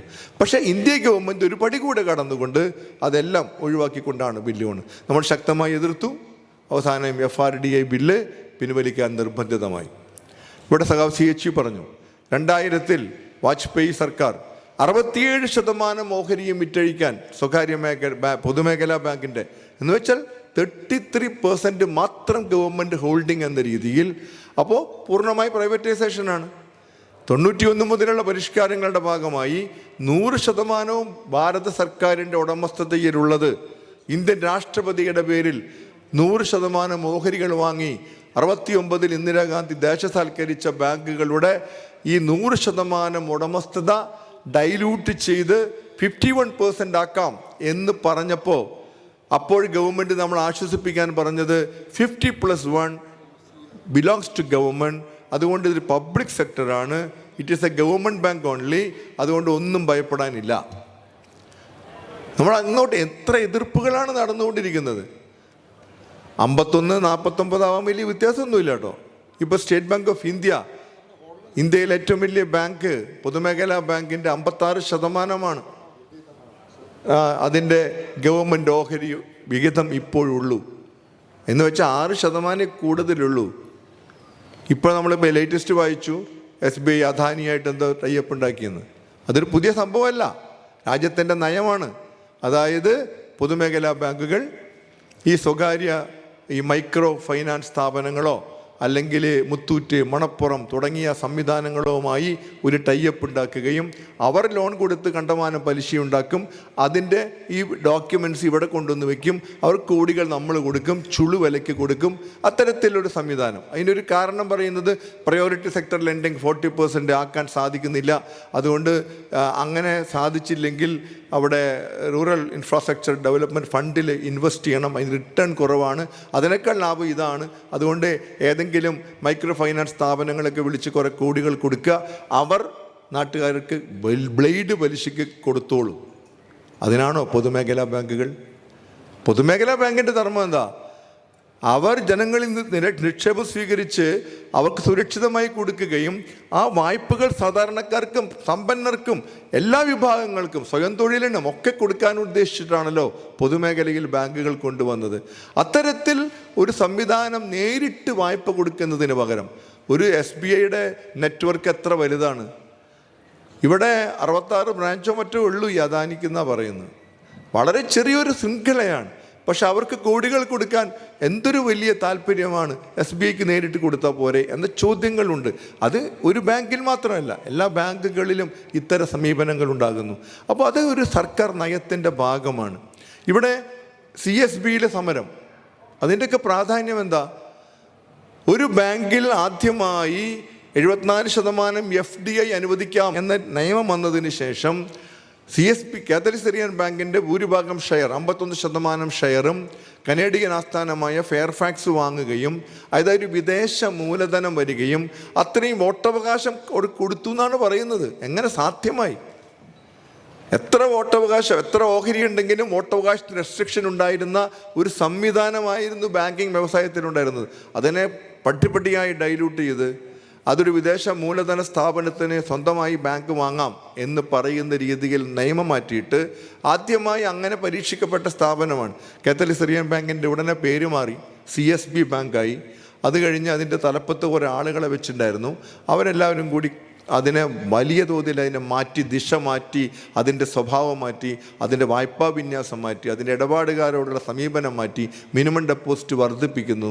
അതുപോലെ ഗോൾഡ് ലോൺ മാത്രം കൊടുത്താൽ മതി, ഹൗസിംഗ് ലോൺ അപ്ലൈ ചെയ്താൽ അത് HDFCക്ക് അവർ റെഫർ ചെയ്ത് അവർക്ക് ആ ബിസിനസ് കൊടുത്ത് കമ്മീഷൻ വാങ്ങിയാൽ മതി, നേരിട്ട് ഹൗസിംഗ് ലോൺ കൊടുക്കണ്ട. ഇത്തരത്തിൽ നമുക്കൊക്കെ കേട്ടാൽ വിശ്വസിക്കാൻ ബുദ്ധിമുട്ടുള്ള ഒരു രീതിയിൽ 75% ബാങ്കിൻ്റെ ഡെപ്പോസിറ്റും കേരളത്തിൽ നിന്നാണ്. 272 ശാഖകൾ കേരളത്തിലാണ്. പക്ഷേ വായ്പാ നിക്ഷേപാനുപാതം 34% ചുരുങ്ങിയിരിക്കുന്നു. ഇതാണ് ഒരു മാതൃക എന്ന് പറയുന്നത്. ഇടപാടുകാർ ഹാപ്പിയല്ല, ആരും ഹാപ്പിയല്ല. ജീവനക്കാരോടോ അതീവ ഗുരുതരമായ ആക്രമണം അഴിച്ചുവിടുന്നു. ആ ആക്രമണത്തിന് യാതൊരു ബെല്ലും ബ്രേക്കും ഇല്ല എന്ന രീതിയിൽ പോവുകയാണ്. മാത്രമല്ല, സ്ഥിരം ജീവനക്കാരെക്കാൾ കൂടുതൽ outsourcing, contract labour, higher and fire ആളുകളെ വെച്ച് തൊഴിലില്ലാത്ത ചെറുപ്പക്കാർ ധാരാളമുള്ള ഒരു രാജ്യത്തിൻ്റെ ദുരവസ്ഥ ചൂഷണം ചെയ്തുകൊണ്ട് ധാരാളം ആളുകളെ ചുരുങ്ങിയ പൈസയും കൊടുത്ത് അവിടെ വയ്ക്കുകയാണ്. ഇപ്പം നമ്മൾ 11ാം ഉഭയകക്ഷി കരാർ നടപ്പിലാക്കാൻ തയ്യാറാകുന്നില്ല. അതേസമയം എം ഡിക്ക് ബാങ്കിൻ്റെ പെർഫോമൻസ് വളരെ ഗ്ലിറ്ററിംഗ് ആണ് എന്ന് പറഞ്ഞുകൊണ്ട് 6 കോടി രൂപ എം ഡിക്ക് മാത്രം അധിക ഇൻസെൻറ്റീവായി കൊടുക്കുന്നു. നമ്മുടെ ശമ്പളം ചോദിക്കുമ്പോൾ ബാങ്കിൻ്റെ പെർഫോമൻസ് മോശമാണ് എന്ന് പറഞ്ഞുകൊണ്ട് നിങ്ങൾ ബാങ്കിൻ്റെ ഓരോ ഗോൾഡ് ലോൺ എത്ര ടാർഗറ്റ് വെച്ച് ഇത്രയും മാർച്ച് മാസമാകുമ്പോൾ ഇത്രയായി വർദ്ധിപ്പിക്കും, ബാങ്കിൻ്റെ പെർ ബ്രാഞ്ച് ബിസിനസ് ഇത്രയായി വർദ്ധിപ്പിക്കും, ലോ കോസ്റ്റ് ഇൻകം വർദ്ധിപ്പിക്കും, അത് ചെയ്യും ഇത് ചെയ്യും എന്നൊക്കെ പറഞ്ഞുകൊണ്ട് അതൊക്കെ ചെയ്താൽ ഞാൻ നിങ്ങൾക്ക് എന്തെങ്കിലുമൊക്കെ തരുന്നു. വേജ് റിവിഷനല്ല, എന്തെങ്കിലും. അതാണ് പ്രശ്നം. കാശി കുറച്ച് തരും. അത് അങ്ങനെ തരുന്നതിന് പറയാണ് cost to company, performance linked system. ഓരോ ഇൻഡിവിജ്വൽ പെർഫോമൻസ് അടിസ്ഥാനപ്പെടുത്തിയിട്ടുള്ള ഈ നവസ്വകാര്യ ബാങ്കുകളിലെ സുതാര്യമല്ലാത്ത ഒരു രീതിയുണ്ടല്ലോ, വേരിയബിൾ പേ സംവിധാനങ്ങളൊക്കെ, അതിലേക്ക് മാറണം എന്നാണ് പറയുന്നത്. നമ്മൾ 10 ഉഭയകക്ഷി കരാറുകൾ നടപ്പിലാക്കിയ കാത്തലിക് ബാങ്കിലെ ജീവനക്കാരോട് 11ാം കരാർ നടപ്പാക്കില്ല എന്ന് മാത്രമല്ല, നിങ്ങൾ ബൈപ്പാർട്ടൈഡ് സിസ്റ്റത്തിൽ നിന്ന് ഞങ്ങൾ പുറത്തു പോകണം, അങ്ങനെയെങ്കിൽ ഞങ്ങൾ എന്തെങ്കിലുമൊക്കെ തരാം എന്ന് പറയുന്ന അതീവ ഗുരുതരമായൊരു വെല്ലുവിളിയാണ് നമ്മൾ നേരിടുന്നത്. അവിടെ മാൻഡേറ്റ് കൊടുക്കാൻ വേണ്ടി വലിയ ഇടപെടൽ നമ്മൾ നടത്തി. AIB ജനറൽ സെക്രട്ടറി അടക്കം അതിൽ നേരിട്ട് വരികയും പങ്കെടുക്കുകയും വലിയ പോരാട്ടം നമ്മൾ നടത്തിയതാണ്. ഒടുവിൽ അന്ന് അവർ പറഞ്ഞത് എന്തായാലും ബൈപ്പാർട്ടൈഡ് സെറ്റിൽമെൻറ്റ് ഒപ്പിട്ടാൽ we will implement it in fully in Catholic Syrian bank എന്ന് ഉറപ്പ് തന്നതാണ്. 8ാം കരാറിലും അങ്ങനെ അവർ ചെയ്തിട്ടുണ്ട്. മാൻഡേറ്റ് കൊടുക്കാതെ നടപ്പിലാക്കിയ ചരിത്രമുണ്ട്. ധനലക്ഷ്മി ബാങ്കിൽ മാൻഡേറ്റ് കൊടുക്കാതെ നടപ്പിലാക്കിയ ചരിത്രമുണ്ട്. പക്ഷേ ഇപ്പോൾ CSB ബാങ്കിൻ്റെ MD ഒക്കെ എന്താ വാക്ക് മാറി? അയാൾ പറയുന്നത് പുതിയ മാനേജ്മെൻറ്റാണ്, പുതിയ മാനേജ്മെൻറ്റിൻ്റെ നയം ഇതാണ്, അതുകൊണ്ട് എനിക്ക് തരാൻ പറ്റില്ല. അപ്പോൾ ഇതൊരു വലിയ സൂക്കേടാണ്. ഒരു വിദേശ മൂലധനം ഒരു സ്വകാര്യ ബാങ്കിൽ വന്ന് അതിനുശേഷം ആ ബാങ്ക് 101 കൊല്ലമായി ആർജിച്ച എല്ലാ ജനകീയ സേവനങ്ങളും നന്മകളും തകർത്തില്ലാതെയാക്കി അവരുടേതായ രീതിയിൽ അതിനെ കൊണ്ടു നടക്കുന്ന ഒരു വലിയ വിചിത്രമായ സിറ്റുവേഷനാണ്. അപ്പം ഇന്ന് ഞാൻ നാളെ നീ ഇവിടെ അവരെ വിജയിച്ചാൽ അത് മറ്റ് ബാങ്കുകളിൽ വരും. Lakshmi Vilas bank development bank of സിംഗപ്പൂരിലെത്തി. യെസ് ബാങ്ക് നോ ബാങ്കായി. അവിടെ ബെയിൽ ഔട്ട് ചെയ്യാൻ SBIയോട് പറഞ്ഞു. പക്ഷേ SBI ഷെയർ എടുക്കാൻ പാടില്ല. ഇത്തരത്തിൽ വളരെ ഒരു സെക്കൻഡ്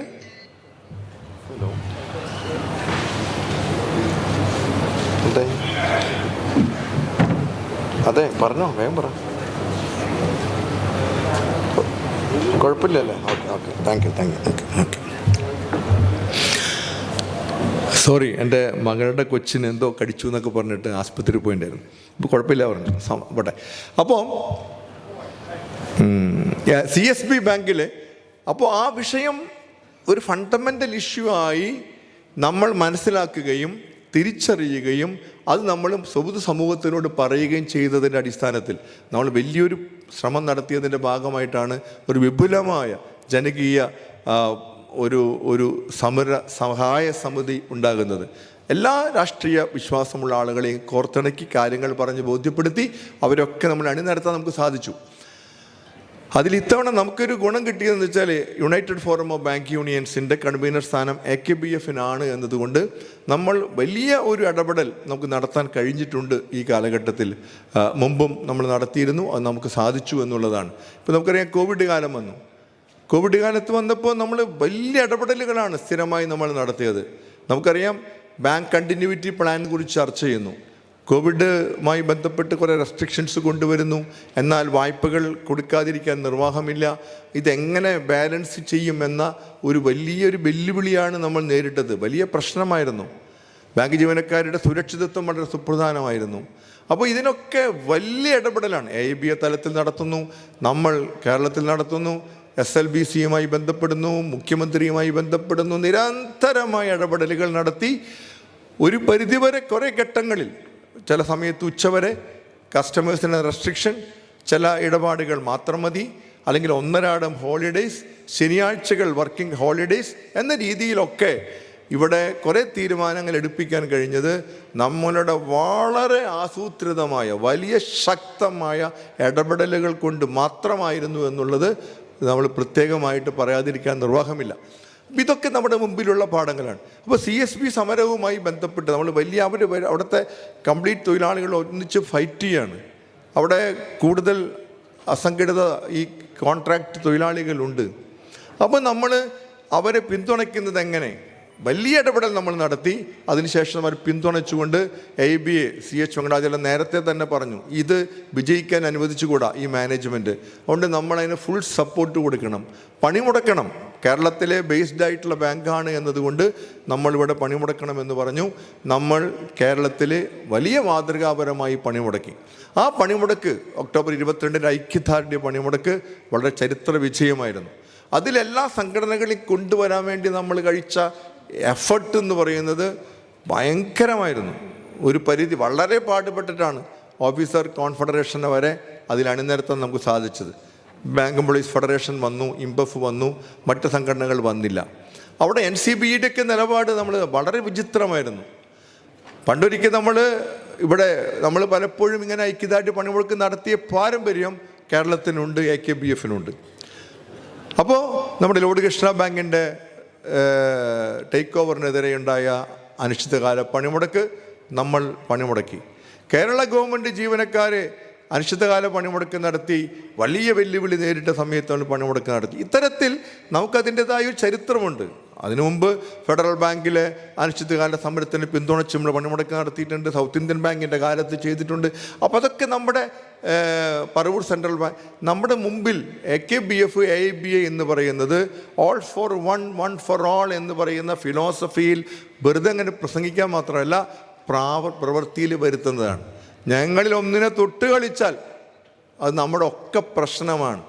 CSBയിലെ ജീവനക്കാരന് നൊന്താൽ അത് എൻ്റെയും വേദനയാണ് എന്ന് കാണുന്നിടത്താണ് AIBA എന്ന് പറയുന്ന ആ കോമ്രേഡ്ഷിപ്പ് പ്രകാശനം ചെയ്യപ്പെടുന്നത്.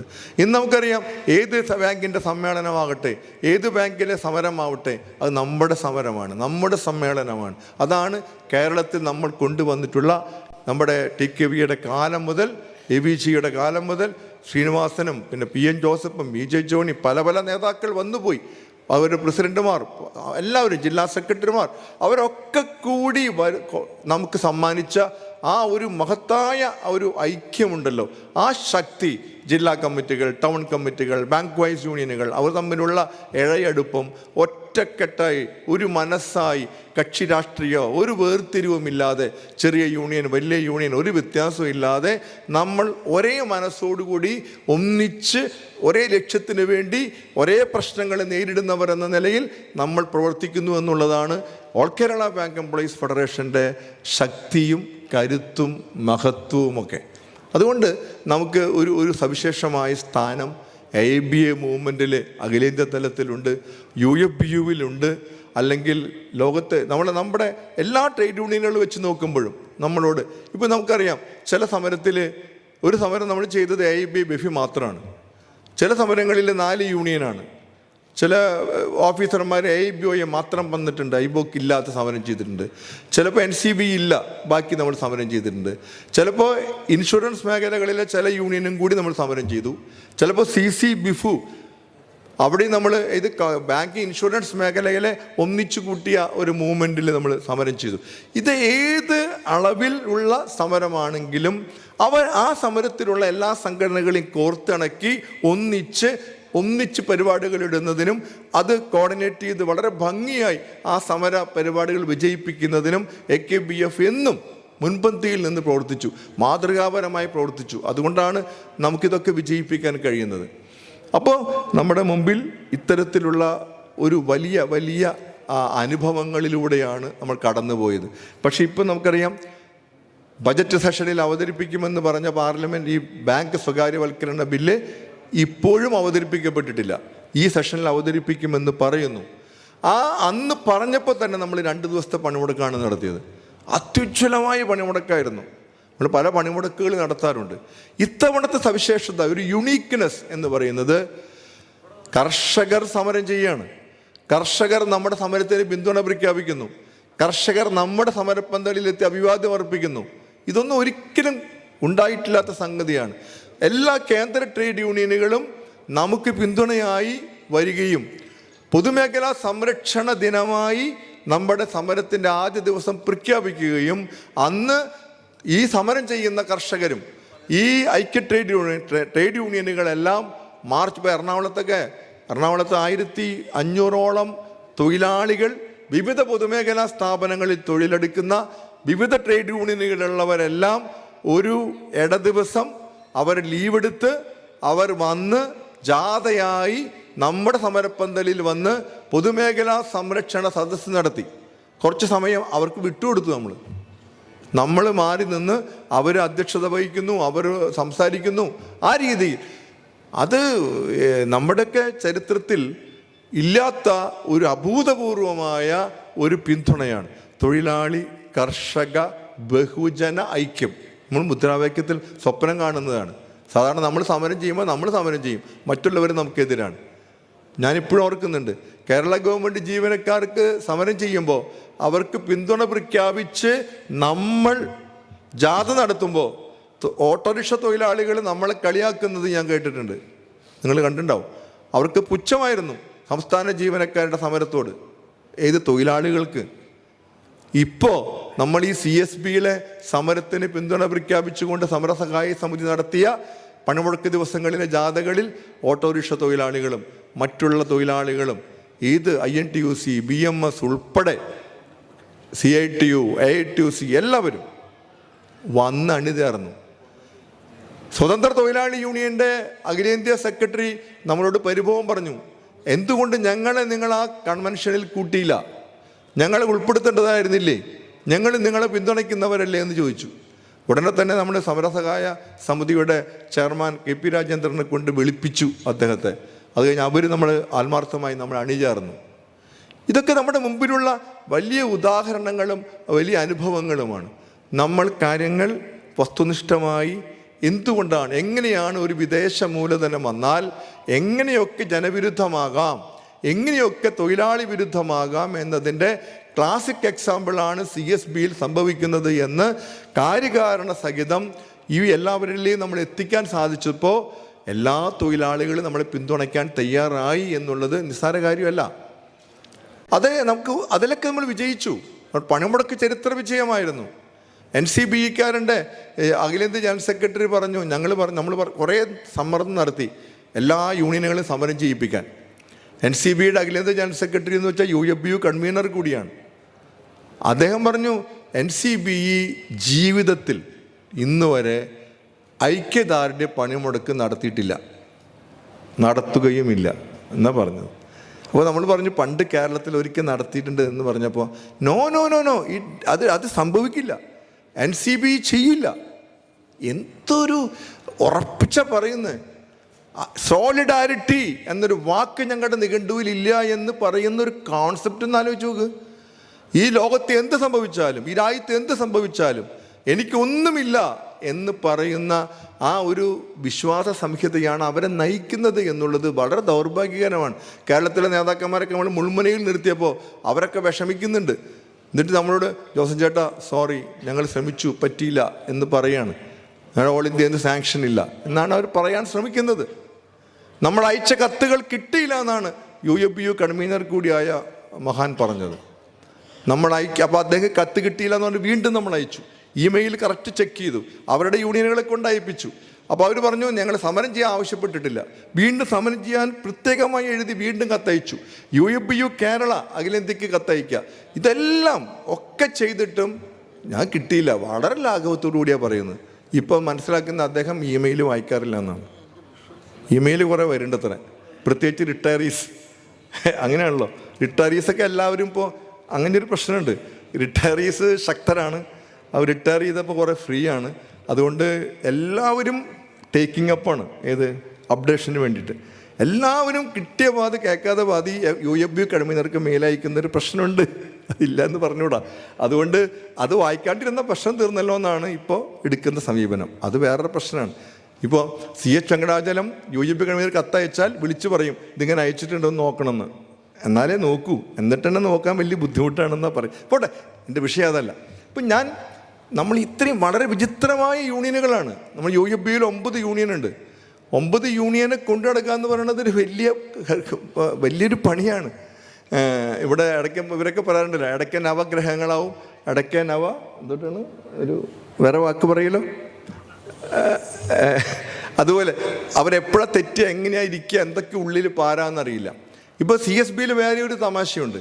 CSBയിൽ ബെഫിയുണ്ട്, ഒക്കെ അധികം നമ്പറൊന്നുമില്ല. അവർ സമരം ചെയ്യുന്നത് എന്തിനു വേണ്ടിയിട്ടാണ്? 11ാം ഉഭയകക്ഷി കരാറിന് വേണ്ടിയിട്ടാണ്. അവർ 11ാം ഉഭയകക്ഷി കരാറിൽ ഒപ്പുവെക്കാത്തവരാണ്. അത് വലിയൊരു വീക്ക്നെസ്സാണ്. എന്തുകൊണ്ട് അവർ ഒപ്പുവിട്ടില്ല? റിജക്റ്റ് ബൈപ്പാർട്ടൈറ്റ്. ഇത് ഉഭയകക്ഷി കരാർ വളരെ മോശമാണ്, അത് ശരിയല്ല, അത് പാടില്ല എന്ന് പറഞ്ഞ് MOUയിൽ ഒപ്പിട്ടതിന് ശേഷം സെറ്റിൽമെൻറ്റ് വന്നപ്പോൾ ഒപ്പിടാതെ മാറി നിന്ന് അതിൻ്റെ ഉള്ളറയിൽ എനിക്ക് മനസ്സിലായത്, ഇത്തവണ സെറ്റിൽമെൻറ്റ് ഒപ്പിടാൻ പോയ കൂട്ടത്തിൽ കൃഷ്ണയും ഞാനടക്കം ABA എല്ലാവരെയും ഉൾപ്പെടുത്തിയത് കൊണ്ട് ഞങ്ങൾ 2 പേരും ഒപ്പിട്ടു. ഇത്തവണ സെറ്റിൽമെൻറ്റിൽ ഒപ്പിടാൻ സാധിച്ചു. മുമ്പ് നമ്മുടെ എല്ലാ കാലത്തും നമ്മുടെ സംഘടനയിലെ ഒരാൾ ഉണ്ടായിരുന്നു. ഈ സെറ്റിൽമെൻറ്റ് ഒപ്പിടുന്ന സമയത്ത് ഈ ബെഫിയുടെ ജനറൽ സെക്രട്ടറിക്ക് കേരളത്തിലെ ആണല്ലോ പ്രസിഡൻ്റ് ഇരിക്കുന്നത്. അപ്പോൾ ഇവരോട് ചോദിച്ച് സാങ്ഷൻ മേടിക്കണം, അതുകൊണ്ട് ഞങ്ങൾ ഒപ്പിടുന്ന കാര്യം നാളെ പറയാം സാർ എന്ന് പറഞ്ഞിട്ട് UFBU കൺവീനർക്ക് ഒരു മെയിൽ അയച്ചു എന്നാണ് രഹസ്യ വിവരം. UFBU കൺവീനർ മെയിൽ വായിക്കില്ലല്ലോ, അതുകൊണ്ട് അയാൾ വായിച്ചില്ല, അയാൾ അറിഞ്ഞതുമില്ല. എന്തായാലും പിന്നെ സമയം വൈകി, പിന്നെ അവർ ആലോചിച്ച് പിടിച്ച് വന്നപ്പോഴേക്കും ടു ലേറ്റ്. അപ്പോൾ അവർ തീരുമാനിച്ചു ഒപ്പിടണ്ടെന്ന്. ഒപ്പിട്ടില്ല എന്ന് പറഞ്ഞതിൻ്റെ കുഴപ്പമെന്താ? അവർ സ്വയം ചർച്ചാ മേശയിൽ നിന്ന് മാറ്റി നിർത്തപ്പെടുന്നതിന് അവർ തന്നെ കാരണമായി, അവർ തന്നെ. അപ്പോൾ IBA ചർച്ചയ്ക്ക് വിളിക്കുന്നില്ല അവരെ, അത് ഒരു വിഷയം.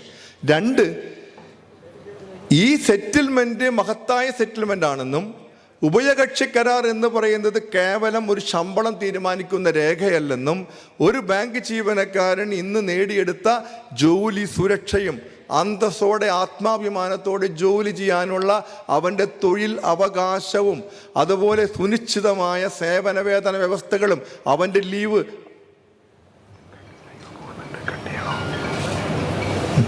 അപ്പോൾ ഇതെല്ലാം അത്തരത്തിലുള്ള ഈ സംവിധാനങ്ങളൊക്കെ ഉള്ള ഒരു സെറ്റിൽമെൻ്റാണ് നമ്മുടെ ഉഭയകക്ഷി കരാർ. ആ ഒരു മഹത്വം മനസ്സിലാക്കുന്നതിൽ അവർ പരാജയപ്പെട്ടു എന്നുള്ളതാണ്. പക്ഷേ CSBയിൽ അത് നടപ്പിലാക്കണമെന്ന് നമ്മൾ ഇതെല്ലാ ഡിഫറൻസ് ഓഫ് ഒപ്പീനിയനും മാറ്റി വെച്ചുകൊണ്ട് ഒറ്റ മനസ്സായി CSBയിലെ ജീവനക്കാരുടെ ജീവിത പ്രശ്നം എന്ന രീതിയിൽ നമ്മൾ അത് കാണുകയും എല്ലാവരെയും കോർത്തിണക്കിക്കൊണ്ട് ആ ലക്ഷ്യം നേടുന്നതിന് വേണ്ടി പോരാടുകയും ചെയ്യുന്നു എന്നുള്ളതാണ് അതിൻ്റെ ഒരു പ്രത്യേകത. 11 ഉഭയകക്ഷി കരാറും ഒപ്പുവെച്ച പ്രസ്ഥാനം എന്ന നിലയിൽ AIBAക്ക് അവകാശപ്പെട്ടതാണ് ഈ ഉഭയകക്ഷി കരാറിൻ്റെ ആ ചരിത്രത്തിലെ എല്ലാ തിളക്കങ്ങളും അവകാശപ്പെട്ടത്. ഇപ്പോൾ നമ്മുടെ ഈ പാർലമെൻറ്റ് സെഷനിൽ നമ്മുടെ സ്വകാര്യവൽക്കരണ ബില്ല് വരുമെന്ന് തന്നെയാണ് ഇപ്പോഴും പറയുന്നത്. പക്ഷേ ഇപ്പോൾ ഇൻ്റലിജൻസ് ബ്യൂറോക്കാർ നിരന്തരം നമ്മൾ ബന്ധപ്പെടുന്നുണ്ട്. എന്ത് വന്നാൽ നിങ്ങൾ സമരത്തിൽ നിന്ന് പിന്മാറുമെന്നാണ് അവർക്കറിയേണ്ടത്. ഈ ബില്ല് പാസ്സാക്കിയാലും നടപ്പാക്കില്ല എന്നൊരു ഉറപ്പ് തന്നാൽ മതിയോ? അതല്ല എന്തെങ്കിലും ഒരു തരത്തിൽ അല്ലെങ്കിൽ ഒരു കമ്മിറ്റിയെ വെച്ചിട്ട് അത് പഠിക്കാൻ വേണ്ടി വെച്ചാൽ നിങ്ങൾ സമരം പിൻവലിക്കും. പലതരത്തിൽ ദെയർ അണ്ടർ പ്രഷർ. ഈ ഗവൺമെൻറ്റിൻ്റെ പുറത്ത് ഈ പൊതുമേഖലാ സ്വകാര്യവൽക്കരണത്തിനെതിരായി നമ്മൾ ഉയർത്തിക്കൊണ്ടുവന്ന പ്രതിരോധവും പ്രതിഷേധവും വലിയ ഇമ്പാക്റ്റ് ഉണ്ടാക്കി എന്ന തിരിച്ചറിവ് ഗവൺമെൻറ്റിനുണ്ട്. അതുകൊണ്ടാണല്ലോ ബജറ്റ് സെഷനിൽ അവതരിപ്പിക്കാൻ വെച്ച ബില്ല് പിന്നീടുള്ള പാർലമെൻറ്റ് സെഷനിൽ പോലും പാസ്സാക്കാതെ ഇത്രയും കാലം വൈകിയത്. ജനറൽ ഇൻഷുറൻസ് കമ്പനിയുടെ ഒരെണ്ണത്തിൻ്റെ വിൽപ്പന എന്ന് പറഞ്ഞിട്ട് ഏത് ഇൻഷുറൻസ് കമ്പനിയും വിൽക്കാനുള്ള ബില്ലാണ് അവർ പാസ്സാക്കി വെച്ചത്. അതൊരു പാർലമെൻറ്റിൻ്റെ സ്റ്റാൻഡിംഗ് കമ്മിറ്റിക്ക് പോലും ഇടാതെ. ഇതൊക്കെ നമ്മുടെ മുമ്പിലുള്ള ഉദാഹരണങ്ങളാണ്. ഇത് നമ്മൾ നീട്ടി കൊണ്ടുപോകാൻ അവർ നിർബന്ധിതരായി. പക്ഷെ ഇപ്പോൾ അവർ കൊണ്ടുവരാം എന്ന സാഹചര്യം നിലനിൽക്കുന്നു. അവർ വലിയ തോതിലുള്ള ആഞ്ഞടിക്കുകയാണ്. വലിയ പ്രതിഷേധമാണ് ഉയർന്നത്. AIBA നടത്തിയ 1 മാസത്തെ വെബിനാറിൽ ആ 31 ദിവസവും നമ്മുടെ പ്രഗത്ഭരായ ആളുകൾ അവിടെ നടത്തിയ പ്രഭാഷണങ്ങൾ ഈ ബാങ്ക് സ്വകാര്യവൽക്കരണം അങ്ങേയറ്റത്തെ ഈ രാജ്യത്തിൻ്റെ താല്പര്യങ്ങൾക്ക് വിരുദ്ധമാണ് എന്ന വസ്തുതയാണ് ചൂണ്ടിക്കാണിച്ചത്. ഒപ്പീനിയൻ മേക്കേഴ്സ്, പ്രഗത്ഭരായിട്ടുള്ള ആളുകൾ, നമ്മുടെ യൂണിയൻ പറയുന്നതല്ല, അതൊക്കെ ഗവൺമെൻറ്റിൻ്റെ ശ്രദ്ധയിൽ കൊണ്ടുവരാൻ നമുക്ക് സാധിച്ചിട്ടുണ്ട്. പക്ഷേ സംഘടനാ ജാഗ്രത നിതാന്തമാണ്, അതിന് വിരാമങ്ങളില്ല. നമുക്ക് അതിശക്തമായി ആഞ്ഞടിക്കേണ്ട ഒരു സാഹചര്യമാണ് നമ്മുടെ മുമ്പിലുള്ളത്. ഈ സമ്മേളനവുമായി ബന്ധപ്പെട്ട് നമ്മൾ ജനസദസ്സുകൾ സംഘടിപ്പിച്ചു. കോട്ടയത്തൊക്കെ കുറേയധികം നടത്താൻ കഴിഞ്ഞു. തൃശ്ശൂരിൽ നടന്നു, വിവിധ ജില്ലകളിൽ നടന്നു, സമര സന്ദേശ ജാഥകൾ പോലെ നടന്നു. നമ്മൾ ലഘുലേഖകൾ വിതരണം ചെയ്തു, ക്യാമ്പയിൻ മെറ്റീരിയൽസ് കൊടുത്തു. അത്തരത്തിൽ അതുപോലെ സോഷ്യൽ മീഡിയയിൽ, യൂട്യൂബ് ചാനലിലൊക്കെ നമ്മളുടെ ഇതുമായി ബന്ധപ്പെട്ട ക്യാമ്പയിൻ നടത്താൻ നമ്മൾ ശ്രമിച്ചു. നമ്മുടെ യുവാക്കൾ പ്രത്യേകമായി അഭിനന്ദനം അർഹിക്കുന്നുണ്ട്. കാരണം അവർ നമ്മുടെ സോഷ്യൽ മീഡിയ വളരെ ആക്റ്റീവായി അതിൽ ഇൻവോൾവ് ചെയ്യുന്നുണ്ട്. കാലഘട്ടത്തിൻ്റെ ഒരു വലിയ ഒരു ആവശ്യമായി അത് മാറിയിരിക്കുന്നു. ആ സാഹചര്യത്തിലാണ് നമ്മുടെ ഈ ചെറുപ്പക്കാരെയൊക്കെ നമ്മൾ കാര്യമായി ആദരിക്കുകയാണ്. ഇനി നമുക്ക്, ഞാൻ വളരെ ചുരുക്കി ഗ്ലോബൽ വില്ലേജിലെ വിശേഷങ്ങളൊക്കെ നമ്മൾ റിപ്പോർട്ടിൽ കാണിച്ചിട്ടുണ്ട്. റിപ്പോർട്ട് എല്ലാവരും ഒരു ആവർത്തി വായിക്കും എന്ന പ്രതീക്ഷയാണ് എനിക്കുള്ളത്. അതെപ്പോഴെങ്കിലും ഒന്ന് വായിക്കണം എന്നുള്ളതാണ്. അതിൽ ഞാൻ ദീർഘമായിട്ടൊന്നും പറയുന്നില്ല. ട്രംപേരിക്കയുടെ അന്ത്യമാണ് എടുത്തു പറയേണ്ട ഒരു സംഭവം. ട്രംപ് ഒരു പാഠമാണ്, ഒരു സന്ദേശമാണ്. ഒരു ഭരണാധികാരി എങ്ങനെയൊക്കെ ആകാം എന്നുള്ള ഒരു വലിയ ഒരു ഒരു ഒരു ഒരു ഒരു ഒരു ആധുനിക കാലഘട്ടത്തിലെ ഒരു വിചിത്രമായ ഒരു സ്ഥിതിവിശേഷമാണ് ഉണ്ടായിരുന്നത്. ഈ ആണവ ബട്ടനും പിടിച്ചിട്ടാണ് അദ്ദേഹം നടക്കുന്നത്.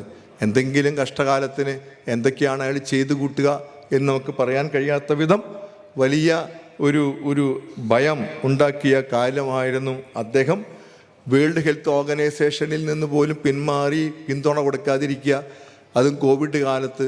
അങ്ങനെയൊക്കെ ചിന്തിക്കുന്ന ഒരു വിചിത്ര ജീവിയായിരുന്നു. എന്തായാലും അദ്ദേഹം ഇപ്പോൾ പോയി. അതുപോലെ തന്നെ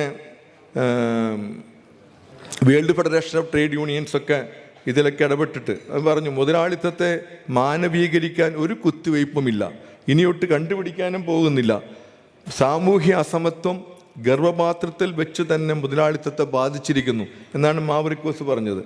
ഈ കോവിഡ് കാലത്ത് നമ്മൾ പഠിച്ച പ്രധാനപ്പെട്ട പാഠം പൊതു ആരോഗ്യ സംവിധാനത്തിൻ്റെ പ്രാധാന്യമാണ്. സ്വകാര്യ മേഖല ആശുപത്രികളൊക്കെ ബ്ലീഡ് കുറേ കാലം അവർ ചികിത്സിച്ചില്ല. ഇനി ചികിത്സിക്കുകയാണെങ്കിൽ വലിയ തുകകൾ ഈടാക്കുന്ന രീതിയിലേക്കാണ് കാര്യങ്ങൾ മുന്നോട്ട് പോയത്. അപ്പോൾ നമ്മുടെ കേരളത്തിലൊക്കെ വലിയ തോതിൽ നമ്മുടെ പൊതു ആരോഗ്യ സംവിധാനം അത് ശക്തമായി ഇടപെടുന്നത് നമ്മൾ കണ്ടു. അതുകൊണ്ടാണ് നമ്മൾ ഇത്തവണ കോവിഡ് റിലീഫ് ഫണ്ട് രൂപീകരിച്ചപ്പോൾ അതുമായി ബന്ധപ്പെട്ട് നമ്മൾ നടത്തിയ പ്രവർത്തനങ്ങൾ, ഒട്ടേറെ പ്രവർത്തനങ്ങൾ നമ്മൾ നടത്തി. ബാങ്ക് വൈസ് യൂണിയനുകൾ, ജില്ലാ കമ്മിറ്റികൾ, ടൗൺ കമ്മിറ്റികൾ, എല്ലാ തലത്തിലും ബാങ്ക് എംപ്ലോയീസ് സഹകരണ സംഘങ്ങൾ, നമ്മുടെ തരംഗം, എല്ലാവരും വളരെ ഭംഗിയായി ചെയ്തു. പ്രളയത്തിലും ചെയ്തു, ഇപ്പോഴും ചെയ്തു. ആ സമയത്ത് ഇപ്പോൾ നമ്മൾ തീരുമാനിച്ചത് പൊതു ആരോഗ്യ സംവിധാനത്തെ ശക്തിപ്പെടുത്താൻ നിർമ്മാണ പ്രവർത്തനങ്ങൾ ഏറ്റെടുക്കാനാണ് നമ്മൾ തീരുമാനിച്ചത്. അതിൻ്റെ ഭാഗമായി നമ്മൾ പത്തനംതിട്ട ജില്ലയിലെ മല്ലപ്പള്ളിയിൽ ഒരു ലബോറട്ടറി കോംപ്ലക്സ് നവീകരിച്ചു കൊടുത്തു. അത് വലിയ ജനപിന്തുണയാണ് അതിന് ലഭിച്ചത്. MLAയും ജനപ്രതിനിധികളൊക്കെ വന്ന് വളരെ ഹാർദമായി അഭിനന്ദിക്കുന്നു. അതുപോലെ കൊല്ലത്ത് മയ്യനാട് നമ്മുടെ ഒരു ആശുപത്രിയുമായി ബന്ധപ്പെട്ട് ഒരു കാത്തിരിപ്പ് കേന്ദ്രം, വലിയ സംഭവങ്ങളല്ല, പക്ഷേ വളരെ ആവശ്യമായ, എന്നാൽ സർക്കാരിൽ നിന്ന് ഫണ്ടൊന്നും കിട്ടാതെ ഡെവലപ്മെൻറ്റ് കുടുങ്ങിക്കിടക്കുന്ന പല പ്രൊജക്റ്റുകൾ, അത്തരം പ്രൊജക്റ്റുകളൊക്കെ നമ്മൾ കണ്ടെത്തുകയും അതിൽ നമ്മൾ ഇടപെടുകയും എല്ലാ ജില്ലകളിലും അതുപോലെ പ്രവർത്തനങ്ങൾ നടത്തുകയും ചെയ്യാൻ, അത് ഇതിൻ്റെ ഒരു വലിയ കാര്യമാണ്. അതുപോലെ നമ്മുടെ വനിതാ മുന്നേറ്റത്തിൻ്റെയും കാലമാണ്. ലോകത്ത് 20-ലേറെ രാജ്യങ്ങളിൽ ഇന്ന് വനിതാ പ്രസിഡൻറ്റും പ്രധാനമന്ത്രിയും ഒക്കെ വരുന്ന ഒരു സാഹചര്യമുണ്ടായി. ഇതൊക്കെ ഇത്രയൊന്നും ഒരിക്കലും ഉണ്ടായിരുന്നില്ല എന്നുള്ള വസ്തുതയുണ്ട്. ഇന്ത്യയിലൊക്കെ മുമ്പ് ശക്തയായ പ്രധാനമന്ത്രിയും പ്രസിഡൻ്റൊക്കെ വന്നിട്ടുണ്ട്. അതുപോലെ ഇന്ത്യ മഹാരാജ്യത്തെ കാര്യങ്ങൾ ഞാൻ കൂടുതലൊന്നും വിശേഷിപ്പിക്കേണ്ട, നിങ്ങൾക്ക് എല്ലാവർക്കും അറിയാം. തെരഞ്ഞെടുപ്പ് കഴിഞ്ഞു, മോദി ഗവൺമെൻറ് വീണ്ടും വൻ ഭൂരിപക്ഷം അധികാരത്തിൽ വന്നു. അത് കഴിഞ്ഞ് അവിടെ ഈ ജനവിധിയുടെ ഒരു പാഠം എന്ന് പറയുമ്പോഴും ഭരണാധികാരികളെ സംബന്ധിച്ച് എടുക്കേണ്ട ഒരു പാഠം, ജനാധിപത്യ രാജ്യത്തിൽ പാർലമെൻറ്റിലെ ഭൂരിപക്ഷം എം പിമാർ കൂടെ ഉണ്ട് എന്നതുകൊണ്ട് മാത്രം എന്തും ചെയ്യാനുള്ള ഒരു ലൈസൻസാണ് എന്നൊരു തെറ്റിദ്ധാരണ ഉണ്ടാകാൻ പാടില്ല. 67% ആളുകൾ ഇലക്ഷനിൽ പങ്കെടുത്തു. അതിൽ 39% എത്രയാണ്ടാണ് വോട്ട് കിട്ടി അവർ അധികാരത്തിൽ വരുന്നു. ഭൂരിഭാഗം ജനങ്ങളെ പ്രതിനിധാനം ചെയ്യുന്നില്ല ഇപ്പോഴും. അതുപോട്ടെ. പക്ഷേ ഇന്ത്യൻ പാർലമെൻ്ററി ഡെമോക്രസിയാണ്. പാർലമെൻറ്റിന് വലിയ നിയമങ്ങൾ ഉണ്ടാക്കാനുള്ള അധികാരമുണ്ട്. പക്ഷേ ആ അധികാരം എന്ന് പറയുന്നത് ഇവിടെ രാവിലെ അനിയനൊക്കെ സൂചിപ്പിച്ച പോലെ പ്രതിപക്ഷ നേതാവ്, പ്രതിപക്ഷം, അവരുടെ ഒരു നമുക്ക് റൈറ്റ് ടു ഡിസെൻറ്റ് ജനാധിപത്യത്തിലുള്ളതാണ്. ഒരു എതിർപ്പ്, വിമർശനം, അത് ഉൾക്കൊള്ളാൻ, അതിനൊക്കെ കണക്കിലെടുക്കാനും അത് എല്ലാവരുമായും ഒരു സംവാദത്തിലൂടെയും സമന്വയത്തിലൂടെയും കാര്യങ്ങൾ ഉണ്ടാകുന്നതിനും അതിലേറ്റവും നല്ല രീതിയിലുള്ളൊരു തീരുമാനം ഉണ്ടാകുന്നതിന് സഹായകമാകണം. അത് ചെയ്യുക. ഒരു കുട്ടി ഗാന്ധിജിയോട് ചോദിച്ചു, എന്താണ് ജനാധിപത്യം? ഗാന്ധിജി പറഞ്ഞു, ഓട്ട മത്സരത്തിൽ ജയിച്ചയാൾ കൂടെ ഓടിയവനെ ഓർക്കുന്നതാണ് ജനാധിപത്യം. ഒറ്റയ്ക്ക് ഓടിയാൽ ആരും വിജയിക്കില്ല. വിജയിച്ചാൾ വിചാരിക്കണം കൂടെ കുറേ പേര് ഓടിയത് കൊണ്ടാണ്, പലരും തോറ്റത് കൊണ്ടാണ് ഞാൻ ജയിച്ചത്. ഈ കൂടെ ഓടിയവർ പുറത്തുള്ള ആളുകളൊന്നുമല്ല, അവരും കൂടി കണക്കിലെടുക്കേണ്ടതുണ്ടല്ലോ. ഈ അവസാനത്തെ, വാജ്പേയി പറഞ്ഞിട്ടുണ്ട്, അവസാനത്തെ ബെഞ്ചിലിരിക്കുന്ന ആളെപ്പോലും കണക്കിലെടുക്കുന്ന വികസനം എന്നൊക്കെ പറയും. പ്രസംഗത്തിൽ പോരല്ലോ, പ്രവൃത്തിയിൽ വേണ്ടേ? അപ്പോൾ അത്തരത്തിൽ ഒരു വലിയ തോതിൽ ഇവിടെ നമ്മുടെ ഇടയിൽ, നമ്മുടെ രാജ്യത്തിൻ്റെ ഈ സാമൂഹിക ഒരുമ എന്ന് പറയുന്നത്, നമ്മുടെ മഴവിൽ സംസ്കാരം, അതൊക്കെ വളരെ പ്രധാനമായ കാര്യങ്ങളാണ്. നമ്മൾ ജനിച്ചത് ഏതോ മതത്തിലാകാം, ഏതോ ജാതിയിലാകാം, ഏതോ അച്ഛനമ്മമാർക്കാകാം, ഏതോ സാമ്പത്തിക ശ്രേണിയിലാകാം, ഏതോ നഗരത്തിലോ ഗ്രാമത്തിലോ വില്ലേജിലോ ഒക്കെ ആകാം. അതൊന്നും നമ്മുടെ ചോയ്സ് അല്ലല്ലോ.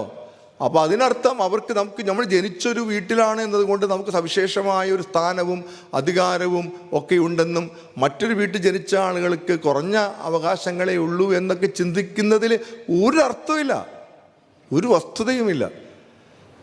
അത് നമ്മൾ തിരിച്ചറിയാതെ വരുന്നതിൽ എന്താ അർത്ഥമുള്ളത്? നമുക്ക് മതവിശ്വാസങ്ങളുണ്ടാവും. ഒരു മതത്തിൽ വിശ്വസിക്കാൻ നമുക്ക് സ്വാതന്ത്ര്യമുണ്ട്.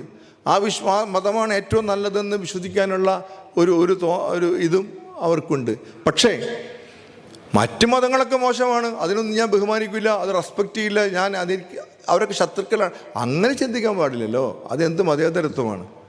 India is a secular democratic country എന്ന് പറയുന്നത്, ഒരു മതേതരത്വ സങ്കല്പം എന്ന് പറയുന്നത്, ഒരു മഴവില്ലിൻ്റെ അഴകുള്ള, ഒരു ബഹുസ്വരതയിലുള്ള, ഒരു സോദരത്വേന വാഴുന്ന കേരളത്തെക്കുറിച്ച് അത് ശ്രീനാരായണ ഗുരു പറഞ്ഞതുപോലെ, ജാതിഭേദം മതദ്വേഷം ഏതുമില്ലാതെ സർവരും സോദരത്വേന വാഴുന്ന, അതാണ് നമ്മളുടെ ഒരു കരുത്ത് എന്ന് പറയുന്നത്.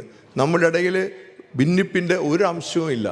ഇന്ത്യ എന്ന് പറയുന്നത് എൻ്റെ രാജ്യമാണ് എന്ന് പറയുമ്പോൾ അതെല്ലാവരും ആ പൗരന്മാരുടെ മുഴുവൻ രാജ്യമാണ്. അവിടെ ജാതിയോ മതമോ രാഷ്ട്രീയമോ ഒന്നുമല്ല വിഷയം. നമുക്കെല്ലാവർക്കും അവകാശപ്പെട്ടതാണ് എൻ്റെ രാജ്യം എന്നുള്ള ഉത്തമ ബോധ്യത്തിൽ നമ്മൾ പോകേണ്ടതുണ്ട്. ചരിത്രത്തിൽ നിന്ന് പാഠം പഠിക്കണം. പല്ലി വാല് മുറിക്കണ പോലെ ചരിത്രം അങ്ങനെ പോയില്ല. ഓരോ അനുഭവങ്ങളും പഠിക്കണം. പണ്ട് ഒരാൾ രണ്ട് ചെവി പൊള്ളി ഡോക്ടറെ കാണാൻ ചെന്നു. ഡോക്ടർ ചോദിച്ചു എന്ത് പറ്റി? അല്ല, അയൺ ചെയ്യായിരുന്നു.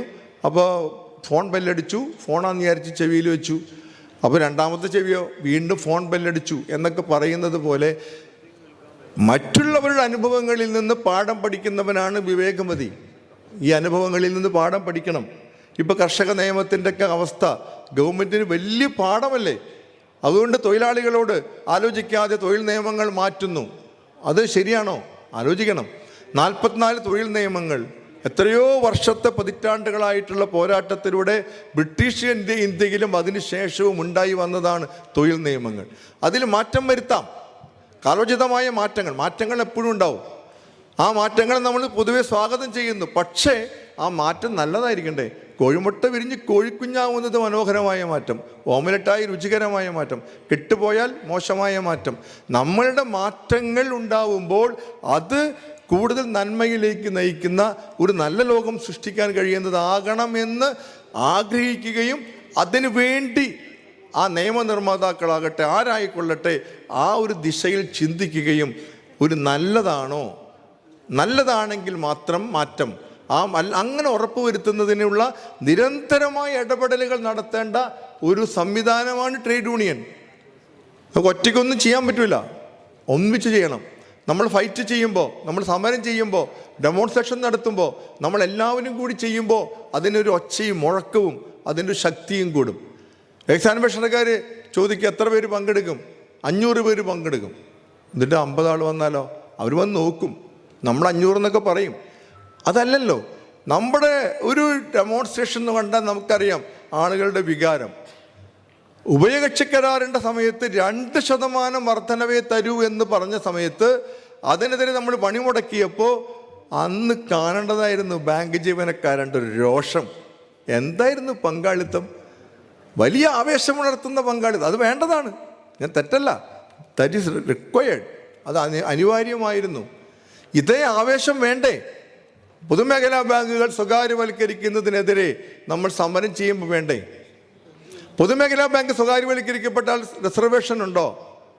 അവിടെ എക്സ് സർവീസ്മെൻ കോട്ടയുണ്ടോ?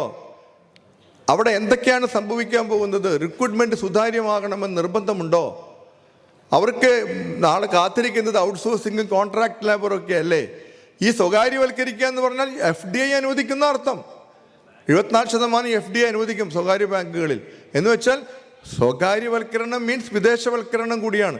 അവർ വന്നാൽ CSB ബാങ്കിലെ മാതൃകയല്ലേ വരാൻ പോകുന്നത്. അപ്പോൾ ദാറ്റ് ഈസ് ഈ പൊതുമേഖലയുടെ സ്വകാര്യവൽക്കരണം എന്ന് പറയുന്നത് അത് എന്നെ ബാധിക്കുന്ന, ഈ നാടിനെ ബാധിക്കുന്ന, എല്ലാവരെയും ബാധിക്കുന്ന ഒരു തീവ്രമായ, വളരെ സങ്കടകരമായ, അടിസ്ഥാനപരമായ ഒരു വെല്ലുവിളിയാണ്. തിരിച്ചറിയുമ്പോൾ നമുക്ക് ഉറങ്ങാൻ പറ്റില്ല. അത് ശക്തമായി നമ്മൾ രംഗത്തിറങ്ങും, പോരാടും, വിജയിക്കുന്നത് വരെ സമരരംഗത്തുണ്ടാകും. നമ്മളും നമ്മുടെ വീട്ടുകാരൊക്കെ സമരരംഗത്ത് ഇറങ്ങും. അങ്ങനെ ഇറങ്ങേണ്ട കാലമായിരിക്കുന്നു എന്നുള്ളതാണ് വസ്തുത. അത് നമ്മൾ വലിയ തോതിൽ മനസ്സിലാക്കിയാൽ നമുക്ക് നല്ലത്. കണ്ണുള്ളപ്പോൾ കണ്ണിൻ്റെ വില അറിയില്ല എന്ന് നമ്മൾ പറയാറുണ്ട്. അതുപോലെ കേരളത്തിലും മനുഷ്യരെ ഒന്നിപ്പിച്ച മഹാപ്രളയം, 2018 പ്രളയം നമ്മളെ പഠിപ്പിച്ച ഒട്ടേറെ പാഠങ്ങളുണ്ട്. നമ്മൾ ലോകത്തിന് കാണിച്ച ഒട്ടേറെ മാതൃകയുണ്ട്. അതൊരു വലിയ അനുഭവമായിരുന്നു. ഒരു ആഗസ്റ്റ് 15 അന്ന് മലപ്പുറം ജില്ലാ ട്രേഡ് യൂണിയൻ ക്യാമ്പായിരുന്നു, ഞാനും പോയിരുന്നു. അപ്പോൾ അവിടെ തന്നെ അന്ന് തന്നെ കുറേ സ്ഥലത്ത് ബസ് ഓടുന്നില്ല, വെള്ളം പൊങ്ങി എന്നൊക്കെ പറഞ്ഞു അഹമ്മദൊക്കെ. അവസാനം കുറച്ച് ആളുകളുടെ പാർട്ടിസിപ്പേഷൻ കുറവായിരുന്നു. എന്തായാലും നമ്മൾ ക്യാമ്പ് നടത്തി കുറച്ച് നേരത്തെ അവസാനിപ്പിച്ചു, തിരിച്ചു പോന്നു. പിറ്റേ ദിവസം ആയപ്പോഴേക്ക് കഥ മാറി. സംസ്ഥാനം മുഴുവൻ വെള്ളത്തിൽ മുങ്ങുന്ന സ്ഥിതിയിലേക്ക് പോയി. നമ്മുടെ നാടൊക്കെ ചുറ്റും വെള്ളത്താൽ വലയം ചെയ്യുന്നൊരു സിറ്റുവേഷനിലെത്തി. നമ്മൾ എന്തൊരു അനുഭവമാണായിരുന്നു ഉണ്ടായിരുന്നത്. ഒരിക്കലും പ്രതീക്ഷിക്കാത്ത ഒരു അനുഭവമായിരുന്നു നമ്മൾ നേരിട്ടത്. കേരള ജനത നേരിട്ടത്. എത്രയോ ബാങ്ക് ജീവനക്കാർ നമ്മളെ ബുദ്ധിമുട്ട് അനുഭവിച്ചു. എത്രയോ ബാങ്കുകൾ വെള്ളത്തിൽ മുങ്ങി. എന്തെല്ലാം നാശനഷ്ടങ്ങളുണ്ടായി. ആ സമയത്ത് മനുഷ്യരെ രക്ഷപ്പെടുത്താൻ, ഒറ്റപ്പെട്ട മനുഷ്യരെ രക്ഷപ്പെടുത്താൻ മനുഷ്യരൊക്കെ ഒന്നിച്ചു കൂടിയ ഒരു കൂട്ടമുണ്ടല്ലോ. അവിടെ ജാതിയില്ല, മതമില്ല, രാഷ്ട്രീയമില്ല, ഒന്നുമില്ല. ആണ് പെണ്ണ് വ്യത്യാസമില്ല, എല്ലാവരും അങ്ങോട്ട് ഇറങ്ങുകയാണ്. ആ ഒരു ഇറക്കത്തിൻ്റെ ഒരു മഹത്വം എന്ന് പറയുന്നത് ഒരു വലിയ സംഭവം തന്നെയായിരുന്നു. നമ്മുടെ മുക്കുവ തൊഴിലാളികൾ അവരൊക്കെ കാണിച്ച പങ്ക്, ഈ വെള്ളത്തിലൂടെ ഈ വഞ്ചികളൊക്കെ ഇറക്കിയും അവിടെ ആളുകളെ രക്ഷപ്പെടുത്തി കൊണ്ടുവരാൻ ശ്രമിച്ചതൊക്കെ ഒരു വലിയൊരു സംഭവമായിരുന്നു. നമ്മുടെ സൈനികർ വന്ന് നമ്മുടെ ആളുകളെ രക്ഷപ്പെടുത്തുന്നത്, നമ്മൾ എന്തെല്ലാം കാര്യങ്ങൾ ചെയ്തു. അതോടൊപ്പം നമുക്ക് കുറേ പാഠങ്ങളുണ്ട്. ഒരു ഡിസാസ്റ്റർ മാനേജ്മെൻറ്റ് പ്ലാൻ നമുക്കുണ്ടോ കൃത്യമായിട്ട്? ഡാമുകളുടെ തുറക്കലുമായി ബന്ധപ്പെട്ട് അല്ലെങ്കിൽ സുരക്ഷിതത്വമായി ബന്ധപ്പെട്ട് ഒരു വലിയ ദുരന്തം, ഒരു വലിയൊരു പ്രളയമുണ്ടായാൽ അതിനെ മറികടക്കാനുള്ള സംവിധാനങ്ങൾ, ഒരു മാപ്പിംഗ്, ഓരോ പ്രദേശവും കേന്ദ്രീകരിച്ചുകൊണ്ടുള്ള ഒരു സ്ട്രാറ്റജി, ആ ഡിസാസ്റ്റർ മാനേജ്മെൻറ്റ് അത് കുറ്റമറ്റതാണ് ആയിരുന്നു എന്ന് പറയാൻ വയ്യ. അപ്പോൾ നമുക്കത് ഇതെപ്പോൾ വേണമെങ്കിലും വരാം എന്ന ഒരു സാഹചര്യം നമ്മുടെ മുമ്പിലുണ്ട്. അത് പഠിപ്പിച്ചതാണ് ആ പ്രളയം. നമ്മുടെ ഒട്ടേറെ റിലീഫ് ക്യാമ്പുകൾ നടത്തി അവിടെയൊക്കെ നമ്മുടെ സഖാക്കളും യൂണിയനുകളും വലിയ സഹായഹസ്തവുമായി പോയി ചെയ്തു. നമ്മളൊക്കെ നമ്മുടെ ആളുകളൊക്കെ ആ ഒരു സ്പിരിറ്റ് ഉണ്ടല്ലോ. ഒരു ക്യാമ്പിൽ പോയി അന്വേഷിക്കുന്നു, അവിടെ അടിവസ്ത്രമില്ല, അല്ലെങ്കിൽ സോപ്പില്ല, തോർത്തുമുണ്ടിൽ എന്താ അറിയുമ്പോൾ ചെരുപ്പില്ല. ആ ആളുകൾ നേരെ കടകളിൽ പോയി അവരുടെ കയ്യിലെ കാശ് മുഴുവൻ ഇറക്കി എന്തൊക്കെയോ കിട്ടുന്നതെന്ന് വെച്ചാൽ വാങ്ങി ആ ക്യാമ്പിൽ കൊണ്ടുപോയി കൊടുക്കുകയാണ്. ആരോ നമ്മളറിയാത്ത ആളുകളെ സഹായിക്കാൻ കാണിക്കുന്ന ആ ഒരു മനസ്സ്, ഇതൊക്കെ ഒരു ഭയങ്കരമായ നമ്മുടെ മാനവികത ഇപ്പോഴും അതിശക്തമായി നിലനിൽക്കുന്നു. നമ്മുടെ ചെറുപ്പക്കാർ, നമ്മുടെ സ്ത്രീകൾ, നമ്മുടെ എല്ലാവരും അവരുടെയൊക്കെ ഒരു ഇടപെടലുകളും അവരുടെയൊക്കെ സഹായങ്ങളും വളരെ വളരെ വലുതായിരുന്നു. നമ്മുടെ AKBFൻ്റെ നമ്മുടെ ബിൽഡിങ് നമ്മൾ നവീകരിച്ചിരുന്നു. ആ നവീകരിച്ച പണി പൂർത്തീകരിച്ച ഉടനെയാണ് നമ്മുടെ ഈ പ്രളയം വരുന്നത്. നമ്മുടെ AKBFൻ്റെ മുകളിലുള്ള AIBA ജൂബിലി ഹാൾ മനോഹരമായി ഉണ്ടാക്കിയ അതിൽ 117 പേരാണ് അവിടെ ക്യാമ്പായിട്ട് വർക്ക് ചെയ്തത്. ദിവസങ്ങളോളം അവരവിടെ ക്യാമ്പ് ചെയ്തു. അവർക്ക് വേണ്ട സപ്പോർട്ടൊക്കെ നമ്മൾ കൊടുത്തു. വളരെ മികച്ച രീതിയിൽ ആ ക്യാമ്പ് നടത്താൻ സാധിച്ചു. ഇതുപോലെ എത്രയോ സ്ഥലങ്ങളിൽ നമ്മളപ്പോൾ ഒരു റിലീഫ് ഫണ്ട് നമ്മൾ സ്വരൂപിച്ചു. AIBA സംഭാവന നൽകി, AIBA അപ്പീൽ കൊടുത്തു. എല്ലാ സ്റ്റേറ്റ് ഫെഡറേഷനുകൾ, ബാങ്ക് വൈസ് യൂണിയനുകളൊക്കെ നമ്മളെ പിന്തുണച്ചു. നമ്മുടെ സഖാക്കളോട് നമ്മൾ ആവശ്യപ്പെട്ടു. നമ്മുടെ സഖാക്കളൊക്കെ സംഭാവനകൾ നൽകി. ആ സംഭാവനകൾ ഉപയോഗിച്ച് നമ്മൾ മുഖ്യമന്ത്രിയുടെ ഫണ്ട് ദുരിതാശ്വാസ നിധിയിലേക്ക് കൊടുത്തു. നമ്മുടെ ജില്ലാ ടൗൺ കമ്മിറ്റികളിലേക്ക് അവർക്ക് റിലീഫ് ഫണ്ട് ആക്ടിവിറ്റി നടത്താനായിട്ട് നമ്മൾ സഹായിച്ചു. അങ്ങനെ ഒട്ടേറെ പ്രവർത്തനങ്ങൾ നമ്മൾ നടത്തേണ്ടായി. അതിനെ തുടർന്ന് നമ്മൾ 5 വീടുകൾ പണിത് കൊടുക്കാനും നമുക്ക് സാധിച്ചു. അത് വളരെ വലിയൊരു അനുഭവമായിരുന്നു. വയനാട് ഒരു അന്ധനായ പൗലോസേട്ടൻ, അവരുടെ വീട് നമ്മൾ പണിത് കൊടുക്കുന്ന ആ മുഹൂർത്തത്തിലൊക്കെ അവരുടെ വളരെ വൈകാരികമായ ഒരു സംഭവമായിരുന്നു. കൈനകരിയിൽ നമ്മൾ പാവപ്പെട്ട 3 പേർക്ക് വീട് പണിത് കൊടുത്തു. അതൊക്കെ വളരെ അർഹിക്കുന്ന ആളുകൾ, പറവൂര് ഒരാൾക്ക് വീട്, അങ്ങനെ 5 വീടുകളും നമ്മൾ അതിൻ്റെ കൂടെ പണിത് കൊടുക്കാൻ നമ്മുടെ റിലീഫ് ഫണ്ടിന് കഴിഞ്ഞു. അതുപോലെ നമ്മുടെ ആളുകൾ ശുചീകരണ പ്രവർത്തനങ്ങളിലൊക്കെ സഹായിച്ചതും ഒക്കെ വലിയ ഒരു സംഭവമാണ്. നമ്മുടെ കേരളത്തിലെ ഇടതുപക്ഷ ജനാധിപത്യ മുന്നണി വീണ്ടും അധികാരത്തിൽ വന്നതും ഒരു ചരിത്ര സംഭവമാണ്. അങ്ങനെ സാധാരണ എളുപ്പത്തിൽ നടക്കുന്നതല്ല, തവണ നടന്നു. പല ഘടകങ്ങൾ അതിലുണ്ടാകും.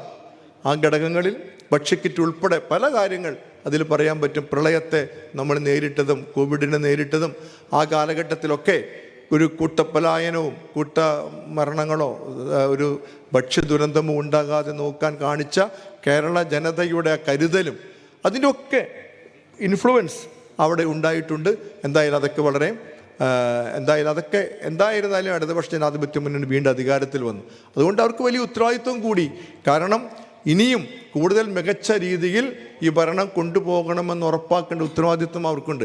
ചിലപ്പോൾ ചില്ലറ പാളിച്ചകൾ നമ്മളെ വേദനിപ്പിച്ചതൊക്കെ ഉണ്ടായി. വാളയാറിലെ കുട്ടികളുടെ പീഡനവും അത് വളരെ നിരുത്തരവാദപരമായി പോലീസ് കൈകാര്യം ചെയ്ത് ആ പ്രതികളെ വെറുതെ വിടുന്നതും, അതോടൊപ്പം നമ്മളുടെ മാവോയിസ്റ്റ് വേട്ട എന്ന് പറഞ്ഞുകൊണ്ട് വെറുതെ ആളുകളെ കൊല്ലുന്ന പോലെയുള്ള കാര്യങ്ങളും ഈ 2 ചെറുപ്പക്കാർക്ക് UAPA ചുമത്തിയതും അടങ്ങുന്ന പല വിഷയങ്ങൾ, ചില സംഭവങ്ങളൊക്കെ ഉണ്ടായി.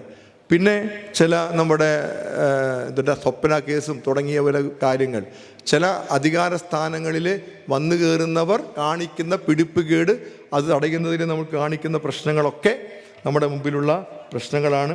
ഇപ്പോൾ ഈ റെയിൽ പദ്ധതി ആശങ്കയുള്ളതാണ്. ആ ആശങ്ക തീർക്കാൻ ഗവൺമെൻറ് മുന്നോട്ട് പോകണം. അതുപോലെ നമ്മുടെ ഈ തൊഴിൽ നിയമങ്ങളുടെ ഞാൻ സൂചിപ്പിച്ചു, ദി കോഡ് ഓൺ വേജ് 2019, അതിലൊക്കെ ഉള്ള ഈ 4 നിയമങ്ങളുടെ ഒരു ചെറിയ നട്ട്ഷെല്ലിൽ അതിൻ്റെ കുറേ കാര്യങ്ങൾ ഇതിൽ പ്രതിപാദിച്ചിട്ടുണ്ട്. അത് കൃത്യമായി ഇതാക്കണം. അതിൽ പല റൂൾസുകൾ വരാനിരിക്കുന്നേ ഉള്ളൂ. ഇവിടെ വരുന്ന ഒരു മാറ്റം എന്ന് പറയുന്നത് നമ്മുടെ കൂട്ടായ വിലപേശലിനെ സംബന്ധിച്ച രീതികളൊക്കെ മാറാനുള്ള സാധ്യതയാണ്. ഒരു നെഗോഷിയേറ്റിംഗ് കൗൺസിൽ എന്ന് പറയുന്ന സംവിധാനം വരുന്നു. 51% മുകളിൽ അംഗസംഖ്യയുണ്ടെങ്കിൽ നമുക്കൊരു സോൾ ബാർഗെയിനിങ് ഏജൻസി എന്ന രീതിയിൽ നമ്മൾ പ്രവർത്തിക്കുന്ന മേഖലയാണ് മിക്കവാറും. അതില്ല എങ്കിൽ 20% ഉള്ള യൂണിയനുകൾക്കൊക്കെ ഓരോ സ്ഥാനം കിട്ടുന്ന രീതിയിലുള്ള ഒരു കൗൺസിൽ സംവിധാനമൊക്കെ വിഭാവനം ചെയ്യുന്നു. പണിമുടക്ക് തീർത്തും അസാധ്യമാക്കുന്ന രീതിയിലുള്ള ഒട്ടേറെ റെസ്ട്രിക്ഷൻസ് കൊണ്ടുവരുന്നു.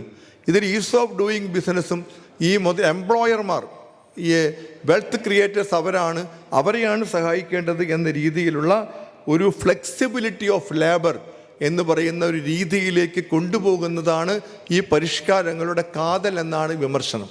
അത് മതിയായ രീതിയിൽ ഒരു ട്രേഡ് യൂണിയൻ കൺവെൻഷൻ വിളിക്കുകയോ എല്ലാ ട്രേഡ് യൂണിയൻസുമായി ചർച്ച ചെയ്യുകയോ ഇതൊന്നും വേണ്ടത്ര രീതിയിൽ ചെയ്യാതെയാണ് ഈ നിയമങ്ങൾ ഉണ്ടാക്കിയത് എന്നുള്ളതാണ് ഏറ്റവും വലിയ ഒരു വിമർശനം. അതുപോലെ ലിവിങ് വേജ്, മിനിമം വേജ്, അതിന് പുറമെ ഒരു മിനിമം ഫ്ലോർ വേജ് എന്ന് പറയുന്ന വളരെ തുച്ഛമായ ഒരു രീതിയിലേക്ക് കാര്യങ്ങൾ പോകുന്നു. അതുപോലെ ഇൻഡസ്ട്രിയൽ റിലേഷൻസ് കോഡ്, അതിൽ സ്റ്റാൻഡിംഗ് ഓർഡറിൽ വ്യവസ്ഥ മാറ്റുന്നു, അൺഫെയർ ലേബർ പ്രാക്ടീസ് മാറ്റുന്നു. അതുപോലെ ഫിക്സഡ് ടേം എംപ്ലോയ്മെൻറ്റ് എന്ന് പറയുന്ന പുതിയ സംവിധാനം വരുന്നു. നമ്മുടെ കനറ ബാങ്കിലേക്ക് ജുവൽ അപ്രൈസർമാർക്ക് അങ്ങനെ ഒരു രീതി കൊണ്ടുവരാൻ തയ്യാറായി മാനേജ്മെൻറ്റ്. അതെങ്ങനെയാണെന്ന് വെച്ചാൽ ചുരുങ്ങിയ കാലത്തേക്ക് മാത്രം ആളുകളെ നിയമിക്കുകയും അത് കഴിഞ്ഞാൽ യഥേഷ്ടം പിരിച്ചുവിടുകയോ വേണമെങ്കിൽ കുറച്ച് നാളും കൂടെ എക്സ്റ്റെൻഡ് ചെയ്യുന്ന രീതിയിൽ സ്ഥിരം തൊഴിൽ എന്ന് പറയുന്ന ഒരു സംവിധാനത്തെ തന്നെ ഇല്ലായ്മ ചെയ്യാനുള്ള ബോധപൂർവമായ ശ്രമമാണ് അവിടെ നടക്കുന്നത്. അതുപോലെ സോഷ്യൽ സെക്യൂരിറ്റി കോഡ്, സാമൂഹ്യ സുരക്ഷ എന്ന് പറയുന്ന കാര്യത്തിലൊക്കെ ഉണ്ടാകുന്ന മാറ്റങ്ങൾ വളരെ ആശങ്കാകരമാണ്. ILOയുടെ 102, 204 തുടങ്ങിയ കൺവെൻഷനുകളൊക്കെ കൈക്കൊണ്ട പരിപാടികളൊക്കെ നമുക്കറിയാം.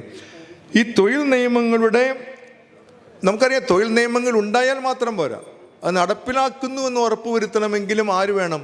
ശക്തമായ ട്രേഡ് യൂണിയനുകൾ വേണം. ആ ട്രേഡ് യൂണിയനുകളുടെ ശക്തിയുടെ, അവരുടെ കാഴ്ചപ്പാടിൻ്റെ, അവരുടെ സമീപനത്തിൻ്റെ, അവരുടെ പോരാട്ട സന്നദ്ധതയുടെ, അവരുടെ ഇടപെടലുകളുടെ ഒക്കെ അടിസ്ഥാനത്തിലാണ് ഈ തൊഴിൽ നിയമങ്ങൾ നിലനിൽക്കുന്നതും തൊഴിൽ നിയമങ്ങൾ നടപ്പിലാകുന്നു എന്ന് ഉറപ്പാക്കുന്നതും. അതിന് സംഘടന വേണം. ഇവിടെ ഈ റിപ്പോർട്ടിൻ്റെ ബാക്കിൽ ഏറ്റവും ബാക്ക് പേജിൽ നമ്മൾ ഒരു ഇത് കൊടുത്തിട്ടുണ്ട്. അതിൽ പോപ്പ് ഫ്രാൻസിസ് പറഞ്ഞൊരു വാചകം കൊടുത്തിട്ടുണ്ട്. പോപ്പായതുകൊണ്ടല്ല, ആ പറഞ്ഞ കാര്യമാണ് അതിൽ പ്രധാനം. Trade unions have been an essential force for social change without which a semblance of a decent and humane society is impossible under capitalism. ഇത് പറഞ്ഞത് ഒരു വെറുതെ ഒരാളല്ല. അതുകൊണ്ടാണ് നമ്മളത് പ്രാധാന്യത്തോടു കൂടി കൊടുത്തത്. ഇതാണ് ട്രേഡ് യൂണിയൻ്റെ ഒരു പ്രത്യേകത. Occupational safety, health and working conditions code 2020, അതും മറ്റൊരു കോഡാണ്. ഇത്തരത്തിൽ ഇതിൻ്റെ റൂളുകൾ കൂടി വന്നാലാണ് അത് ഇഫക്റ്റീവ് ആവുക. റൂളുകൾ വന്നിട്ടില്ല. റൂളുകൾ എപ്പോൾ വേണമെങ്കിലും വരാം. വന്നു കഴിഞ്ഞാൽ അത് ഉണ്ടാക്കാൻ പോകുന്ന ഒരു മാറ്റം എന്ന് പറയുന്നത് നമ്മളൊക്കെ ആൻറ്റിസിപ്പേറ്റ് ചെയ്യുന്നതിനേക്കാൾ വളരെ വളരെ വലുതാണ് എന്നുള്ള ഒരു തിരിച്ചറിവോട് കൂടി വേണം നമുക്ക് മുന്നോട്ട് പോകാൻ. ഗിഗ് ജോബ്സിൻ്റെ കാലമാണ്. അസംഘടിത മേഖലയിലാണ് കൂടുതൽ തൊഴിലവസരങ്ങൾ വരുന്നത്. അവരുടെ അവസ്ഥ, അവർക്ക് വേണ്ടി ശബ്ദിക്കാൻ സംഘടിത തൊഴിലാളി വർഗത്തിന് ചുമതലയുണ്ട്. അതുപോലെ തന്നെ ഇൻഡസ്ട്രി 4, വ്യാവസായിക വിപ്ലവം 4ാമത്തെ എന്ന രീതിയിൽ ഇപ്പോൾ റോബോട്ടിക്സ്, ആർട്ടിഫിഷ്യൽ ഇൻ്റലിജൻസ്, വലിയ സാങ്കേതിക വിദ്യയിലുണ്ടായ മാറ്റം, ഇതെല്ലാം കൊണ്ട് സാധാരണ രീതിയിൽ ലഭിച്ചിരുന്ന തൊഴിലവസരങ്ങൾ കുറയുന്നു. പുതിയ ചില തൊഴിലുകൾ ഉണ്ടാകുന്നുണ്ട്. പക്ഷേ എങ്കിൽ പോലും ഇതുമായി ബന്ധപ്പെട്ടുണ്ടാകാൻ പോകുന്ന വലിയ പ്രശ്നങ്ങൾ, നമ്മുടെ ബാങ്കിലൊക്കെ ഒരു റോബോട്ടിക്കൊക്കെ വന്നല്ലോ, റോബോട്ടൊക്കെ വരാൻ തുടങ്ങി എന്നാണ് പറയുന്നത്. അതെല്ലാ റോബോട്ടും എല്ലാ ഡിജിറ്റൽ ലെവലുമൊക്കെ വന്നു കഴിഞ്ഞാലത്തെ സ്ഥിതി എന്താ? സമ്പദ് രംഗം, നമ്മുടെ ദേശീയ സമ്പത്തിൻ്റെ 77% ജനസംഖ്യയുടെ കേവലം 10% ജനങ്ങളുടെ കൈകളിലാണ്. ജനസംഖ്യയുടെ 1% കൈവശമാണ് 2020 ദേശീയ സമ്പത്ത് ഉൽപ്പാദനത്തിൻ്റെ 73% എത്തിയത്. 1% മനുഷ്യരുടെ കയ്യിൽ 73% സമ്പത്തിൻ്റെ ഉൽപ്പാദനവും ചെന്ന് ചേരുന്നത്, അത് എന്ത് ഒരു വികസനമാണ്. അവിടെയാണ് നമ്മൾ നേരത്തെ ഭരണഘടനയിൽ പറയുന്ന കോൺസെൻട്രേഷൻ ഓഫ് വെൽത്ത് ചിലരുടെ കൈകളിൽ വരുന്നത് തടയുമെന്ന ഭരണഘടനയുടെ നിർദ്ദേശക തത്വം എങ്ങനെയാണ് അവിടെ തെറ്റായി പോകുന്നത്. ശതകോടീശ്വരന്മാർ വർദ്ധിച്ചിട്ടുണ്ട്, ദരിദ്രരും വർദ്ധിക്കുന്നു. അത്തരത്തിലുള്ള അവസ്ഥ ഈ നമ്മുടെ ഇൻഡെക്സുകൾ, human development index 131/189, global hunger index 107-ൽ 94-ാം സ്ഥാനം, ഓക്സ്ഫാം ഇനീക്വാലിറ്റി ഇൻഡെക്സ് 157-ൽ 129, വാട്ടർ ക്വാളിറ്റി ഇൻഡെക്സ് 122-ൽ 120, എയർ ക്വാളിറ്റി 180-ൽ 179, ഹാപ്പിനെസ് ഇൻഡെക്സ് 156-ൽ 144, പ്രസ് ഫ്രീഡം ഇൻഡെക്സ് 180-ൽ 140, എൻവയോൺമെൻറ്റ് പെർഫോമൻസ് ഇൻഡെക്സ് 180-ൽ 167 തുടങ്ങിയ പല പല സൂചികകൾ വരുന്നത്. സൂചികകൾ ചില വിമർശനം ഉണ്ടാകാം, പക്ഷേ അതൊക്കെ ഒരു ഇൻഡിക്കേറ്റേഴ്സാണ്.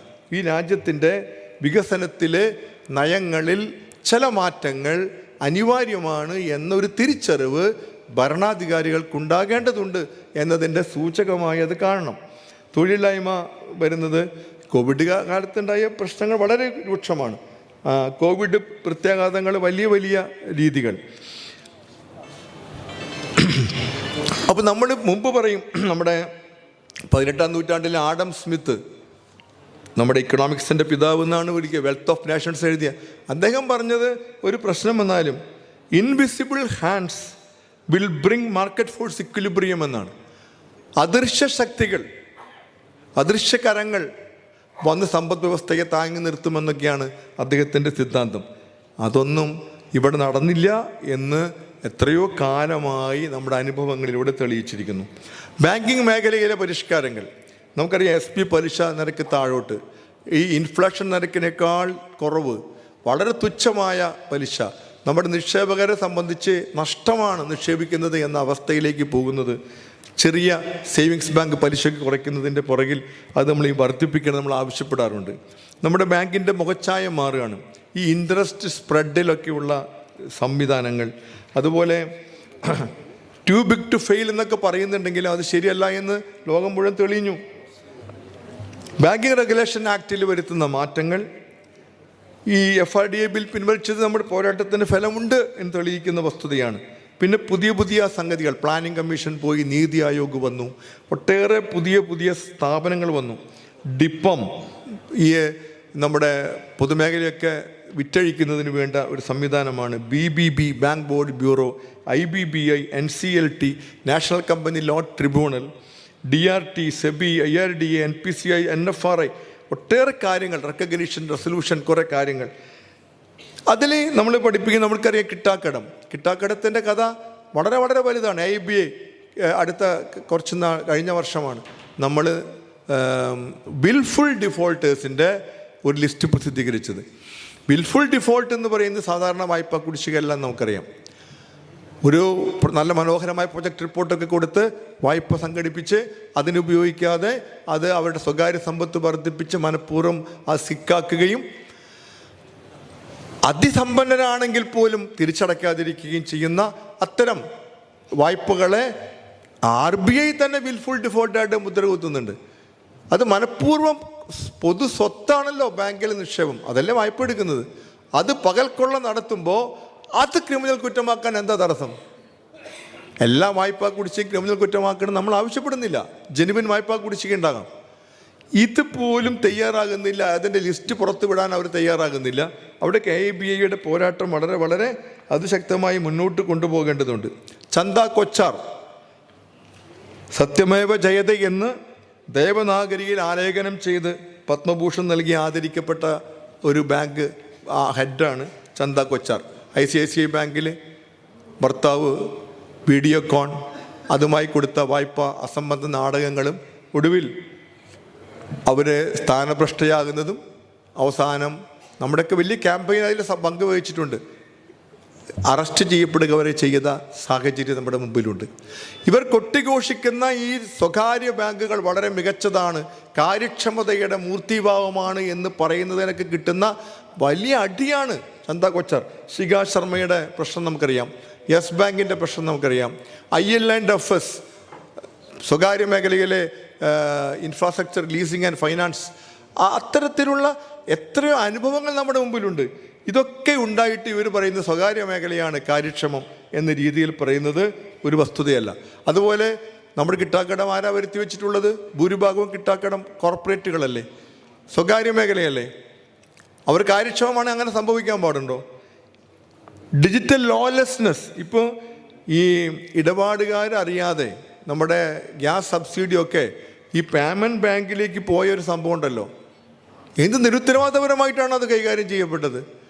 അത് വലിയ വിഷയമായി വന്നപ്പോഴും അത് ഗുരുതരമായൊരു കുറ്റമായി കാണാനോ ശിക്ഷിക്കാനോ ഗവൺമെൻറ് തയ്യാറായില്ല എന്നുള്ളതാണ് ഖേദകരമായ യാഥാർത്ഥ്യം. എയർടെൽ പേയ്മെൻറ്റ് ബാങ്ക് അവരൊക്കെ ചെയ്ത കസർത്ത് നമ്മളറിയാം. പേയ്മെൻറ്റ് ബാങ്കുകൾ, സ്മോൾ ഫിനാൻസ് ബാങ്കുകൾ, യൂണിവേഴ്സൽ ബാങ്കുകൾ, ഇതൊക്കെ ഇഷ്ടം പോലെ തുടങ്ങുന്ന സമയത്താണ് പൊതുമേഖലാ ബാങ്കുകളുടെ എണ്ണം കുറച്ച് കൊണ്ടുവരുന്നതും ശാഖകൾ വെട്ടിക്കുറയ്ക്കുന്നതും മാർക്കറ്റ് ഷെയർ കുറയ്ക്കുന്നതും ഒക്കെ ഉള്ള കാര്യങ്ങൾ. NPIയുടെ കഥകളൊക്കെ നമ്മളിതിൽ പറയുന്നുണ്ട്.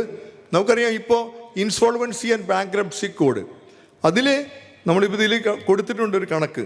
നമ്മുടെ 13 അക്കൗണ്ടുകൾ മാത്രം, ഇപ്പോൾ 13 ലോൺ അക്കൗണ്ടുകളിൽ മാത്രം കുടിശ്ശിക വന്നത് 4,46,800 കോടി രൂപ, 4.5 ലക്ഷം കോടി. അതിൽ ഈ ഇൻസോൾവൻസി ബാങ്ക്രപ്സി കോഡിലൂടെ ആ പാപ്പരാണ്, ഇൻസോൾവൻ്റ് ആണ് എന്ന് പ്രഖ്യാപിച്ചുകൊണ്ട് national company law tribunal quotation വിളിച്ച് കിട്ടിയ വിലയ്ക്ക് വിൽക്കുകയാണ്. അങ്ങനെ മേടിക്കുമ്പോൾ 4,46,800 കോടിക്ക് പകരം കിട്ടിയത് 1,61,820 കോടിയാണ്. എന്ന് വെച്ചാൽ 2,84,950 കോടി രൂപ വെറും 13 ലോണുകളിൽ മാത്രം നഷ്ടം സംഭവിച്ചു. അതിന് പറയുന്ന പേര് ഹെയർ കട്ട് എന്നാണ്, ഡീപ്പ് ഹെയർ കട്ട് എന്നാണ്. അത് മുടിവെട്ട് എന്നാണ്, റൈറ്റ് ഓഫ് എന്നല്ല പറയുന്നത്. ഇതിൽ ഏറ്റവും കാണിച്ചിട്ടുള്ള ശിവശങ്കരൻ ഇൻഡസ്ട്രീസ് എന്ന് പറയുന്ന ഒരു സ്ഥാപനം കിട്ടാക്കടം വരുത്തിയപ്പോൾ അത് ലേലത്തിന് വെച്ചപ്പോൾ ആ മുതലാളിയുടെ സ്വന്തം ഫാദർ ഇൻ ലോ ആണത്രേ അത് വിലയ്ക്ക് വാങ്ങിയത്, സ്വന്തം അമ്മാനച്ഛൻ. എന്നിട്ടോ 5% മാത്രമേ കൊടുത്തുള്ളൂ. അതാണത്രേ. 95% ലോണും ഹെയർ കട്ടാണ്. ഇതുപോലെയാണ് ABC ഷിപ്പ്യാർഡ് 95, വീഡിയോകോൺ 94 വേദാന്തയ്ക്ക് കൊടുത്തു. 94% വായ്പയും ബാങ്ക് നഷ്ടം സഹിച്ചിട്ട് 6% വാങ്ങിയിട്ടാണ് മറ്റൊരു കോർപ്പറേറ്റ് മുതലാളിക്ക് കൊടുക്കുന്നത്. ആ വാങ്ങാൻ വരുന്ന മുതലാളിക്ക് ഇതേ ബാങ്കുകൾ വായ്പ കൊടുക്കും. നല്ല സുഖമല്ലേ? എന്തൊരു നമുക്ക് അൺബിലീവബിളാണ്. ഇതൊക്കെ നമ്മൾ ആളുകളോട് പറയണം, ക്യാമ്പയിൻ ചെയ്യണം. നമ്മളന്ന് പാർലമെൻറ്റ് മാർച്ച് നടത്തി CH വെങ്കടാചലം ഉൾപ്പെടെയുള്ള നേതാക്കൾ, UFP നേതാക്കൾ പോയിട്ട് നമ്മുടെ അരുൺ ജെയ്റ്റ്ലി ധനമന്ത്രിയെ പോയി കണ്ടു പറഞ്ഞു, നമ്മുടെ കാര്യങ്ങളൊക്കെ പറഞ്ഞു, കിട്ടാക്കടത്തിനെതിരായി നമ്മുടെ നിലപാടുകളും കാര്യങ്ങളൊക്കെ പറഞ്ഞപ്പോൾ ഇൻസോൾവൻസി ബാങ്ക്രപ്സി കോഡ് കൊണ്ടുവന്നിട്ടുണ്ട്, അത് നോക്കിക്കോ, ഇനി കിട്ടാക്കടമേ ഉണ്ടാവില്ല എന്നാണ് അരുൺ ജെയ്റ്റ്ലി പാവം വിശ്വസിച്ചത്.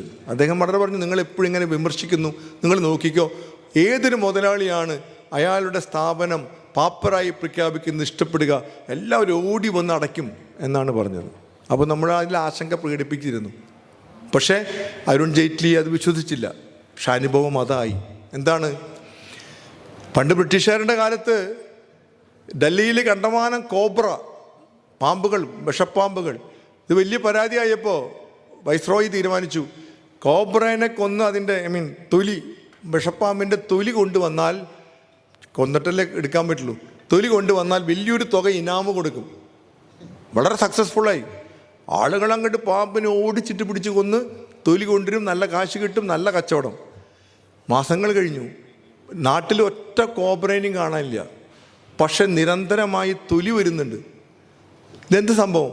അന്നത്തെ ഇൻ്റലിജൻസ് ബ്യൂറോക്കാർ അന്വേഷണം നടത്തി. നോക്കിയപ്പോൾ അവർ കണ്ടുപിടിച്ചെന്തറിയോ? കുറേ സ്ഥലങ്ങളിൽ രഹസ്യമായി കോബ്ര നേഴ്സറികൾ നടത്തുന്നു. കോബ്രകളെ വളർത്തി വലുതാക്കി ഇതുകൊണ്ടൊന്ന് വിൽക്കുകയാണ്. നല്ല ബിസിനസ്സാണ്.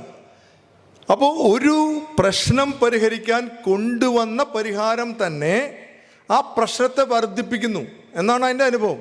അതുകൊണ്ട് കോബ്ര ഇഫക്റ്റ് എന്നൊരു ഫിലോസഫി, ഒരു സിദ്ധാന്തം ചരിത്രത്തിൽ ഉണ്ടായി. ഇതാണ് ഇവിടെ സംഭവിച്ചത്.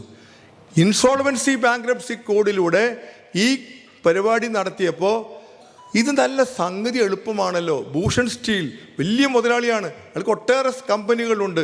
അതിന് ഒരു കമ്പനിയിൽ മാത്രം ഞാൻ പാപ്പരായി പ്രഖ്യാപിച്ചു. വലിയ തോതിൽ അളവ് കിട്ടി. അയാളുടെ വേറൊരു സുഹൃത്ത്, വേറെ കോർപ്പറേറ്റ് മുതലാളി ഇത് വാങ്ങി. ഇയാളുടെ കിട്ടാക്കട മുഴുവൻ എഴുതി തള്ളപ്പെട്ടു. He's totally free. അയാളുടെ സ്വകാര്യ സ്വത്തോ അയാളുടെ വീടോ ജപ്തി ചെയ്യുന്നില്ല. അയാൾക്ക് സിബിൽ സ്കോർ കുറയുന്നില്ല. അയാളുടെ ഏത് കമ്പനിക്ക് ലോൺ കിട്ടും. He's so happy. എന്താ കുഴപ്പം? നല്ല ഇടപാടല്ലേ? അപ്പോൾ ഇത് നല്ല പണിയാണെന്ന് കണ്ടപ്പോൾ നല്ല രീതിയിൽ പ്രവർത്തിച്ചിരുന്ന പല കോർപ്പറേറ്റ് കമ്പനികളും പതുക്കെ പണം ഡൈവേർട്ട് ചെയ്ത് ആ കമ്പനികളെ സിക്കാക്കി ആ കമ്പനികളെ പാപ്പറായി പ്രഖ്യാപിക്കണം സർ എന്ന് പറഞ്ഞ് ക്യൂവിൽ നിൽക്കുകയാണ്. എന്താ ഇത് കൊണ്ടുവന്ന ലക്ഷ്യം? പാവം അരുൺ ജെയ്റ്റ്ലി ഇന്ന് ജീവിച്ചിരിപ്പില്ല. അദ്ദേഹം ഉണ്ടെങ്കിൽ അതൊക്കെ ഒന്ന് പറയായിരുന്നു. സാറ് വിചാരിച്ച പോലെ നടന്നില്ലല്ലോ എന്ന്. ഇത് കൃത്യമായി കോബ്ര ഇഫക്റ്റ് പോലെ ഒരു പ്രശ്നം പരിഹരിക്കാൻ കൊണ്ടുവന്നതാണ്. ആ പ്രശ്നം പരിഹരിച്ചില്ല എന്ന് മാത്രമല്ല, ആ പ്രശ്നത്തെ കൂടുതൽ ഗൗരവതരമാക്കുന്ന രീതിയിലാണ് അത് വന്നത് എന്നുള്ളത് ഒരു വസ്തുതയാണ്. ബാങ്കിങ് കോൺക്ലേവ് മുംബൈയിൽ നടന്നു. അതിൽ നമ്മളെ കേരളത്തിൽ നിന്ന് 10 പേര് പങ്കെടുക്കുകയുണ്ടായി. അതുപോലെ നമ്മളുടെ ഈ ബാങ്കുകളുടെ കണക്കും കാര്യങ്ങളൊക്കെ ഇതിൽ കൊടുത്തിട്ടുണ്ട്. ഹെയർ കട്ടിൻ്റെ കണക്കുകൾ കൊടുത്തിട്ടുണ്ട്. ബാങ്കുകൾ നല്ല ലാഭം ഉണ്ടാക്കുന്നുണ്ട്. പക്ഷേ ഈ പ്രൊവിഷനിങ് ഹെയർ കട്ടും ഒക്കെ കൊണ്ട് നമ്മളുടെ അറ്റലാഭം കുറയുകയും അട്ടനഷ്ടത്തിലേക്ക് എത്തുകയും ചെയ്യുന്ന സാഹചര്യം ഉണ്ടാകുന്നു. അതുപോലെ രാജ്യം വിടുന്നത് രാജ്യദ്രോഹികൾ. നമുക്കറിയാം മല്യ, നീരവ് മോദി, കുറേ എക്സാമ്പിൾസ് നമ്മുടെ മുമ്പിലുണ്ട്. മല്യനൊക്കെ പോണ സമയത്ത് നമ്മൾ സമരം ചെയ്തതാണ്, ഡെമോൺസ്ട്രേഷൻ നടത്തി വിടരുത് എന്ന്. പക്ഷെ അദ്ദേഹത്തെ വിട്ടു. പിന്നീട് ഇപ്പോൾ കൊണ്ടുവരാൻ ശ്രമിക്കുന്നു. ആർദർ ജയിലിലെ മുംബൈയിലെ AC ഉണ്ടാക്കി, വിശാലമായ തുറസായ സ്ഥലമുണ്ടാക്കി, മുട്ടയും കൊതുകും വരില്ല എന്ന് ഉറപ്പാക്കി. ഇതിൻ്റെയൊക്കെ വീഡിയോ കൊടുത്തിട്ട് ഡൽഹി കോടതിയിൽ പറയുകയാണ് ഇവിടെ നല്ല ജയിലാണ്, ഒരു കുഴപ്പമില്ല, അയാളങ്ങോട്ട് പറഞ്ഞയക്കാൻ. We are trying. ഈ രീതിയിൽ എത്രയോ സംഗതികൾ. അതുപോലെ നമ്മുടെ നീരവ് മോദി പഞ്ചാബ് നാഷണൽ ബാങ്കിൽ നടത്തിയ തട്ടിപ്പ്, അതൊക്കെ എങ്ങനെയാണ് ഇത്ര വലിയ തട്ടിപ്പുകൾ നടത്താൻ സാധിക്കുന്നത്? അതൊന്നും നമ്മുടെ സ്വിഫ്റ്റ് സിസ്റ്റത്തിൽ അറിയുന്നില്ല, അത് RBI അറിഞ്ഞില്ല, ഉന്നതാധികാരികൾ അറിഞ്ഞില്ല എന്നൊക്കെ വളരെ ലാഘവത്തോടു കൂടി പറയാൻ ശ്രമിച്ചു. നമ്മൾ അതിനെതിരെ ശക്തമായി പോരാടി. അതിനുശേഷം പതുക്കെ പല ആക്ഷൻസൊക്കെ വന്നു, പല അറസ്റ്റുകളിലേക്ക് എത്തി. ആദ്യം പറഞ്ഞത് ആ കൗണ്ടറിലിരിക്കുന്ന 2 മനുഷ്യർ സാധാരണ ഉദ്യോഗസ്ഥന്മാരാണ് ഈ കുഴപ്പം മുഴുവൻ ഉണ്ടാക്കിയെന്നുള്ള രീതിയിലാണ് അത് വളരെ ലഘുവായി ചിത്രീകരിക്കാൻ ശ്രമിച്ചു. അത് വസ്തുതയല്ല എന്ന് ബോധ്യപ്പെടുകയും അത് കാര്യങ്ങൾ പതുക്കെ പുറത്തു കൊണ്ടുവരികയും ചെയ്തു. അപ്പോഴാണ് RBI മലേഗാവ് കമ്മിറ്റിയൊക്കെ വെക്കുന്നത്. ഇതിനെ മറികടക്കാം, എങ്ങനെയാണ് നമ്മുടെ ടെക്നോളജിയിൽ മാറ്റം വരുത്തേണ്ടതെന്നൊക്കെ അപ്പോഴാണ് RBI പഠിക്കാൻ നിൽക്കുന്നത്. നിതാന്ത ജാഗ്രത, നിലയ്ക്കാത്ത പോരാട്ടം. ഇവിടെ നോം ചോംസ്കിയുടെ കാര്യങ്ങളൊക്കെ പറയുന്നുണ്ട്. എങ്ങനെയാണ് ഈ ഒരു സിസ്റ്റത്തെ, നല്ല ശക്തമായി പ്രവർത്തിക്കുന്ന പൊതുമേഖലയെ പതുക്കെ എങ്ങനെ മോശമാക്കാം, അത് മോശമാക്കി എങ്ങനെ പബ്ലിക് ഒപ്പീനിയൻ അതിനെതിരാക്കാം, അതിൻ്റെ അടിസ്ഥാനത്തിൽ ഇതിനെ സ്വകാര്യവൽക്കരിക്കാം, വിൽക്കാം, അത് ജനങ്ങളെ അനുകൂലിക്കും എന്ന രീതിയിൽ ഒക്കെയുള്ള ആ ഒരു ആശയത്തെ, അതിന് വിശദീകരണങ്ങളൊക്കെ നമ്മൾ കൊടുത്തിട്ടുണ്ട്. ഇവിടെയാണ് നമ്മളുടെയൊക്കെ ഒരു നിലപാട്, നമ്മൾ ABAയുടെ നിലപാടിൻ്റെ ഒരു ഗുണം. നമ്മുടെ കാലുകൾ കൃത്യസ്ഥലത്താണ് എന്ന് ഉറപ്പാക്കുക, എന്നിട്ട് നിവർന്നു നിന്ന് ദൃഢതയോടെ നിൽക്കുകയും പോരാടുകയും ചെയ്യുക. അബ്രഹാം ലിങ്കൻ പറഞ്ഞതാണ്. അതാണ് നമ്മൾ ചെയ്യുന്നത്. ഇവിടെ ശരിയുടെ പക്ഷത്ത്, സത്യത്തിൻ്റെ പക്ഷത്ത് നിന്നുകൊണ്ട് വലിയൊരു ക്യാമ്പയിൻ ജനങ്ങളുടെ മനസ്സിലേക്ക് എത്തണം. എങ്ങനെയാണ് തൃശ്ശൂർ ആകാശവാണിയിൽ ഒരിക്കലൊരു റെക്കോർഡിങ്ങിന് പോയി. അപ്പോൾ അവിടുത്തെ ആൾ പറയാ FM ഉണ്ട് ആകാശവാണിക്ക്, പക്ഷേ FMൻ്റെ ഈ ട്രാൻസ്മിറ്റർ അതൊക്കെ ഉണ്ടല്ലോ, അത് വയ്ക്കുന്ന വലിയ ടവർ ഉണ്ട് അവർക്ക്. ആകാശവാണിയുടെ സംഗതി ഏറ്റവും താഴെ വെച്ചിട്ട് സ്വകാര്യ FMകാർക്ക് ഏറ്റവും മുകളിൽ വെക്കണം എന്നാണെന്ന് മന്ത്രിയുടെ ഓർഡർ. നമ്മൾ സാധാരണ നമ്മുടെ വീട് നോക്കിയിട്ടാണല്ലോ മറ്റുള്ളവരെ സഹായിക്കുക.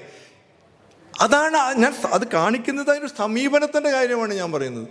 എങ്ങനെയാണ് ഒരു സിസ്റ്റമാറ്റിക്കായിട്ട് ഇപ്പോൾ BSNL കോൾ ഡ്രോപ്പ് ഇഷ്ടം പോലെ. എനിക്കെന്നെ നമ്മളൊക്കെ ഇങ്ങനെ BSNL പിടിച്ചു നിൽക്കുന്നവരാണ്. അപ്പോൾ നമ്മൾ അതിന് പുറമെ നമുക്കപ്പോൾ ഒരു സിമ്മും കൂടി എടുത്താലോ എന്നിങ്ങനെ അതിശക്തമായ പ്രലോഭനം ഈ കഴിഞ്ഞ ആഴ്ച നമുക്കുണ്ടായി. We are trying to protect the public sector. അതിനെങ്ങനെയാണ് കോർപ്പറേറ്റൈസ് ചെയ്ത് പടക്കാക്കി തനിക്കാക്കാൻ ശ്രമിക്കുന്നത് എന്നുള്ളത് വളരെ ക്ലിയർ എക്സാമ്പിൾസാണ്. നമ്മുടെ UAB പണിമുടക്കുകളെ കുറിച്ചൊക്കെ ഇതിൽ എഴുതിയിട്ടുണ്ട്, ഞാൻ വിശദീകരിക്കുന്നില്ല. നമ്മുടെ 2017 സെപ്റ്റംബർ 15 പാർലമെൻറ്റ് മോർച്ച, വലിയൊരു മോർച്ചയാണ് നടന്നത്. കേരളത്തിൽ നിന്ന് 460 AIBA സഖാക്കൾ അതിൽ പങ്കെടുത്തു. വലിയൊരു നല്ലൊരു ടീമായി നമ്മൾ ഒന്നിച്ച് യാത്ര ചെയ്തു, ഒന്നിച്ച് പോയി. വളരെ ഉജ്ജ്വലമായി നമ്മൾ, വളരെ മാതൃകാപരമായി നമ്മൾ കേരളം അതിൽ പങ്കെടുത്തു.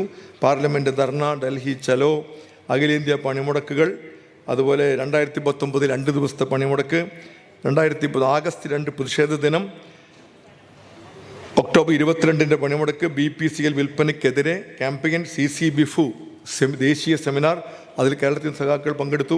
പാർലമെൻറ്റ് ധർണ, ജനുവരി 8, 2020 പൊതുപണിമുടക്ക്, save India day, September 14 bank സ്വകാര്യവൽക്കരണ വിരുദ്ധ ദിനം, 2020 സെപ്റ്റംബർ, 2020 നവംബർ 26 അഖിലേന്ത്യാ പൊതുപണിമുടക്ക്, മാർച്ച് 15-16 അഖിലേന്ത്യാ ബാങ്ക് പണിമുടക്ക്, ലോകസഭാ സ്പീക്കർക്ക് ഭീമഹർജി, വീണ്ടും ദേശീയ പണിമുടക്ക് 21 ഡിസംബർ 16-17, 2022 തൊഴിലാളികൾ ദ്വിദിന പണിമുടക്കിലേക്ക്.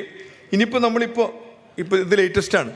ഈ 16-17 പണിമുടക്ക് ഇവിടെ വിശദീകരിച്ചു, ഞാൻ വിശദീകരിക്കുന്നില്ല. വളരെ അടിസ്ഥാനപരമായ പോരാട്ടം. നമ്മൾ RBI ധർണ നടത്തി. എല്ലാ ജില്ലാ ടൗൺ കേന്ദ്രങ്ങളിലും പ്രതിഷേധ പ്രകടനങ്ങൾ നടന്നുകൊണ്ടിരിക്കുന്നു. ബാഡ്ജ് വെയറിംഗ് നടന്നു. ഇന്നിപ്പോൾ ട്വിറ്റർ ക്യാമ്പയിൻ നടന്നു.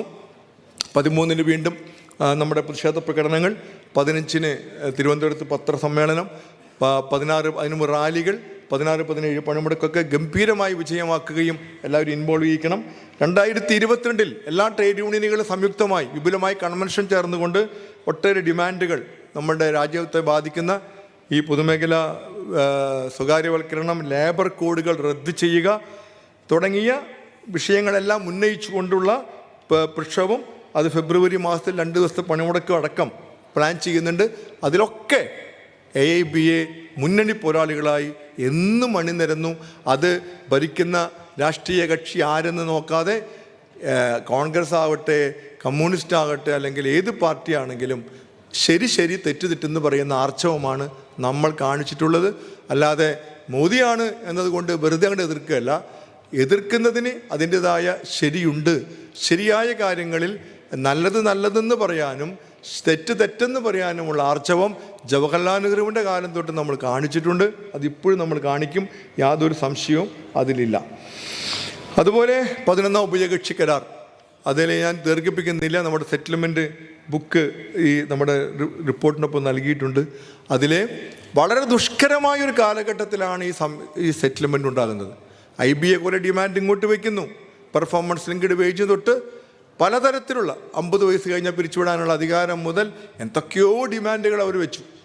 അതൊക്കെ ഒരു ഡിമാൻഡ് പോലും IBA ഉന്നയിച്ചത് ഒരു ഡിമാൻഡ് പോലും അംഗീകരിക്കാതെ പരിപൂർണമായി നേടിയ എല്ലാ നേട്ടങ്ങളും നിലനിർത്തിക്കൊണ്ട് നമ്മൾ ചരിത്രത്തിൽ ഏറ്റവും മികച്ച ഹയസ്റ്റ് പെർ ക്യാപിറ്റ ഇൻക്രീസ് ലഭിച്ച ഒരു വേതന വർധനവ് ലഭിച്ചു. ലീവിൻ്റെ, അതുപോലെ അഡീഷണൽ PLI തുടങ്ങി ഒട്ടേറെ ബെനഫിറ്റ്സ് നേടി. ഡിസിപ്ലിനറി പ്രൊസീഡിങ്സിൽ വലിയ വിപ്ലവകരമായ നേട്ടങ്ങൾ ഉണ്ടാക്കാൻ നമുക്ക് സാധിച്ചു. പ്രിജുഡീഷ്യൽ ടു ദ ഇൻട്രസ്റ്റ് എന്ന് പറയുന്ന ചാർജ് മേജറിൽ നിന്ന് മൈനറാക്കി മാറ്റുന്നത്, ഒരു അപ്പീലിന് പുറമെ ഒരു അപ്പീൽ കൂടെ കൊടുക്കാനുള്ള സംവിധാനം, സസ്പെൻഷൻ അപ്പീൽ കൊടുക്കാനുള്ള സംവിധാനം തുടങ്ങി ഞാൻ ദീർഘിപ്പിക്കുന്നില്ല. അതെല്ലാം ഈ സെറ്റിൽമെൻറ്റിൽ വളരെ കൃത്യമായി പറഞ്ഞിട്ടുണ്ട്. അതിനുവേണ്ടി നമ്മൾ എത്രയോ ചർച്ചകൾ, 5 പണിമുടക്കുകൾ, അതൊക്കെ പൂർണ്ണ മുൻകാല പ്രാബല്യത്തോടു കൂടി നമ്മൾ നേടിയെടുത്തു. കോവിഡിൻ്റെ പശ്ചാത്തലത്തിൽ സെൻട്രൽ ഗവൺമെൻറ് ജീവനക്കാരുടെ DA വരെ ഫ്രീസ് ചെയ്തിരിക്കുന്ന സമയത്ത് എല്ലാ മേഖലകളിലും ശമ്പളം വെട്ടിക്കുറയ്ക്കുന്ന ഒരു കാലഘട്ടത്തിലാണ് ബാങ്ക് ജീവനക്കാർ നമ്മുടെ AIBAയുടെ നേതൃത്വത്തിൽ ആ സെറ്റിൽമെൻറ്റ് നേടിയെടുത്തത്. അതിൽ എനിക്ക് സന്തോഷത്തോടുകൂടി പറയാൻ കഴിയും, AIBA ഓഫീസ് ബെയറേഴ്സ് ടീമിൽ മീറ്റിങ്ങിലൊക്കെ പങ്കെടുക്കുന്ന ഒരാളെന്ന നിലയിൽ അതിൻ്റെ ഓരോ ചലനത്തിലും എത്രയോ മീറ്റിങ്ങുകൾ നെഗോഷിയേറ്റിംഗ് കമ്മിറ്റി എന്ന രീതിയിൽ കൂടാനിടയായി. അപ്പോഴൊക്കെ നിർണായകമായ എത്രയോ തടസ്സങ്ങളെ മറികടന്നുകൊണ്ടാണ് പോയത്.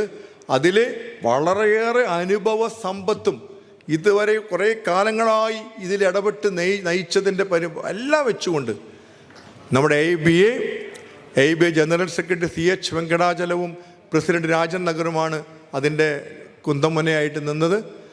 AIBAയുടെ ഈ എല്ലാ കരുത്തും ഇടപെടലുകളും, നമ്മുടെ UABU കൺവീനറൊക്കെ ഒരു പ്രത്യേക രീതിയാണ്, നമുക്കറിയാലോ, പോരാ. പക്ഷെ അവരൊക്കെ AIBA general secretary CH Venkatachalam അതിൽ എടുത്തിട്ടുള്ള നേതൃത്വപരമായ പങ്ക് എത്ര അഭിനന്ദിച്ചാലും അധികമാവില്ല. I heartily congratulate Comrade CH Venkatachalam and AIBA for the excellent leadership and the negotiating skill, everything for achieving the best ever bipartite settlement. First time both of you have signed. First time കേരളത്തിൽ നിന്ന് 2 പേര് ഒപ്പിട്ട കാര്യം ഞാൻ നേരത്തെ സൂചിപ്പിച്ചു. അത് സാധ്യതയില്ലാത്തതായിരുന്നു. അത് CH വെങ്കടാചലം തന്നെ എങ്ങനെയൊക്കെയോ മാനേജ് ചെയ്ത് നമ്മളെയും കൂടി ഒപ്പിടിക്കണം എന്നൊരു ആഗ്രഹം കൊണ്ട് ചെയ്തതാണ്. ഇനിവേ താങ്ക്സ് ഫോർ ദാറ്റ്. അപ്പോൾ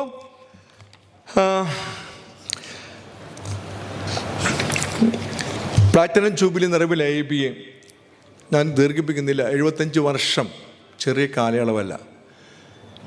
ആ 75 വർഷത്തിലൂടെ AIBയെ വളർന്നാണ് മുന്നോട്ട് പോയത്.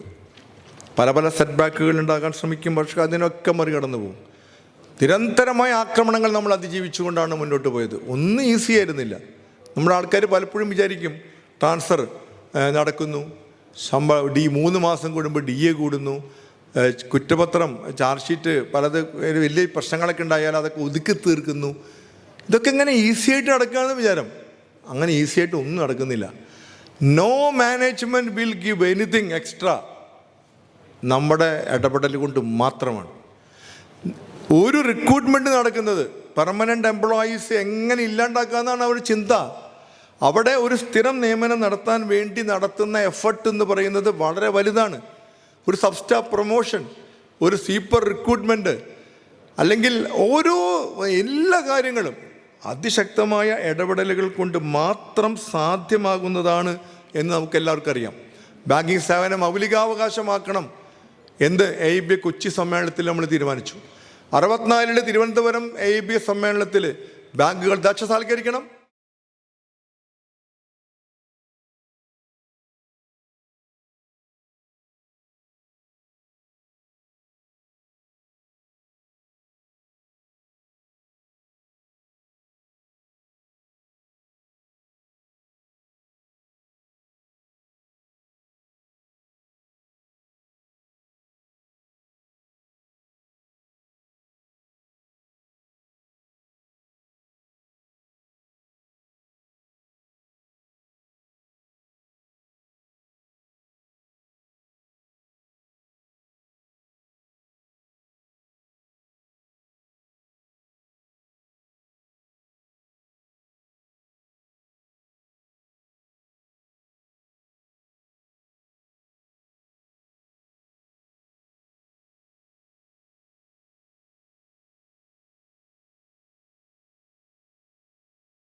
തൽക്കരിച്ചപ്പോൾ അതിന് എതിർപ്പ് നല്ലോണം ഉണ്ടായിരുന്നു. കോൺഗ്രസ് പാർട്ടി 2ആയി പിളർന്നു. അതുപോലെ സ്വതന്ത്ര പാർട്ടി ജനസംഘം ശക്തമായി എതിർത്തു. ടാറ്റയും ബിർളയും ഒക്കെയായിരുന്നു അന്തം മുതലാളിമാർ. അവർ കോടതിയിൽ പോയി, AIB കക്ഷി ചേർന്നു, വാദിച്ചു. അവസാനം എന്തുണ്ടായേ? ബാങ്ക് ദർശനം റദ്ദാക്കി സുപ്രീം കോടതി. അതിനെതിരെ പണിമുടക്കി AIBയെ.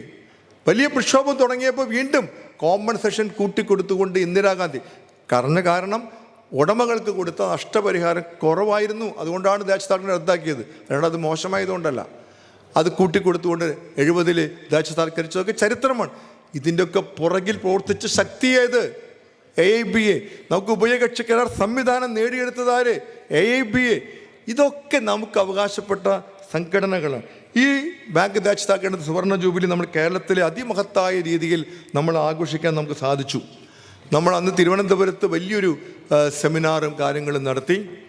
ഒരു പഠനരേഖ പ്രകാശനം ചെയ്തു. നമ്മുടെ ആദരണീയനായ ബഹുമാന്യ മുഖ്യമന്ത്രി പിണറായി വിജയൻ, അതുപോലെ കോൺഗ്രസിൻ്റെ മുൻ KPCC പ്രസിഡന്റ് MM ഹസൻ, അതുപോലെ കാനം രാജേന്ദ്രൻ,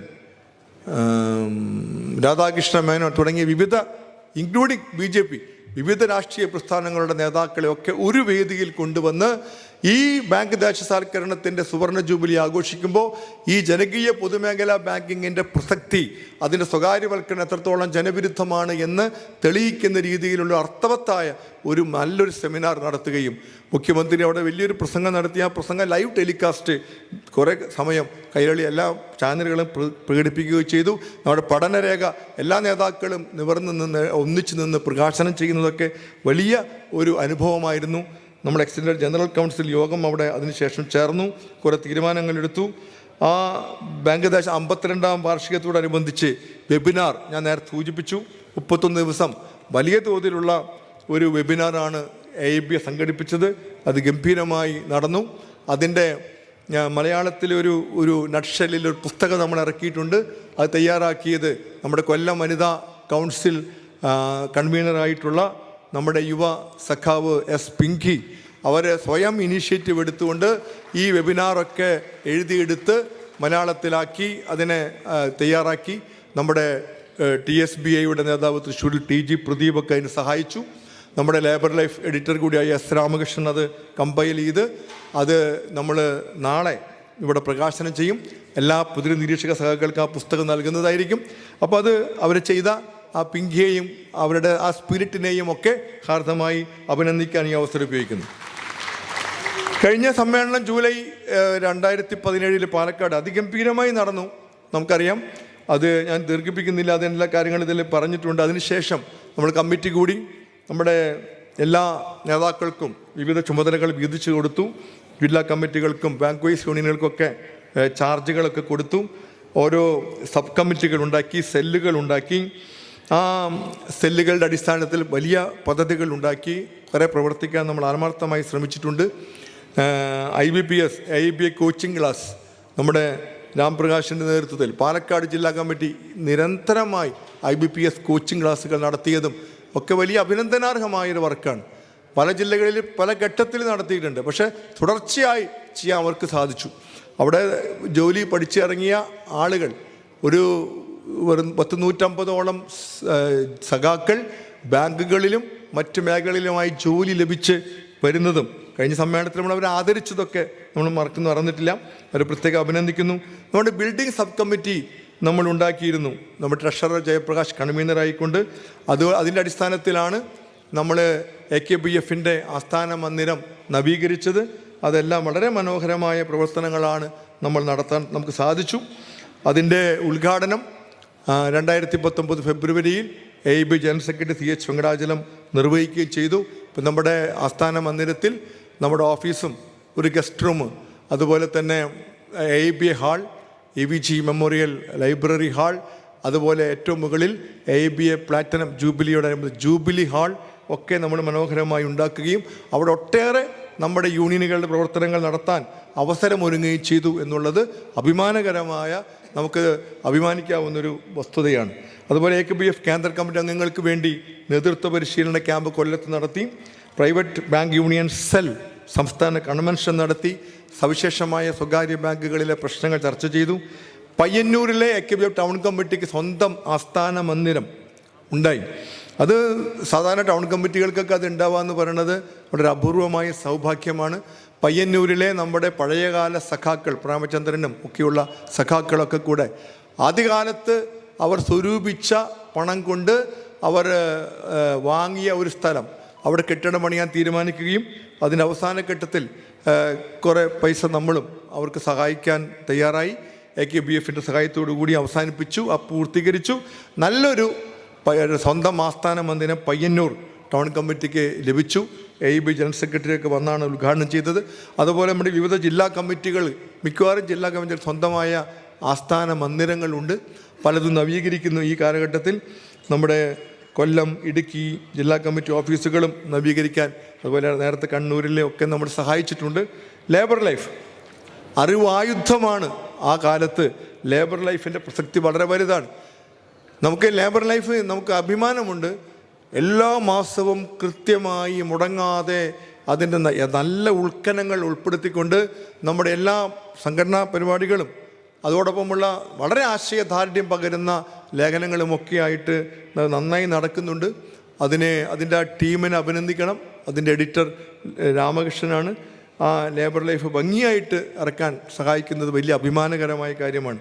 അത് നമ്മളെല്ലാ ജനുവരിയിലും നമ്മുടെ ക്യാമ്പയിൻ 200 രൂപയാണ് വരിസംഖ്യ. നമ്മളിവിടെ നമുക്ക് ചേരാനുള്ള സംവിധാനമുണ്ട്, നമ്മളത് വിജയിപ്പിക്കണം. അതോടൊപ്പം അതിൽ സ്ഥിരമായി കുറേ പങ്ക്തികളുണ്ട്. നമ്മുടെ സക്കീർ ഹുസൈൻ ഒരു കനറ ബാങ്ക് എംപ്ലോയീസ് യൂണിയൻ്റെ ഒരു സഖാവാണ്. അദ്ദേഹം നമ്മുടെ ധനകാര്യ വാർത്തകൾ അതിമനോഹരമായി വളരെ മനസ്സിലാകുന്ന രീതിയിൽ ലളിതമായിട്ട് അത് നല്ല പഠിച്ച് അവതരിപ്പിക്കുന്നു. അതുപോലെ തന്നെ രാംപ്രകാശിൻ്റെ ഒരു ഇംഗ്ലീഷ് ആർട്ടിക്കിൾ ഭംഗിയായിട്ട് എല്ലാ മാസവും ബാങ്കിങ് ടോപ്പിക്സ് കൈകാര്യം ചെയ്യുന്നു. അതുപോലെ ഇപ്പോൾ പ്രൊഫസർ അരവിന്ദ മാഷ് നമ്മളെ സഹായിക്കുന്നുണ്ട്, നമ്മുടെ രാമകൃഷ്ണൻ്റെ ആർട്ടിക്കിൾസ്, അങ്ങനെ തുടങ്ങി വളരെ നല്ല രീതിയിൽ ലേബർ ലൈഫ് ഇറക്കുന്നു. ഇവരെയൊക്കെ അനുമോദിക്കാൻ ഈ അവസരം ഉപയോഗിക്കുകയാണ്. അതോടൊപ്പം നമ്മുടെ ലേബർ ലൈഫും സോഷ്യൽ മീഡിയ ശില്പശാല Aluva federal bank union office വെച്ച് നടന്നു. നല്ല ഒരു അർത്ഥവത്തായ ഒരു സംവാദം. അതിൽ കുറേ ചെറുപ്പക്കാർ പങ്കെടുത്തു, കുറേ ആശയങ്ങൾ വന്നു. അതെല്ലാം സ്വാംശീകരിച്ചുകൊണ്ടാണ് നമ്മുടെ സോഷ്യൽ മീഡിയ സെല്ല് പ്രവർത്തിക്കുന്നത്, ലേബർ ലൈഫ് പ്രവർത്തിക്കുന്നത്. അതൊക്കെ അതിൽ ഇനിഷ്യേറ്റീവ് എടുത്ത നമ്മുടെ യുവ സഖാക്കളെയൊക്കെ പ്രത്യേകം അഭിനന്ദിക്കുകയാണ്. അതോടൊപ്പം സഹകരണ ശില്പശാല, നമ്മുടെ ബാങ്ക് എംപ്ലോയീസ് സഹകരണ സംഘങ്ങൾ എല്ലാം കേരളത്തിലുള്ള എല്ലാ ജില്ലകളിലുമുള്ള ജനറൽ ബാങ്ക് എംപ്ലോയീസ് സഹകരണ സംഘങ്ങളെല്ലാം AIBAയുടെ നേതൃത്വത്തിലാണ് നടക്കുന്നത്. അതിമനോഹരമായി പ്രവർത്തിക്കുന്നുണ്ട്. അതിൽ കാസർഗോഡ് ജില്ലയിലെ സൊസൈറ്റി മാത്രം ഈ ബെഫിയുടെ ഒരു ഇടപെടലോടുകൂടി അത് അഡ്മിനിസ്ട്രേറ്റർ ഭരണം വന്ന് രഹസ്യമായി പല മോശമായ കളികൾ കളിച്ചുകൊണ്ട് അതിനെ കൈയടക്കാൻ ശ്രമിച്ചു. പക്ഷേ കാസർഗോഡത്തെ നമ്മുടെ ജില്ലാ കമ്മിറ്റി, അതുപോലെ നമ്മുടെ കാസർഗോഡ് ജില്ലാ ബാങ്കിലെ യൂണിയനും സഖാക്കളും പ്രകാശ് റാവുവും മോഹനും ബാക്കിയുള്ള എല്ലാവരും ഒറ്റക്കെട്ടായിട്ട് അവസരോചിതമായി ഉയരുകയും അതിനെ ചെറുത്ത് നിൽക്കുകയും ലീഗലായി ഫൈറ്റ് ചെയ്യുകയും അത് വിജയിച്ച് നമ്മുടെ കയ്യിൽ തന്നെ വീണ്ടും അത് വരികയും ചെയ്തു. പണ്ട് നമുക്കറിയാം, തൃശ്ശൂരും ആലുവയും ഇടുക്കിയിലും കുറേ ജില്ലകളിൽ അത്തരം ശ്രമങ്ങളൊക്കെ അവർ നടത്തി പരാജയപ്പെട്ട് ഉപേക്ഷിച്ചതായിരുന്നു. ഇത്തവണ ഒന്ന് നോക്കി അവിടെയും നമ്മൾ വിജയിച്ചു. എല്ലാ സൊസൈറ്റികളും നല്ല രീതിയിൽ പ്രവർത്തിക്കുന്നുണ്ട്.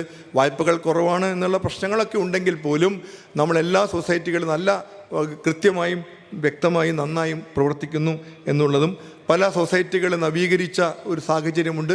തിരുവനന്തപുരം ബാങ്ക് എംപ്ലോയീസ് സഹകരണ സംഘം വലിയൊരു കെട്ടിടം തന്നെ പണിത് മന്ത്രി ഉദ്ഘാടനം ചെയ്യുന്ന വലിയൊരു കെട്ടിടം തന്നെ സാക്ഷാത്കരിച്ചു. കോട്ടയം നവീകരിച്ചു, കൊല്ലത്ത് നവീകരിച്ചു, പല സ്ഥലങ്ങളിലും അത്തരം നവീകരണങ്ങളൊക്കെ നടന്നു. ഒക്കെ വളരെ മഹത്തായ രീതിയിൽ ചെയ്യുന്നു. സഹകരണ സംഘങ്ങൾ ഡയറക്ടർമാർക്ക് വേണ്ടി ഒരു ശില്പശാല നമ്മൾ ആലപ്പുഴയിൽ നടത്തി. അത് വളരെ ഉപകാരപ്രദമായിരുന്നു. അതുമായി ബന്ധപ്പെട്ട കാര്യങ്ങൾക്ക് ഒരു ദിശാബോധം ഉണ്ടാക്കുന്നതിന് നേതൃസഖാക്കൾക്ക് വേണ്ടി ഡിഫൻസ് വർക്ക്ഷോപ്പ് നടത്തി. ബാങ്ക് വൈസ് യൂണിയനുകളെ എക്വിപ്പ് ചെയ്യാനായിട്ട് നമ്മൾ നല്ല രീതിയിൽ ഡിഫൻസ് വർക്ക്ഷോപ്പ് സംഘടിപ്പിച്ചു. അതിന് 2ാം ഘട്ടം പ്രായോഗിക പരിശീലനം കൊടുത്തു. അതുപോലെ ബാങ്ക് ജീവനക്കാരുടെ സുരക്ഷ ഉറപ്പാക്കാൻ വേണ്ടി ഒരു ജനകീയ ബാങ്കിങ് സംരക്ഷണ ദിനം ആചരിച്ചു. അത് വലിയൊരു സംഭവമായിരുന്നു. നെയ്യാറ്റിൻകരയിലെ ഒരു അമ്മയും മകളും ആത്മഹത്യ ചെയ്യുന്നതും അതേ തുടർന്ന് ബാങ്കുകൾ അടിച്ച് തകർക്കാനുള്ള ശ്രമങ്ങളും ഒക്കെ ഉണ്ടായി. പിന്നീട് ഭാഗ്യവശാൽ നമുക്ക് അവരുടെ ആത്മഹത്യാക്കുറിപ്പ് കിട്ടി. അത് ഭർത്താവിൻ്റെ പ്രശ്നമൊക്കെയാണെന്ന് വസ്തുത പുറത്തു വന്നു. അതുകൊണ്ടാണ് ആക്രമണം നിന്നത്. അതിനിടയിൽ നമ്മുടെ ബഹുമാനപ്പെട്ട ധനമന്ത്രിയും ഒക്കെയുള്ള മന്ത്രിമാർ അടക്കം ഈ ബാങ്കിൻ്റെ തെറ്റായ കാര്യമാണ്, ജപ്തി നിയമവിരുദ്ധമാണ്, അങ്ങനെ എന്തൊക്കെയോ പറഞ്ഞ് കാര്യമറിയാതെ കാള പറ്റുന്നു കേൾക്കുമ്പോഴേക്കും കയറെടുക്കുന്ന പോലെ വളരെ നിരുത്തരവാദപരമായി മൊത്തം ബാങ്കുകളെയും ബാങ്ക് ജീവനക്കാരെയൊക്കെ ആക്രമിക്കുന്ന രീതിയിൽ പെരുമാറി എന്നുള്ളത് ദൗർഭാഗ്യകരമാണ്. അത് രാഷ്ട്രീയ പ്രസ്ഥാനങ്ങൾ, യുവജന പ്രസ്ഥാനങ്ങളൊക്കെ വലിയ തോതിൽ ഏറ്റെടുത്തു. മാധ്യമങ്ങൾ വലിയ ചർച്ചയായി. സത്യം പുറത്തു വന്നതുകൊണ്ട് കുറേ ആശ്വാസമായി. ആ സമയത്ത് നമ്മളത് ശക്തമായി ഇടപെടുകയും നമ്മളതിൽ പ്രതികരിക്കുകയും സംസ്ഥാന വ്യാപകമായി ഒരു ബാഡ്ജ് ധാരണവും മറ്റു കാര്യങ്ങളും ചെയ്തു. ആ സമയത്ത് നമ്മുടെ UAB യോഗം ചേരുമ്പോഴും നമ്മുടെ ബെഫിക്കാർക്ക് അയ്യോ മന്ത്രിമാരെ പറ്റി മിണ്ടിപ്പോകരുത്, പോളണ്ടിനെ പറ്റി പറയരുതെന്ന് പറഞ്ഞ പോലെ മന്ത്രിമാർ പറഞ്ഞ് തെറ്റാണ്, ശരിയാണ്, പക്ഷെ അത് പറയരുതെന്ന് അങ്ങനെയൊക്കെ അവർ പറയും. മുഖ്യമന്ത്രിയോടെ കാണാൻ അവർക്ക് ധൈര്യമില്ല. അങ്ങനെയൊക്കെയുള്ള പ്രശ്നം അവർക്കുണ്ട്. അത് പോട്ടെ. പക്ഷേ AIB ജനറൽ സെക്രട്ടറി CH ചുവടാചനം വന്ന് നമ്മുടെ നാട്ടിൽ വന്നിരുന്നു. നമ്മുടെ ഫെഡറൽ ബാങ്കിൻ്റെ മറ്റ് പരിപാടിക്ക് വന്നതാണ്. ഇതറിഞ്ഞപ്പോൾ അദ്ദേഹം ശക്തമായി മന്ത്രിമാരെ നേരിട്ട് വിളിച്ച് ഇത് ശരിയല്ല നിങ്ങൾ പറയുന്നത് എന്ന് പറയുകയും പത്രസമ്മേളനം നടത്തി അവിടെ കാര്യമായി നമ്മൾ ഇടപെടുകയും ചെയ്തു. അത് നമുക്ക് വളരെ പ്രസ് കോൺഫറൻസൊക്കെ നടത്തുകയും ഒക്കെ ചെയ്തു. പ്രസ് കോൺഫറൻസ് നടത്തുമ്പോഴും ബെഫി അടക്കം തീരുമാനിച്ചാണെങ്കിൽ ബെഫിക്കാർ മാറി നിന്നതൊക്കെ നമ്മൾ ഒരു നിർണായക ഘട്ടത്തിൽ ഇവരെ കാണൂല. അതൊക്കെയാണ് ഇവരുടെ കുഴപ്പം. പോട്ടെ, നമ്മുടെ കല്യാൺ ജ്വല്ലേഴ്സ് ഒരു പരസ്യമുണ്ടാക്കി. പരസ്യത്തിൽ ബാങ്ക് ജീവനക്കാർ വളരെ മോശമായി ചിത്രീകരിച്ചു. അമിതാഭ് ബച്ചൻ അടക്കം വലിയ കോടികൾ ചിലവാക്കി ഉണ്ടാക്കിയ പരസ്യമായിരുന്നു. പക്ഷെ നമ്മൾ പ്രതികരിച്ചു. നമ്മൾ തൃശ്ശൂർ ജില്ലാ കമ്മിറ്റി അതിന് മുമ്പിൽ ധർണ വരെ നടത്തി. നമ്മൾ ബാങ്കിങ് സ്റ്റാൻഡേർഡ് അഡ്വർടൈസിങ് കോഡ്സിന് പരാതി അയച്ചു. വലിയ പ്രശ്നമായി.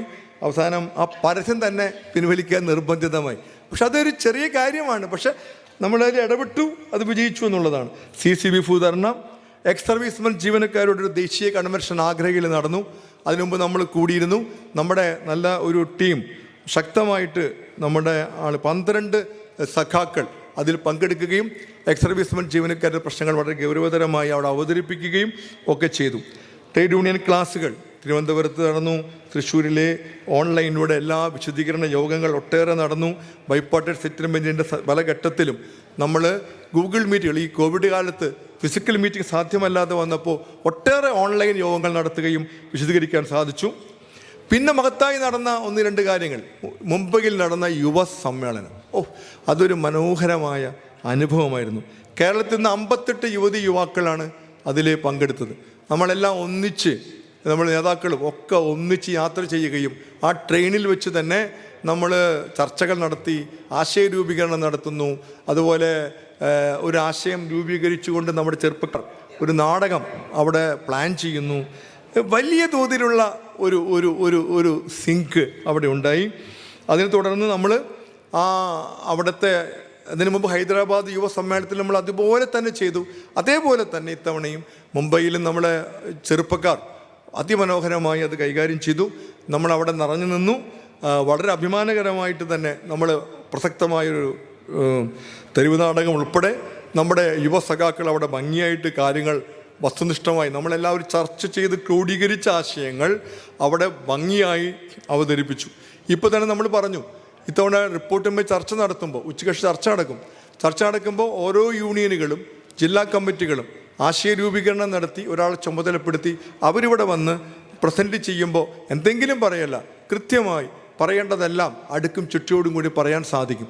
അത് നമ്മൾ ചെയ്യണം. അതേപോലെ തന്നെയാണ് അവിടെയും ചെയ്തത്. അത് വളരെ ഇഫക്റ്റീവായിരുന്നു. ആ പങ്കെടുത്ത 58 യുവാക്കളും വി ആർ ദ ഫ്യൂച്ചർ എന്ന് തെളിയിച്ചു.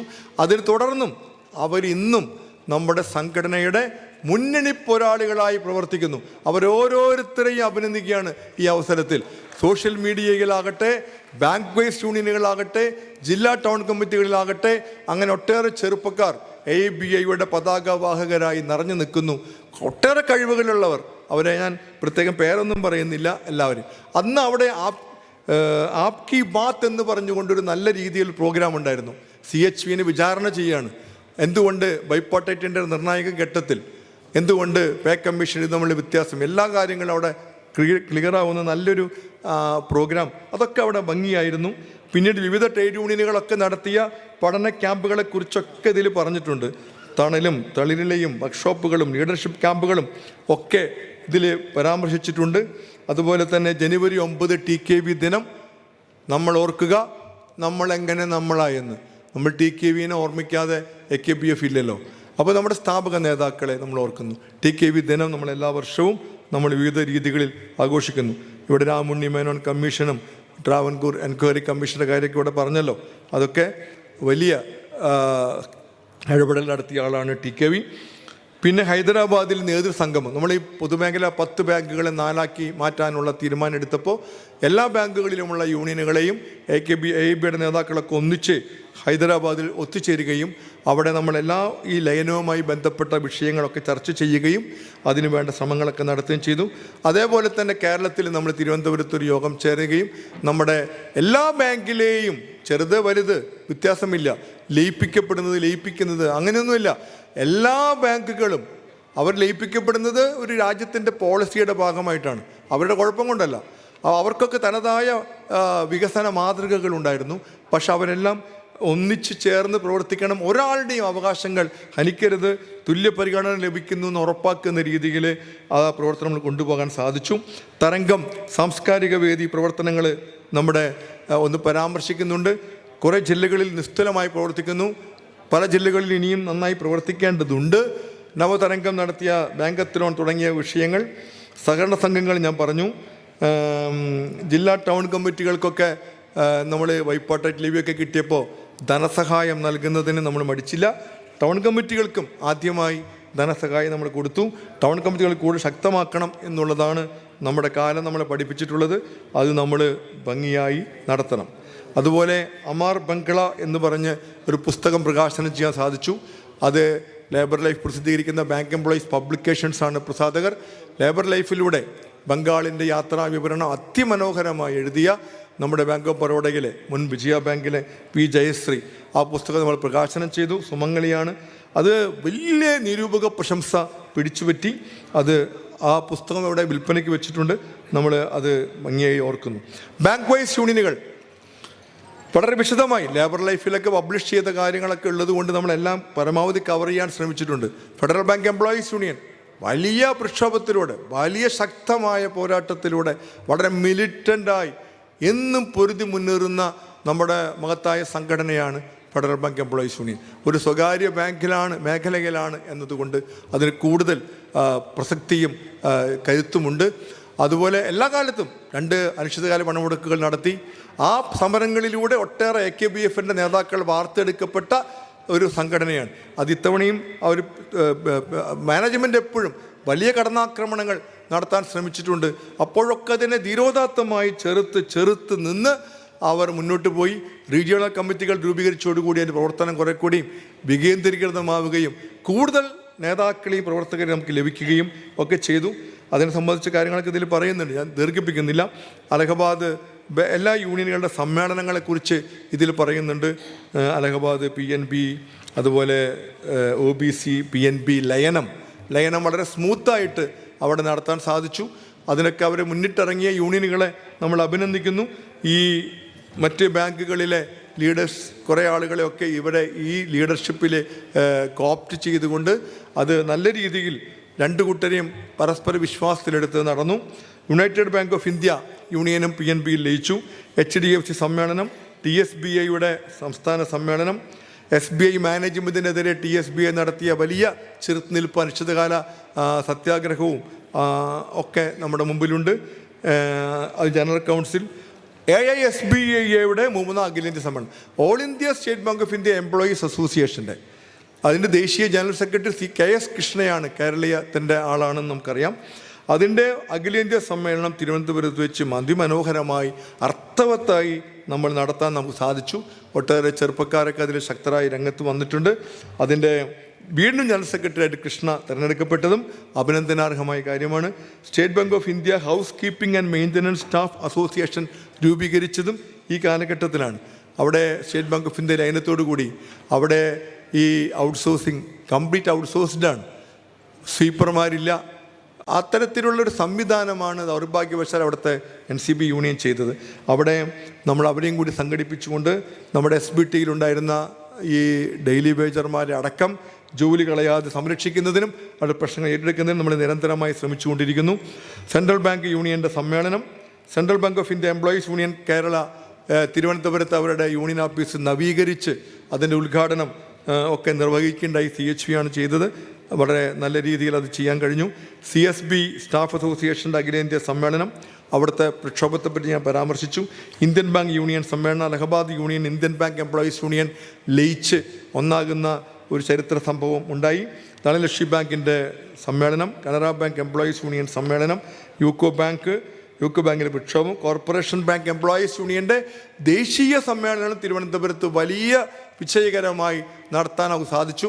ഒരു ദേശീയ സമ്മേളനത്തിൻ്റെ എല്ലാ പ്രാധാന്യത്തോടും കൂടി വലിയ തോതിൽ അത് ഭംഗിയായി കോർപ്പറേഷൻ ബാങ്ക് എംപ്ലോയീസ് യൂണിയൻ സംഘടിപ്പിച്ചു. അതിൽ രാധാകൃഷ്ണൻ നായർ അതിൻ്റെ ചുക്കാൻ പിടിച്ച നേതാവ് ഉൾപ്പെടെ അവരെല്ലാവരെയും അഭിനന്ദിക്കുന്നു.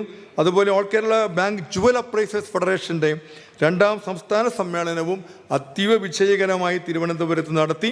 വീണ്ടും നമ്മുടെ അതിൻ്റെ പ്രസിഡന്റ് കൃഷ്ണയും അതുപോലെ ജനറൽ സെക്രട്ടറി മോഹൻരാജ് ഉൾപ്പെടെയുള്ള ആളുകൾ അവരൊക്കെ ഭംഗിയായിട്ട് നടത്തുന്നു. പക്ഷേ ഈ കോവിഡ് കാലത്തൊക്കെ ഒട്ടേറെ ദുരന്തങ്ങളും ദുരിതങ്ങളും അവരനുഭവിച്ചു. ലോക്ക്ഡൗണുകളും പ്രശ്നങ്ങളും ആ സന്ദർഭത്തിൽ വലിയ സങ്കടം അവർക്കുണ്ടായി. അത് പരിഹരിക്കാൻ കുറേ ശ്രമങ്ങൾ നമ്മൾ നടത്തി. അതിൽ പൂർണ്ണമായി വിജയിച്ചില്ല എന്നുള്ള വസ്തുതയും നമ്മുടെ മുമ്പിലുണ്ട്. ഡെപ്പോസിറ്റ് കളക്ടർമാരെ സംബന്ധിച്ചും ഇതുതന്നെയാണ് സംഭവിച്ചത്. ലോക്ക്ഡൗൺ, കോവിഡ് കാലം, പ്രളയകാലം ഒക്കെ അവർക്ക് സമ്മാനിച്ചത് വലിയ ദുരന്തങ്ങളും ദുരിതങ്ങളുമായിരുന്നു. അതൊക്കെ സഹായിക്കാൻ നമ്മൾ പരമാവധി ഇടപെടൽ നടത്താൻ നമ്മൾ ശ്രമിച്ചു. പക്ഷെ പലപ്പോഴും ബാങ്കുകളൊക്കെ അതൊക്കെ ഒരു രണ്ടാന്തരം എന്ന രീതിയിൽ ഒരു നിസ്സംഗഭാവമാണ് എടുത്തത് എന്നുള്ള സങ്കടകരമായ കാര്യമാണ്. പക്ഷേ സംഘടനയും കൂട്ടായ്മയും കൂട്ടായ പരിശ്രമങ്ങളുമല്ലാതെ നമ്മുടെ മുമ്പിൽ ഒന്നും തന്നെ മുന്നിൽ വഴികളില്ല. പ്രശ്നങ്ങളുണ്ട്. പ്രശ്നങ്ങൾ പരിഹരിക്കാൻ നിരന്തരം ശ്രമിക്കുകയല്ലാതെ മറ്റ് മാർഗമില്ല. OBC സമ്മേളനം, ബാങ്ക് ഓഫ് ഇന്ത്യ സമ്മേളനം, bank of India staff union മാനേജ്മെൻറ്റിൽ നിന്ന് പിടിച്ചു വാങ്ങിയ ഒരു സ്വന്തം യൂണിയൻ ഓഫീസ് അവിടെ ഉണ്ടാക്കി, അതിൻ്റെ ഉദ്ഘാടനം, അതിൽ പണിമുടക്ക്, ബ്രാഞ്ച് സെക്രട്ടറി മീറ്റ്, യുവസംഗമം, IDBI കോൺട്രാക്ട് എംപ്ലോയീസ് യൂണിയൻ നമ്മൾ സംഘടിപ്പിച്ചിരുന്നു. അതിൻ്റെ സംസ്ഥാന സമ്മേളനം നമ്മൾ വീണ്ടും സംഘടിപ്പിക്കുകയുണ്ടായി. ഓൾ ഇന്ത്യ ലീഡേഴ്സ് എല്ലാം വന്നു. അവിടെ പിരിച്ചുവിടലുകൾ ഉണ്ടായപ്പോൾ നമ്മൾ ഇടപെടാൻ കുറേ ശ്രമം നടത്തി. കുറച്ച് പിരിച്ചുവിടലുകൾ തടയാൻ നമുക്ക് സാധിച്ചു. Andhra bank employees union Kerala Karnataka സമ്മേളനം ബാംഗ്ലൂർ വെച്ച് ഗംഭീരമായി നടന്നു. സിൻഡിക്കേറ്റ് ബാങ്ക് എംപ്ലോയീസ് യൂണിയൻ്റെ സംസ്ഥാന സമ്മേളനം, Punjab and Sind bank employees union സമ്മേളനം, Kotak Mahindra bank employees union, bank of ബറോഡയിൽ ABA മെജോറിറ്റിയായി ഏക അംഗീകൃത ഭൂരിപക്ഷ സംഘടനയായി മാറി എന്നുള്ളത് വളരെ അഭിമാനകരമായ കാര്യമാണ്. കേരളത്തിലും bank of Baroda employees association, Vijaya ബാങ്കും ധന ബാങ്കും ഒക്കെ ലയിച്ച് ഒന്നായി.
അതവിടെയൊക്കെ നമ്മൾ അതുക്ക് മേലെ വരികയും നമ്മളത് ശക്തമായി വരികയും ചെയ്തു എന്നുള്ളത് അഭിമാനകരമായ കാര്യമാണ്.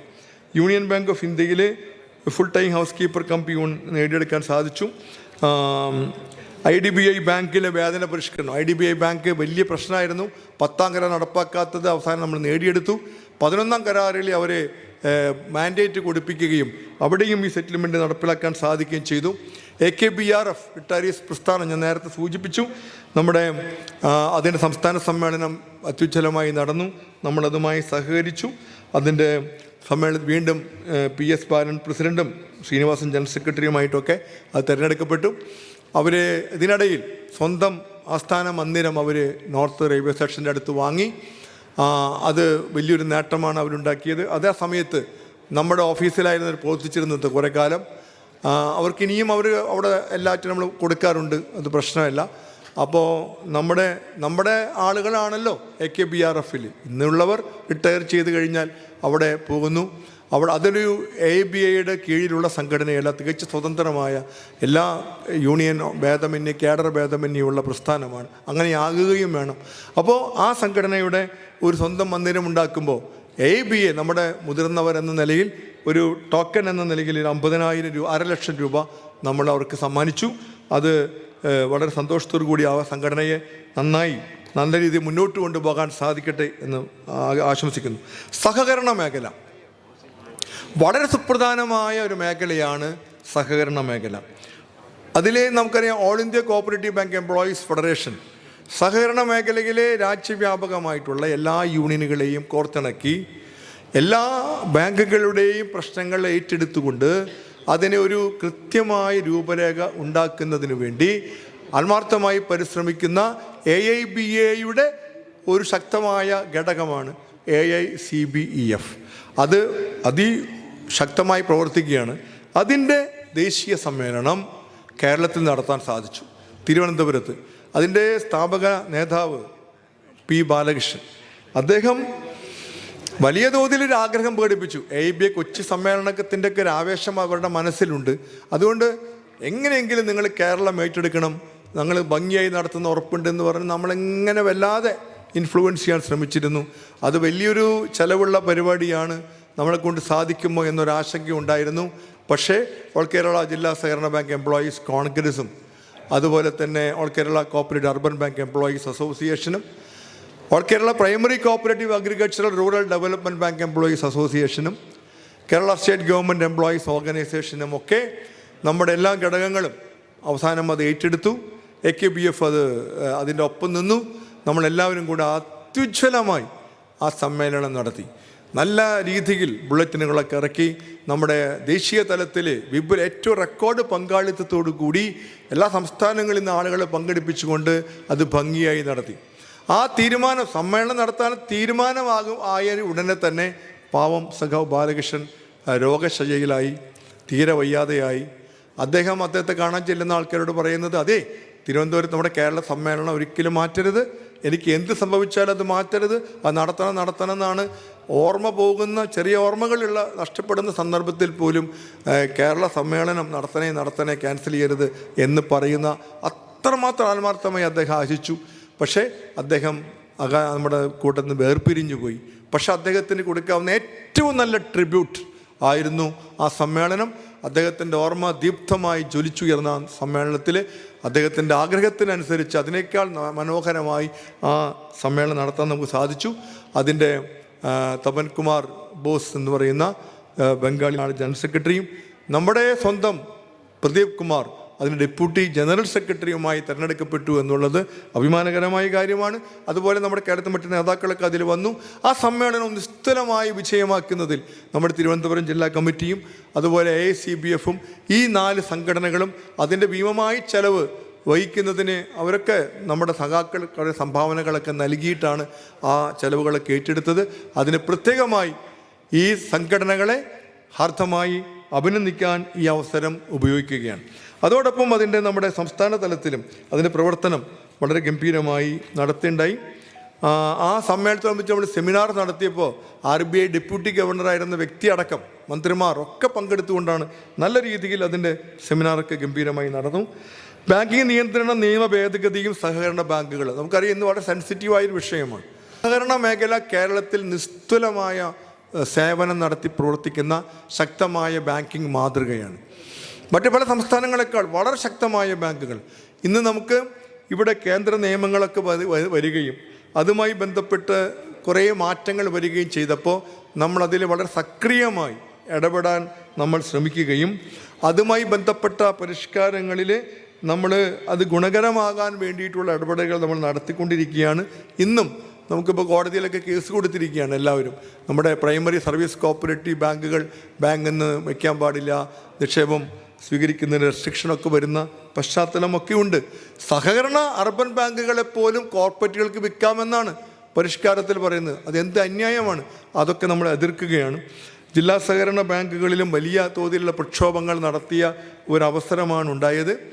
അവരുടെ വനിതാ വേദി ക്യാമ്പുകളൊക്കെ നടത്തി കേരള ബാങ്ക് രൂപീകരണം എന്ന് പറയുന്ന ഒരു വലിയ മാറ്റം ഇവിടെ അതിനിടയിലുണ്ടായി. കേരള ബാങ്ക് രൂപീകരണം എന്ന് പറയുമ്പോൾ 3 ടയർ സംവിധാനത്തെ 2 ടയർ സംവിധാനമാക്കി മാറ്റുക എന്നുള്ളതാണ്. ആ 2 ടയർ അങ്ങനെ ഒരു ആശയത്തെ AICBF തുടക്കം മുതൽ പിന്തുണയ്ക്കുന്നതാണ്. അതുകൊണ്ട് പല ഗുണങ്ങളും വിഭാവനം ചെയ്യുന്നുണ്ട്. പക്ഷേ കേരളത്തിൽ ഈ 2 ടയർ ആക്കുന്നതിനുള്ള തീരുമാനമെടുത്ത് ചില കമ്മീഷനൊക്കെ വെച്ചപ്പോൾ ആ കമ്മിറ്റി റിപ്പോർട്ടിൽ വന്നിട്ടുള്ള നിർദ്ദേശങ്ങൾ വളരെ വളരെ അപരിഷ്കൃതവും സഹകരണ മേഖലയുടെ ഉദ്ദേശലക്ഷ്യങ്ങൾക്ക് വിരുദ്ധവുമാണ് എന്നതുകൊണ്ട് തന്നെ നമ്മുടെ സംഘടന അതിശക്തമായി അതിലിടപെടുകയും അതിനെതിരെ പ്രക്ഷോഭം നടത്തുകയും അങ്ങനെ വലിയൊരു ഇടപെടലിൻ്റെ തുടർന്ന് കുറേ മാറ്റങ്ങൾ അതിൽ വരുത്താൻ അവർ നിർബന്ധിതമാവുകയും ചെയ്തു. അങ്ങനെ വന്ന അവസാനം ഈ കേരള ബാങ്ക് ഒരു യാഥാർത്ഥ്യമാകുന്ന സന്ദർഭത്തിൽ നമ്മുടെ മലപ്പുറം ജില്ലാ സഹകരണ ബാങ്ക് മാത്രം മാറി നിൽക്കുന്നൊരു സവിശേഷ സാഹചര്യമുണ്ടായി. 13 ജില്ലാ ബാങ്കുകളിൽ ലയനം നടന്നു. കേരള ബാങ്ക് യാഥാർത്ഥ്യമായി, കേരള സ്റ്റേറ്റ് കോപ്പറേറ്റീവ് ബാങ്ക് ലയിച്ച് ഒന്നായി. അപ്പോൾ ഒരു ജില്ലാ ബാങ്ക് മാത്രം മാറി നിൽക്കുന്നത് എത്രത്തോളം അത് ഒരു ജനതാല്പര്യത്തിനോ സഹകാരികൾക്കോ ആർക്കും ഗുണകരമല്ല എന്നൊരു വസ്തുത അവിടെ കൃത്യമായി വെളിപ്പെട്ടു. അതുകൊണ്ട് തന്നെ മലപ്പുറം ജില്ലാ സഹകരണ ബാങ്കിലെ നമ്മൾ അതിശക്തമായ നമ്മുടെ സംഘടന അവിടെ വലിയൊരു പ്രക്ഷോഭം അഴിച്ചുവിട്ടു. അതിനെ നമ്മളെല്ലാം ശക്തമായി പിന്തുണച്ചു. ഓൾ കേരള തലത്തിൽ ഓൾ കേരള ജില്ലാ സഹകരണ ബാങ്ക് എംപ്ലോയീസ് കോൺഗ്രസ് അതിനുവേണ്ട എല്ലാ തീരുമാനങ്ങളും നയങ്ങളും പ്രക്ഷോഭങ്ങളുമായി മുന്നോട്ട് പോയി. അവിടെ തുടർച്ചയായി സത്യാഗ്രഹ പരമ്പര തന്നെ നമ്മൾ നടത്തി. അതിനെ പിന്തുണച്ചുകൊണ്ട് നമ്മൾ എല്ലാ AKBF ജില്ലാ കമ്മിറ്റികളും ഓരോ ദിവസവും മാറി മാറി അവിടെ ചെന്ന് ആ ധർണയിൽ പങ്കെടുക്കാൻ വേണ്ടി ലീവ് എടുത്ത് അവിടെ പോയി വിവിധ ബാങ്കുകളിലെ സഖാക്കൾ അവിടെ ചെന്ന് അവർക്ക് പിന്തുണ പ്രഖ്യാപിക്കുകയും ആ സമരം വിജയിപ്പിക്കുന്നത് വരെ നമ്മളുണ്ട് എന്ന് കൃത്യമായി വിലയിരുത്തുകയും നമ്മൾ സപ്പോർട്ട് കൊടുക്കുകയും ചെയ്തു. കേരള ഗവൺമെൻറ്റിൽ ശക്തമായ ഇടപെടലുകൾ നമ്മൾ നടത്തി. അത് ഇടപെടിപ്പിച്ച് മുന്നോട്ട് പോവാണ്. അത് കഴിഞ്ഞ് ഒരു ഓർഡിനൻസ് കൊണ്ടുവന്നു. ആ ഓർഡിനൻസ് കൊണ്ടുവന്നപ്പോഴാണ് നമ്മൾ എന്തായാലും ലയിപ്പിക്കുമെന്ന് ഗവൺമെൻറ് കൃത്യമായ അഷുറൻസ് നൽകുകയും ഒരു ഓർഡിനൻസിലൂടെ അതിന് തീരുമാനമെടുക്കുകയും ചെയ്തപ്പോഴാണ് സമരം മാറ്റിവെക്കുന്നത്. അനിശ്ചിതകാല സമരം വരെ തീരുമാനിച്ചതായിരുന്നു. മലപ്പുറം ജില്ലയിലെ അബ്ദുൾ റഹ്മാനും മൂസക്കുട്ടിയും തുടങ്ങിയ ആളുകളുടെ ശക്തമായ നേതൃത്വത്തിൽ വലിയ തോതിലുള്ള പ്രക്ഷോഭമാണ് അവിടെ നമ്മൾ നടത്തിയത്. ഇപ്പോൾ പക്ഷേ കോടതിയിൽ കേസ് പോവുകയും ആ ഓർഡിനൻസിന് സ്റ്റേ വരികയും സ്റ്റേ വെക്കേറ്റ് ചെയ്യുകയും ഒക്കെ ചെയ്യുന്ന ഒരു പശ്ചാത്തലം അവിടെ നിലനിൽക്കുകയാണ്. എനിവേ നമ്മൾ ഈ ലയനം പ്രക്രിയ പൂർത്തീകരിക്കാൻ വേണ്ട ശക്തമായ ഇടപെടലുകൾ നിരന്തരമായി നമ്മൾ നടത്തുകയും ഈ മന്ത്രിയെ കണ്ടും അല്ലാതെയും പ്രക്ഷോഭങ്ങളും ഒക്കെയായി അതീവ ഇടപെടലുകൾ നടത്തുന്നുണ്ട്. അതിൻ്റെ ഭാഗമായി നമ്മളിന്നിവിടെ പ്രമേയം അംഗീകരിക്കുകയും നമ്മൾ ഉദ്ദേശിച്ചിട്ടുണ്ട്. നമ്മൾ ഇനി അല്ലാതെ മാർഗമില്ല. അതിൻ്റെ സഹകാരികൾക്കും അറിയാം. അത് LDF UDF ഭേദം വ്യത്യാസമില്ലാതെ അവർക്ക് കാര്യങ്ങളൊക്കെ ബോധ്യപ്പെട്ടിട്ടുണ്ട്. പക്ഷെ ചിലർക്ക് അതിനോട് എതിർപ്പ് ഇപ്പോഴും ഉണ്ട് എന്നുള്ളതാണ് ഇതിൻ്റെ വസ്തുത. എന്തായാലും ലയനമല്ലാതെ അവിടുത്തെ ആ ബാങ്കിന് മുന്നോട്ട് പോകാൻ കഴിയില്ല. അപ്പോൾ അത് നടത്താൻ വേണ്ടിയിട്ടുള്ള അവസാനം വരെ അത് പോരാടാൻ വേണ്ടിയിട്ടുള്ള ശ്രമങ്ങൾ നമ്മൾ നടത്തി. കഴിഞ്ഞ ദിവസവും നമ്മൾ RBI ധർണ നടക്കുന്ന സമയത്തും അബ്ദുൾ റഹ്മാൻ പറഞ്ഞതനുസരിച്ച് നമ്മൾ അവിടുത്തെ രാഷ്ട്രീയ നേതാക്കളോടൊക്കെ അതിലിടപെടണം, അത് സ്പീഡപ്പ് ചെയ്യണമെന്ന് ആവശ്യപ്പെടുകയും ചെയ്തു. ഇപ്പോൾ ഞാൻ മനസ്സിലാക്കുന്നത് ഈ തിങ്കളാഴ്ച അവിടെ ഇതുമായി ബന്ധപ്പെട്ട ഒരു സുപ്രധാന യോഗം മന്ത്രി വിളിച്ചിട്ടുണ്ട്. അതിൽ നമ്മുടെ സംഘടന ബഹുമാനപ്പെട്ട മുഖ്യമന്ത്രി തന്നെ അത് ഇടപെടണമെന്നാണ് നമ്മുടെ ആവശ്യമായിരുന്നത്. അതിപ്പോൾ വിളിച്ചിട്ട് UDF-നടക്കം ബന്ധപ്പെടുത്തിക്കൊണ്ട് അത് ഉടനെ നടപ്പിലാക്കാൻ വേണ്ടതായ നടപടി എടുക്കുന്നു എന്നുള്ളതാണ് മനസ്സിലാക്കുന്നത്. അത് നടക്കുന്നത് വരെ അതിനേതറ്റം വരെയും നമ്മളതിൻ്റെ ഒപ്പം നിൽക്കും. കാരണം 2 ടയറായി ഒരു ബാങ്ക് മാത്രം മാറി നിൽക്കുന്നത് ഒരിക്കലും അംഗീകരിക്കാൻ പറ്റില്ല. അവർ ഒരേ പ്രക്ഷോഭങ്ങളിലൂടെയാണ് കടന്നുപോയത്. ഇപ്പോൾ അവിടെ ലയനം ഈ ജില്ലാ ബാങ്കുകൾ ലയിച്ചൊന്നായി ഒറ്റ ബാങ്കായി മാറി. അപ്പോൾ നമുക്ക് 14 ജില്ലാ യൂണിയനുകൾ സെപ്പറേറ്റ് ഉണ്ടായിരുന്നു. അതെല്ലാം ചേർന്ന് AKDCB EC എന്ന സംഘടനയായിരുന്നു. അതുകൊണ്ട് ഇനി ഒറ്റ സംഘടനയായി മാറേണ്ടതുണ്ടല്ലോ. അതുപോലെ കേരള സ്റ്റേറ്റ് കോപ്പറേറ്റീവ് ബാങ്കിൽ നമ്മുടെ ഒരു സംഘടന അവിടെ പ്രവർത്തിക്കുന്നുണ്ട്. അതും 2 സംഘടനയായിട്ട് നിൽക്കേണ്ട കാര്യമില്ല. അപ്പോൾ ഇവിടെ 1900 മെമ്പർഷിപ്പുള്ള ഈ സംഘടന ഇപ്പോൾ നമ്മൾ എല്ലാ ജില്ലകളിലും റെസൊല്യൂഷൻസൊക്കെ എടുത്തുകൊണ്ട് AIBAയുടെ ശക്തമായ ഘടകമായി കേരള ബാങ്കിലെ സംഘടനയായി അത് മാറുന്നതിന് തീരുമാനമെടുക്കുകയും അത് ജനറൽ കൗൺസിൽ അംഗീകരിക്കുകയും അതിനടിസ്ഥാനത്തിൽ ഇനിയിപ്പോൾ ബൈലോ ഒക്കെ സ്വീകരിക്കുകയും ഒക്കെ ചെയ്തു. അതോടുകൂടി കേരള ബാങ്ക് എംപ്ലോയീസ് കോൺഗ്രസ് ഒറ്റ സംഘടനയായി മാറുന്ന പ്രവർത്തനം നടന്നുകൊണ്ടിരിക്കുകയാണ്. ആ തീരുമാനത്തിൻ്റെ പുറത്ത് എല്ലാ ജില്ലകളിലും ആ യൂണിയൻ ജനറൽ ബോഡികൾ വിളിക്കുകയും അതിൻ്റെ തീരുമാനങ്ങൾ മുന്നോട്ട് പോകും. അത് കഴിഞ്ഞ് അടുത്ത വർഷം ആദ്യം സംസ്ഥാന ജനറൽ ബോഡി യോഗം വിളിച്ച് അത് കൃത്യമായി പോകും. അതിനകം നമ്മുടെ Kerala state cooperative bank employees ഓർഗനൈസേഷനും ഈ നല്ല രീതിയിൽ ഈ സംഘടനയുമായി ലയിച്ച് ഒന്നാവുകയും നമ്മുടെ കേരള ബാങ്കിൽ 2000-ലേറെ മെമ്പർഷിപ്പുള്ള അതിശക്തമായ AIBA യൂണിയൻ അവിടെ ശക്തമായി മുന്നോട്ട് പോവും എന്നുള്ളത് അവിടുത്തെ ജീവനക്കാർക്ക് നൽകുന്ന പ്രതീക്ഷകളും അവർക്ക് നൽകുന്ന ധൈര്യവും വളരെ വളരെ വലുതാണ്. ഒരു ട്രാൻസ്ഫർ പോളിസി സുതാര്യമായി നടത്താൻ വേണ്ടിയിട്ടുള്ള ശ്രമം അതിൻ്റെ അന്തിമഘട്ടത്തിൽ നിൽക്കുകയാണ്. അവിടെ സ്ഥലമാറ്റത്തിൻ്റെ പേരിലെ ആളുകളെ പീഡിപ്പിക്കുന്ന പ്രവർത്തനങ്ങളൊക്കെ അന്ത്യം കുറിക്കാൻ അതോടുകൂടി നമുക്ക് സാധിക്കും. അതിനുള്ള എല്ലാ പ്രവർത്തനങ്ങളും നടത്തി അത് നേതൃത്വം കൊടുക്കുന്ന സംഘടനയെ പ്രത്യേകമായി അഭിനന്ദിക്കുകയാണ്. അതുപോലെ അർബൻ ബാങ്കിലെ നമ്മുടെ ശക്തമായ സംഘടനയാണ് all Kerala cooperative urban bank employees association. നേതൃത്വത്തിൽ വളരെ വിജയകരമായി നടന്ന ഒരു സംഘടനയാണത്. ആ സംഘടന ശക്തമായി മുന്നോട്ട് പോകുന്നു. അവരുടെ സമ്മേളനം വിജയകരമായി നടന്നു. 50 വർഷം പൂർത്തീകരിച്ച് കനക ജൂബിലി ആഘോഷിക്കുകയാണ്. അതുമായി ബന്ധപ്പെട്ട് കൊല്ലത്ത് ഒരു നല്ല സെമിനാറും മറ്റ് കാര്യങ്ങളും അതിൻ്റെ ആഘോഷമൊക്കെ മന്ത്രി ഉദ്ഘാടനം ചെയ്തു. അവർക്ക് എല്ലാവിധ ആശംസകൾ അർപ്പിക്കുന്നു. അതുപോലെ all Kerala primary cooperative agriculture rural development bank employees association കാർഷിക ഭൂപണയ ബാങ്കുകളിലെ ജീവനക്കാരുടെ ഏക സംഘടന, അതിശക്തമായി അവർ പ്രവർത്തിക്കുന്നു. ഷാജി മോഹനും നളിനാക്ഷനുമൊക്കെ നേതൃത്വം കൊടുക്കുന്ന സംഘടന അവരുടെ സമ്മേളനമൊക്കെ നടത്തി അവർ ശക്തമായി പോകുന്നു. ഈ എല്ലാ മേഖലകളിലും ശമ്പള പരിഷ്കരണം നേടിയെടുക്കാനും ഈ കാലയളവിൽ നമുക്ക് സാധിച്ചിട്ടുണ്ട്. അതുമായി ബന്ധപ്പെട്ട് ചില അനോമലീസ് പ്രശ്നങ്ങളൊക്കെ ഉണ്ട്. അത് പരിഹരിക്കാനുള്ള ശ്രമങ്ങൾ നടത്തുന്നു. Kerala state cooperative bank employees ഓർഗനൈസേഷനും ഈ കാലഘട്ടത്തിൽ സമ്മേളനം നടത്തുകയും അത് നമ്മുടെ സന്തോഷ് കുമാറിൻ്റെ നേതൃത്വത്തിൽ അവർ ശക്തമായി പ്രവർത്തിക്കുകയും ചെയ്യുന്നുണ്ട്. ജില്ലാ കമ്മിറ്റികൾ നമ്മുടെ സംഘടനയുടെ ഏറ്റവും ശക്തമായ പ്രവർത്തനം നടത്തുന്നത് ജില്ലാ കമ്മിറ്റികളും ടൗൺ കമ്മിറ്റികളുമാണ്. എല്ലാ ജില്ലാ സമ്മേളനങ്ങളും കഴിഞ്ഞ സമ്മേളനത്തിന് ശേഷം സമയബന്ധിതമായി നടത്തുന്നതിനും അതെല്ലാം അത്യുജ്വലമായ രീതിയിൽ വിജയിപ്പിക്കുന്നതിന് നമുക്ക് സാധിച്ചിട്ടുണ്ട്. 14 ജില്ലാ കമ്മിറ്റികളും ജില്ലാ സമ്മേളനങ്ങളും ഇതിൽ വിശദീകരിച്ചിട്ടുണ്ട്. അതുപോലെ യുവസമ്മേളനം നമ്മൾ ദേശീയ തലത്തിന് ശേഷം സ്റ്റേറ്റ് ലെവലിലും ജില്ലാ തലം നടത്താൻ നമ്മൾ തീരുമാനിച്ചിരുന്നു. അതിനടിസ്ഥാനത്തിൽ ആദ്യം ജില്ലാതല യുവ സമ്മേളനങ്ങൾ നടത്തി സംസ്ഥാന തലം നടത്താനാണ് ഇത്തവണ തീരുമാനിച്ചത്. അതിൻ്റെ ഭാഗമായി പാലക്കാട് യുവ സമ്മേളനം വലിയ പങ്കാളിത്തത്തോടു കൂടി നടത്താൻ നമുക്ക് സാധിച്ചു.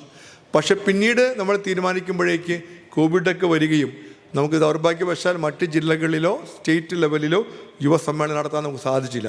വനിതാ കൗൺസിൽ, നമ്മുടെ ശക്തമായ വനിതാ കൗൺസിൽ AIBA തലത്തിൽ ദേശീയ തലത്തിൽ ഹൈദരാബാദ് വെച്ച് വനിതാ സമ്മേളനം നടത്തി. കേരളത്തിൽ നിന്ന് നമ്മൾ 42 വനിതകൾ, അതിൽ കുറേ ചെറുപ്പക്കാർ ഉൾപ്പെടെ അതിൽ ആവേശകരമായി ഒന്നിച്ച് യാത്ര ചെയ്ത് അവർ കാര്യങ്ങളൊക്കെ ആശയവിനിമയം നടത്തി ഒരു ടീമായി അവിടെ വരികയും അതീവ സുന്ദരമായി അവരതിൽ പങ്കെടുക്കുകയും അവിടെ നമ്മുടെ കലാപരിപാടികൾ കൾച്ചറൽ പ്രോഗ്രാംസൊക്കെ അവതരിപ്പിക്കുന്ന രീതിയിലൊക്കെ നമ്മൾ നല്ല നിർണായകമായ ഇൻപുട്ട് കൊടുക്കുന്ന ചർച്ചകളും ഒക്കെയായി നമ്മുടെ വനിതാ സഖാക്കൾ നിറഞ്ഞു നിന്നു. അതുപോലെ അത് സംസ്ഥാന തലത്തിൽ വനിതാ സമ്മേളനം ഭംഗിയായി നടത്താൻ കഴിഞ്ഞു. KR മീര ഒക്കെ ഉദ്ഘാടനം ചെയ്ത് നല്ല രീതിയിൽ വലിയ പങ്കാളിത്തത്തോടു കൂടി ഇവിടെ പങ്കെടുത്തു. PG സുമ ചെയർപേഴ്സണും അതുപോലെ PM അംബുജം കൺവീനറുമായി കൊണ്ടുള്ള ഒരു ഉഗ്രൻ ടീം നമ്മളവിടെ പ്രവർത്തിക്കുന്നു. അതിനുശേഷം ജില്ലാ വനിതാ സമ്മേളനങ്ങൾ നമുക്ക് നടത്താൻ നമ്മൾ എല്ലാം തീരുമാനിച്ചു. 10 ജില്ലകളിൽ വനിതാ സമ്മേളനങ്ങൾ ജില്ലാ തലത്തിൽ നടത്തി. 4 ജില്ലകളിൽ മാത്രം നടത്താൻ കഴിഞ്ഞില്ല. പിന്നെ ഈ കോവിഡിൻ്റെ പ്രശ്നങ്ങളൊക്കെ വന്നു. അതുപോലെ സംസ്ഥാന വനിതാ കൗൺസിലിൻ്റെ ഒരു എക്സ്റ്റൻഡഡ് സമ്മേളനം കോട്ടയത്ത് നടത്തിയിട്ടുണ്ടായി.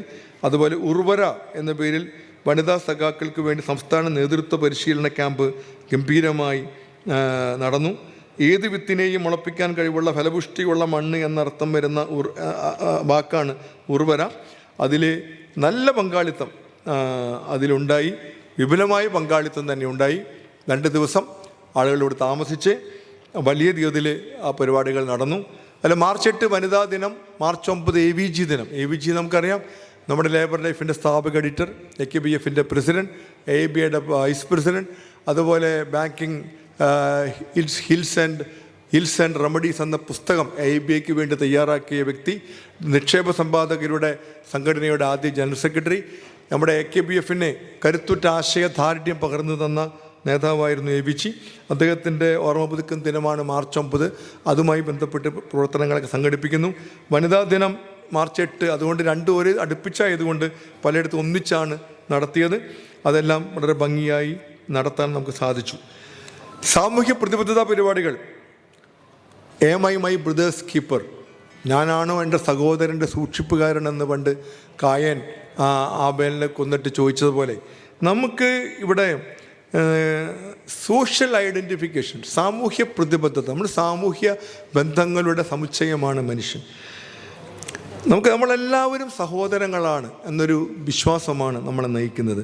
കയ്യൂക്കിനേക്കാൾ കാരുണ്യത്തിനാണ് ശക്തി. പക്ഷിയെ വീഴ്ത്തിയ ദേവദത്തനല്ല, പരിചരിച്ച് രക്ഷിച്ച ശ്രീബുദ്ധനാണ് പക്ഷിയുടെ അവകാശം എന്ന് വിശ്വസിച്ച ഒരു സംസ്കാരമാണ് നമ്മുടേത്. ലോകമാക്രമിച്ച് കീഴടക്കിയ അലക്സാണ്ടർ അല്ല, യുദ്ധം അവസാനിപ്പിച്ച അശോക ചക്രവർത്തിയാണ്. അത്തരത്തിൽ നമ്മളെ നയിക്കുന്നത് ഒരു ഒരു ഒരു സാമൂഹ്യ പ്രതിബദ്ധത. ഇന്നൊരാൾക്ക് പ്രശ്നം വരുമ്പോൾ അത് കണ്ട് നോക്കി നിൽക്കുന്ന നിസ്സംഗതയല്ല, നമ്മൾ ഒന്നിച്ച് അവർക്ക് വേണ്ടി പിന്തുണയ്ക്കാൻ നമ്മൾ മുൻകൈയെടുക്കുന്നു. ആ ഒരു നമ്മൾ എന്നും നിലനിർത്തി.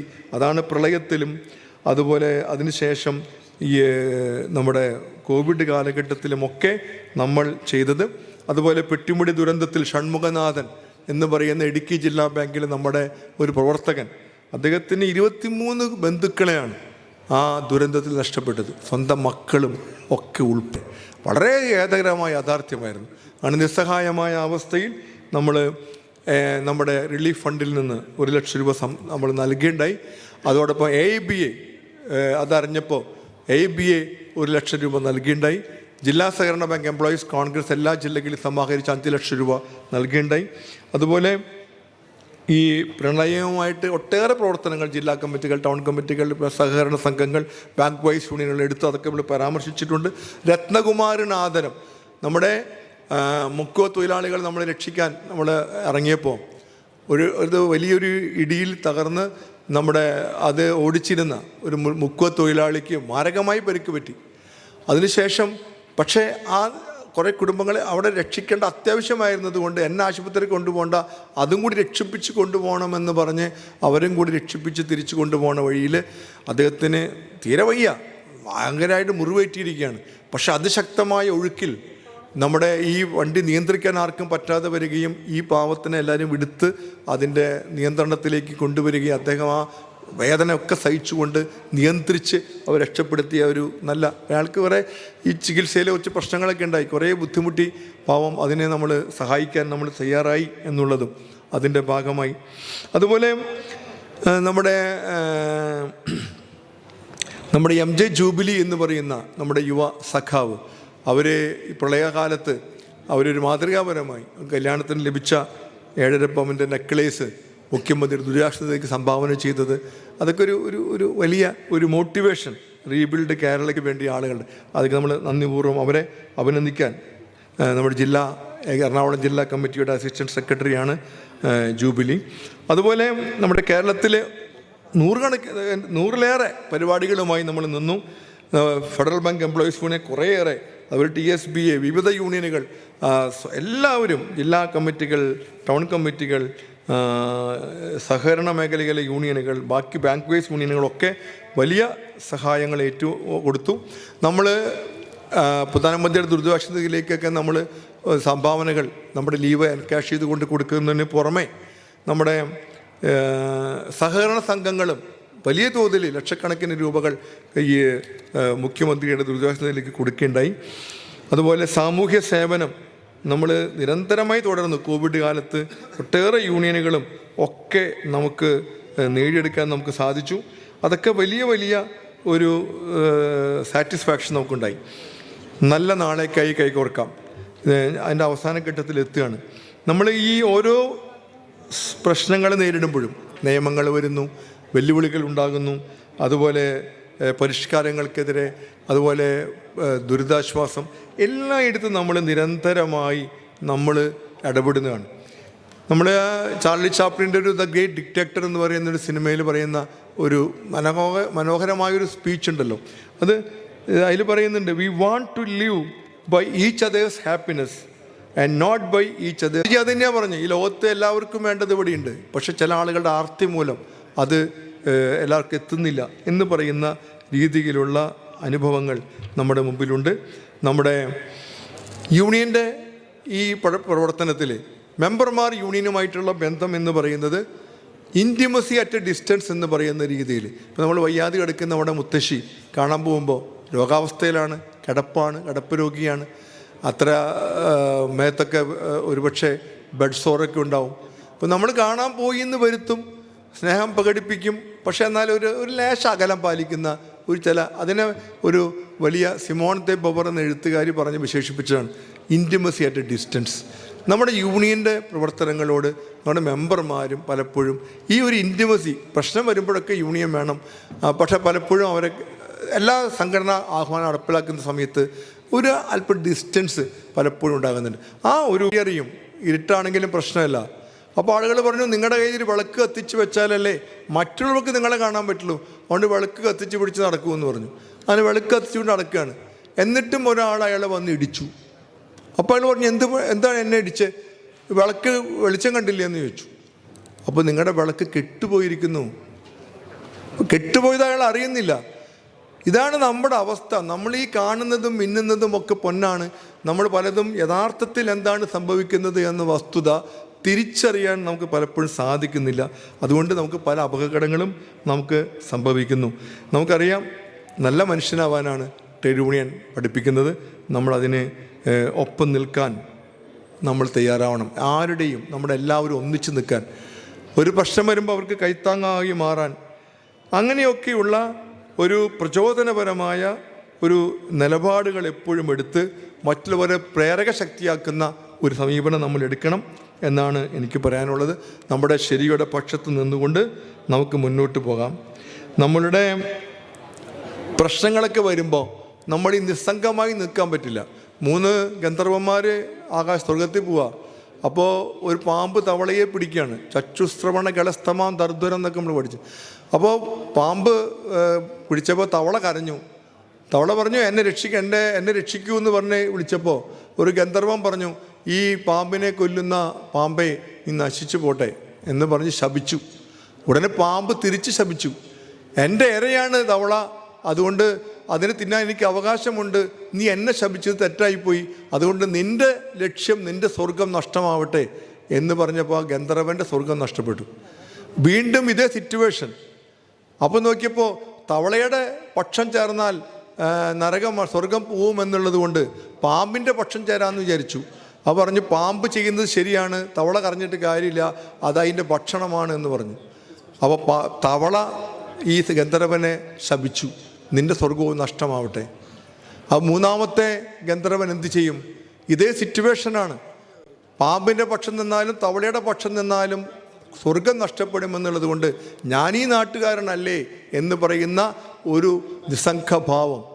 അവിടെയാണ് the hottest place in hell is reserved for those who was neutral in a moral crisis എന്ന് നമ്മുടെ ഡാൻറ്റെ പറയുന്നത്. ഇതൊക്കെ നമ്മളെ പല കാര്യങ്ങളും നമ്മളെ ഓർമ്മിപ്പിക്കുന്നുണ്ട്. അതുകൊണ്ട് വലിയ വെല്ലുവിളികളുണ്ടെങ്കിൽ പോലും വലിയ പ്രതീക്ഷ നമ്മൾ വെച്ച് പുലർത്തുന്നു. ഈ പ്രതീക്ഷ നമുക്കുണ്ടായിരിക്കണം. ശുഭാപ്തി വിശ്വാസികളാകണം, ആത്മവിശ്വാസം ഉണ്ടാകണം. ഏതൊരു പ്രശ്നത്തെ അതിജീവിക്കാനുള്ള കരുത്ത് നമുക്കുണ്ട് എന്ന് ഉറപ്പ് നമുക്കുണ്ട്. സ്വാതന്ത്ര്യവും മനുഷ്യാവകാശങ്ങളും സംരക്ഷിച്ചുകൊണ്ടുള്ള ഒരു സാമൂഹിക വ്യവസ്ഥ അത് നിലനിൽക്കുന്നുവെന്ന് ഉറപ്പാക്കാൻ സുമനസ്സുകളോടൊപ്പം കൈകോർത്ത് മുന്നോട്ട് പോകേണ്ടതുണ്ട്. നന്ദിപൂർവം നമ്മളോട് സഹകരിച്ച എല്ലാ ആളുകളോടും, നമ്മുടെ നേതാക്കളോട്, പ്രവർത്തകരോട്, സാധാരണ അംഗങ്ങളോട്, ജില്ലാ കമ്മിറ്റികളോട്, ടൗൺ കമ്മിറ്റികളോട്, ബാങ്ക് വൈസ് യൂണിയനുകളോട്, മാർഗനിർദ്ദേശങ്ങൾ നൽകിയ മുൻ നേതാക്കളോട്, അതുപോലെയുള്ള എല്ലാ യുവ സഖാക്കളോട്, വനിതാ സഖാക്കളോട്, അവരൊക്കെ നൽകിയ ഈ സോഷ്യൽ മീഡിയയിലൊക്കെ നൽകിയ പ്രവർത്തനങ്ങൾ, ലേബർ ലൈഫ് ടീം തുടങ്ങിയ എല്ലാവരോടും നമ്മൾ ABIയുടെ ഒരു ബിഗ് സല്യൂട്ട്. AKBFൻ്റെ ഭാരവാഹികൾ, ABI joint secretary Krishna, ABL നേതാക്കൾ, CH മണാജൻ ഉൾപ്പെടെയുള്ള ആളുകൾ എല്ലാവർക്കും ഒരിക്കൽ കൂടെ നന്ദി പ്രകാശിപ്പിച്ചുകൊണ്ട് ഈ പ്രവർത്തന രേഖ അർത്ഥവത്തായ ചർച്ചയ്ക്കും അംഗീകാരത്തിനുമായി സമർപ്പിക്കുന്നു. ഇൻക്വിലാബ് സിന്ദാബാദ്.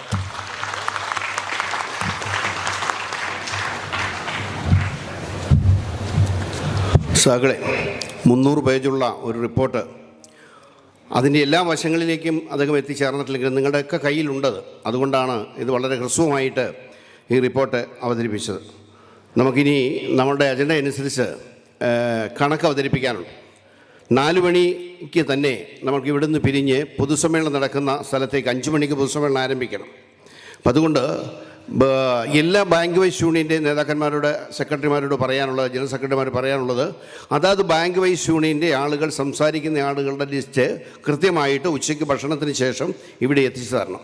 ജില്ലാ കമ്മിറ്റികൾ, ജില്ലാ സെക്രട്ടറിമാർ ജില്ലയിൽ നിന്ന് സംസാരിക്കുന്ന ആളുകളുടെ ലിസ്റ്റ് ഇവിടെ തരേണ്ടതാണ്. കാരണം സമയത്തിൻ്റെ വളരെ കുറവ് നമുക്കുണ്ട്. 14 ജില്ലകളിൽ നിന്നുള്ള 14 ആളുകളും ഏകദേശം 20-ലധികം 27ഓളം ബാങ്ക് വൈസ് യൂണിയനുകളുണ്ട്. അതിൻ്റെ ആളുകളൂടെ ഇവിടെ എത്തി വരുമ്പോൾ നമുക്കൊരു വലിയ ചർച്ച, നമുക്ക് സമയം കുറവുണ്ട് എന്നുള്ളത് കൊണ്ട് ഉച്ചയ്ക്ക് നമ്മൾ ഊണ് കഴിഞ്ഞിട്ട് ഡൈസ് ഒരുമാതിരിപ്പെട്ട ആളുകളൊക്കെ ഭക്ഷണം കഴിച്ചിട്ടുണ്ട്. ഇനി കുറച്ചൊരു ആളുകൾ മാത്രമേ ഭക്ഷണം കഴിക്കാനുള്ളൂ. ഭക്ഷണം കഴിക്കാൻ പിരിയുമ്പോൾ കഴിയുന്ന നേരത്തെ ഒരു 15-20 മിനിറ്റിനുള്ളിൽ ഭക്ഷണം കഴിച്ച് തിരിച്ചു വരണം.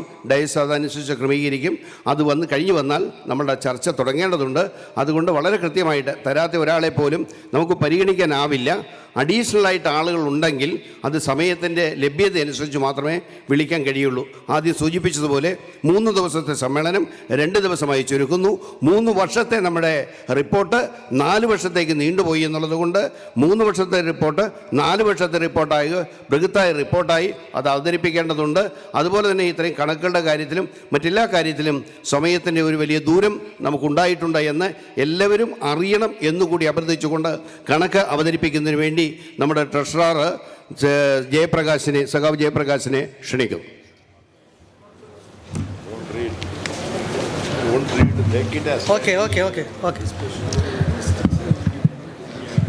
പ്രിയ സഖാക്കളെ, സഭാധ്യക്ഷൻ അനിയൻ മാത്യു,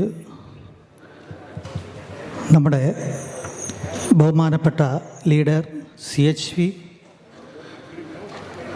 മറ്റ് നേതൃസഖാക്കളെ, വളരെ കാലങ്ങൾക്ക് ശേഷമായിരിക്കാം ഒരു പുതിയ treasurer all Kerala bank employees ഫെഡറേഷൻ്റെ കണക്ക് അവതരിപ്പിക്കുന്നത്. കാരണം കുറേ വർഷങ്ങളായി സ്ഥിരം ആയി കണക്ക് അവതരിപ്പിക്കുന്ന രീതിയിൽ നിന്നും മാറി.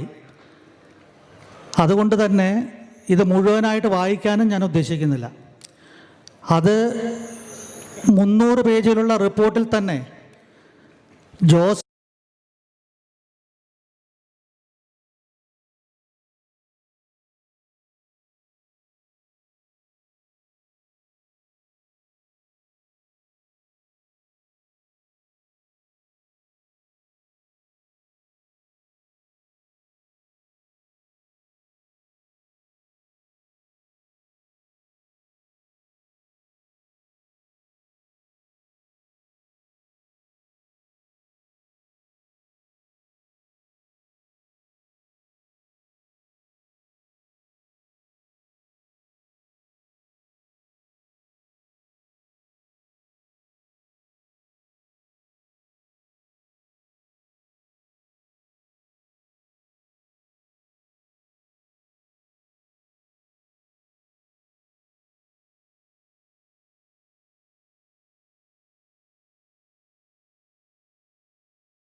മാത്രം കണക്കിലെടുത്തുകൊണ്ട് ഈ 2017-2018 കാലഘട്ടത്തിൽ ഈ കണക്കിൽ വരുന്ന 1-2 കാര്യങ്ങൾ മാത്രം പറഞ്ഞുകൊണ്ടാണ് ഞാൻ മുന്നോട്ട് പോകുന്നത്. തീർച്ചയായും ഈ 2017 കണക്കിൽ എടുക്കുകയാണെങ്കിൽ 1-2 കാര്യങ്ങൾ ഡൊണേഷൻ കാര്യത്തിൽ മാത്രമേ നിങ്ങൾക്ക് ഒരു എമൗണ്ട് മാത്രമേ കാണുന്നുണ്ടാവുള്ളൂ ആയിരിക്കാം. അതിൽ ആ ഡൊണേഷനിൽ നേരത്തെ ജനറൽ സെക്രട്ടറി ഇവിടെ പറഞ്ഞു, ഓൾ കേരള ബാങ്ക് റിട്ടയറീസ് ഫെഡറേഷന് കൊടുക്കുന്ന 50,000, കോപ്പറേറ്റീവ് ബാങ്കിൻ്റെ ഒരു കോൺഫറൻസ് ഉണ്ടായിരുന്നു, അതിന് കൊടുത്ത 50,000, അതുപോലെ പാലക്കാട് കോൺഫറൻസ് 2017 നടന്നപ്പോൾ അവർക്ക് ആ കോൺഫറൻസിൻ്റെ ഭംഗി ആയി നടത്തി എന്നുള്ളത് കൊണ്ട് മാത്രം ഒരു 10,000 രൂപ റിവാർഡ് കൊടുത്തിരുന്നു. ഇതാണ് ഡൊണേഷൻ എന്നുള്ള രീതിയിൽ നിങ്ങൾക്കൊരു വലിയൊരു എമൗണ്ടായിട്ട് 2017 കാണാൻ പറ്റുക. ബാക്കിയുള്ള ഇതിൽ പറയുകയാണെങ്കിൽ നമ്മൾ റിലീഫ് മെത്തേഡിൽ അതിലൊരു വേറെ കാണാം, ബിൽഡിംഗ് മെയിൻ്റനൻസ് എന്ന് പറഞ്ഞാൽ കാണാം. ബിൽഡിംഗ് മെയിൻ്റനൻസ് നമ്മൾ ഉദ്ദേശിക്കുന്നത് തീർച്ചയായിട്ടും ആ നമ്മുടെ പ്രെമിസസിൽ വരുന്ന ആ റെൻറ്റിന് കൊടുക്കുന്നുണ്ടായിരുന്നു. ആ റെൻ്റാണ് ഈ പറയുന്ന ബിൽഡിംഗ് മെയിൻ്റനൻസ് എന്നുള്ള പറയുന്ന രീതിയിൽ കൊടുത്തിട്ടുള്ളത്. അതാണ് ഈ 2017 പ്രത്യേകിച്ച് എനിക്ക് പറയാനുള്ളത്. ബാലൻസ് ഷീറ്റിൻ്റെ കണക്കിലാണെങ്കിൽ ലോൺസ് ആൻഡ് അഡ്വാൻസസിൽ ബാങ്ക് എംപ്ലോയീസ് അഡ്വാൻസായിട്ട് 25 ലക്ഷം രൂപ, അതായത് കുറേ കാലങ്ങളായിട്ട് നമ്മൾക്ക് ബാങ്ക് എംപ്ലോയീസ് ലേബർ ലൈഫ് എന്ന് പറയുന്നത് ഒരു നഷ്ടത്തിലായിരുന്നു എന്നുള്ളത് കൊണ്ട് അതിലേക്ക് നീക്കി വരിച്ച ഒരു അഡ്വാൻസ് AKBF എന്ന അഡ്വാൻസ് കൊടുത്തുകൊണ്ടാണ് ഈ പറയുന്ന ലേബർ ലൈഫ് മുന്നോട്ട് കൊണ്ടുപോയത് എന്നുള്ളത് കൊണ്ട് ആ 25 lakhs എന്ന് കാണിച്ചിരിക്കുന്ന അതാണ്. അതുപോലെ അഡ്വാൻസ് ടു ഡിസ്ട്രിക്ട്സ്, ഒരു അഡ്വാൻസിൽ ഡിസ്ട്രിക്ട് കമ്മിറ്റികൾക്ക് 2 ലക്ഷം എന്ന് കാണിച്ചിട്ടുണ്ട്. അത് Trivandrum district, Idukki district, Kannur district, ഈ 3 പേർക്കും കൊടുത്തുള്ളതാണ്. 2018 ആണ് പിന്നീടുള്ള ഒരു വർക്ക് നടന്നിട്ടുള്ളത്. അതൊക്കെ ഈ പറയുന്ന മാതിരി ഞാൻ പറഞ്ഞില്ലേ, പ്രവർത്തനത്തിൻ്റെ സാമ്പത്തിക വശം മാത്രമാണ്. അതിൽ ഡൊണേഷൻ എന്നുള്ള ഒരു വകുപ്പുണ്ട്. അതിൽ നമ്മൾ കൊടുത്തിട്ടുള്ള Prabhat book house, flood relief, AITUC, nurse strike, ഇതിന് കൊടുത്ത അഡ്വാൻസ് ഈ ഡൊണേഷനായി കൊടുത്ത എമൗണ്ട് മാത്രമാണ്. അതുപോലെ തന്നെ 2018 വിട്ട് കഴിഞ്ഞാൽ 2019 ഈ പറയുന്ന ഡൊണേഷനിൽ 20,000 കാണാം. അതും ഈ പറയുന്ന മാതിരി അവിടെയുള്ള ആൻ്റണി എന്ന് പറയുന്ന ഒരു കെയർ ടേക്കർ ഉണ്ടായിരുന്നു.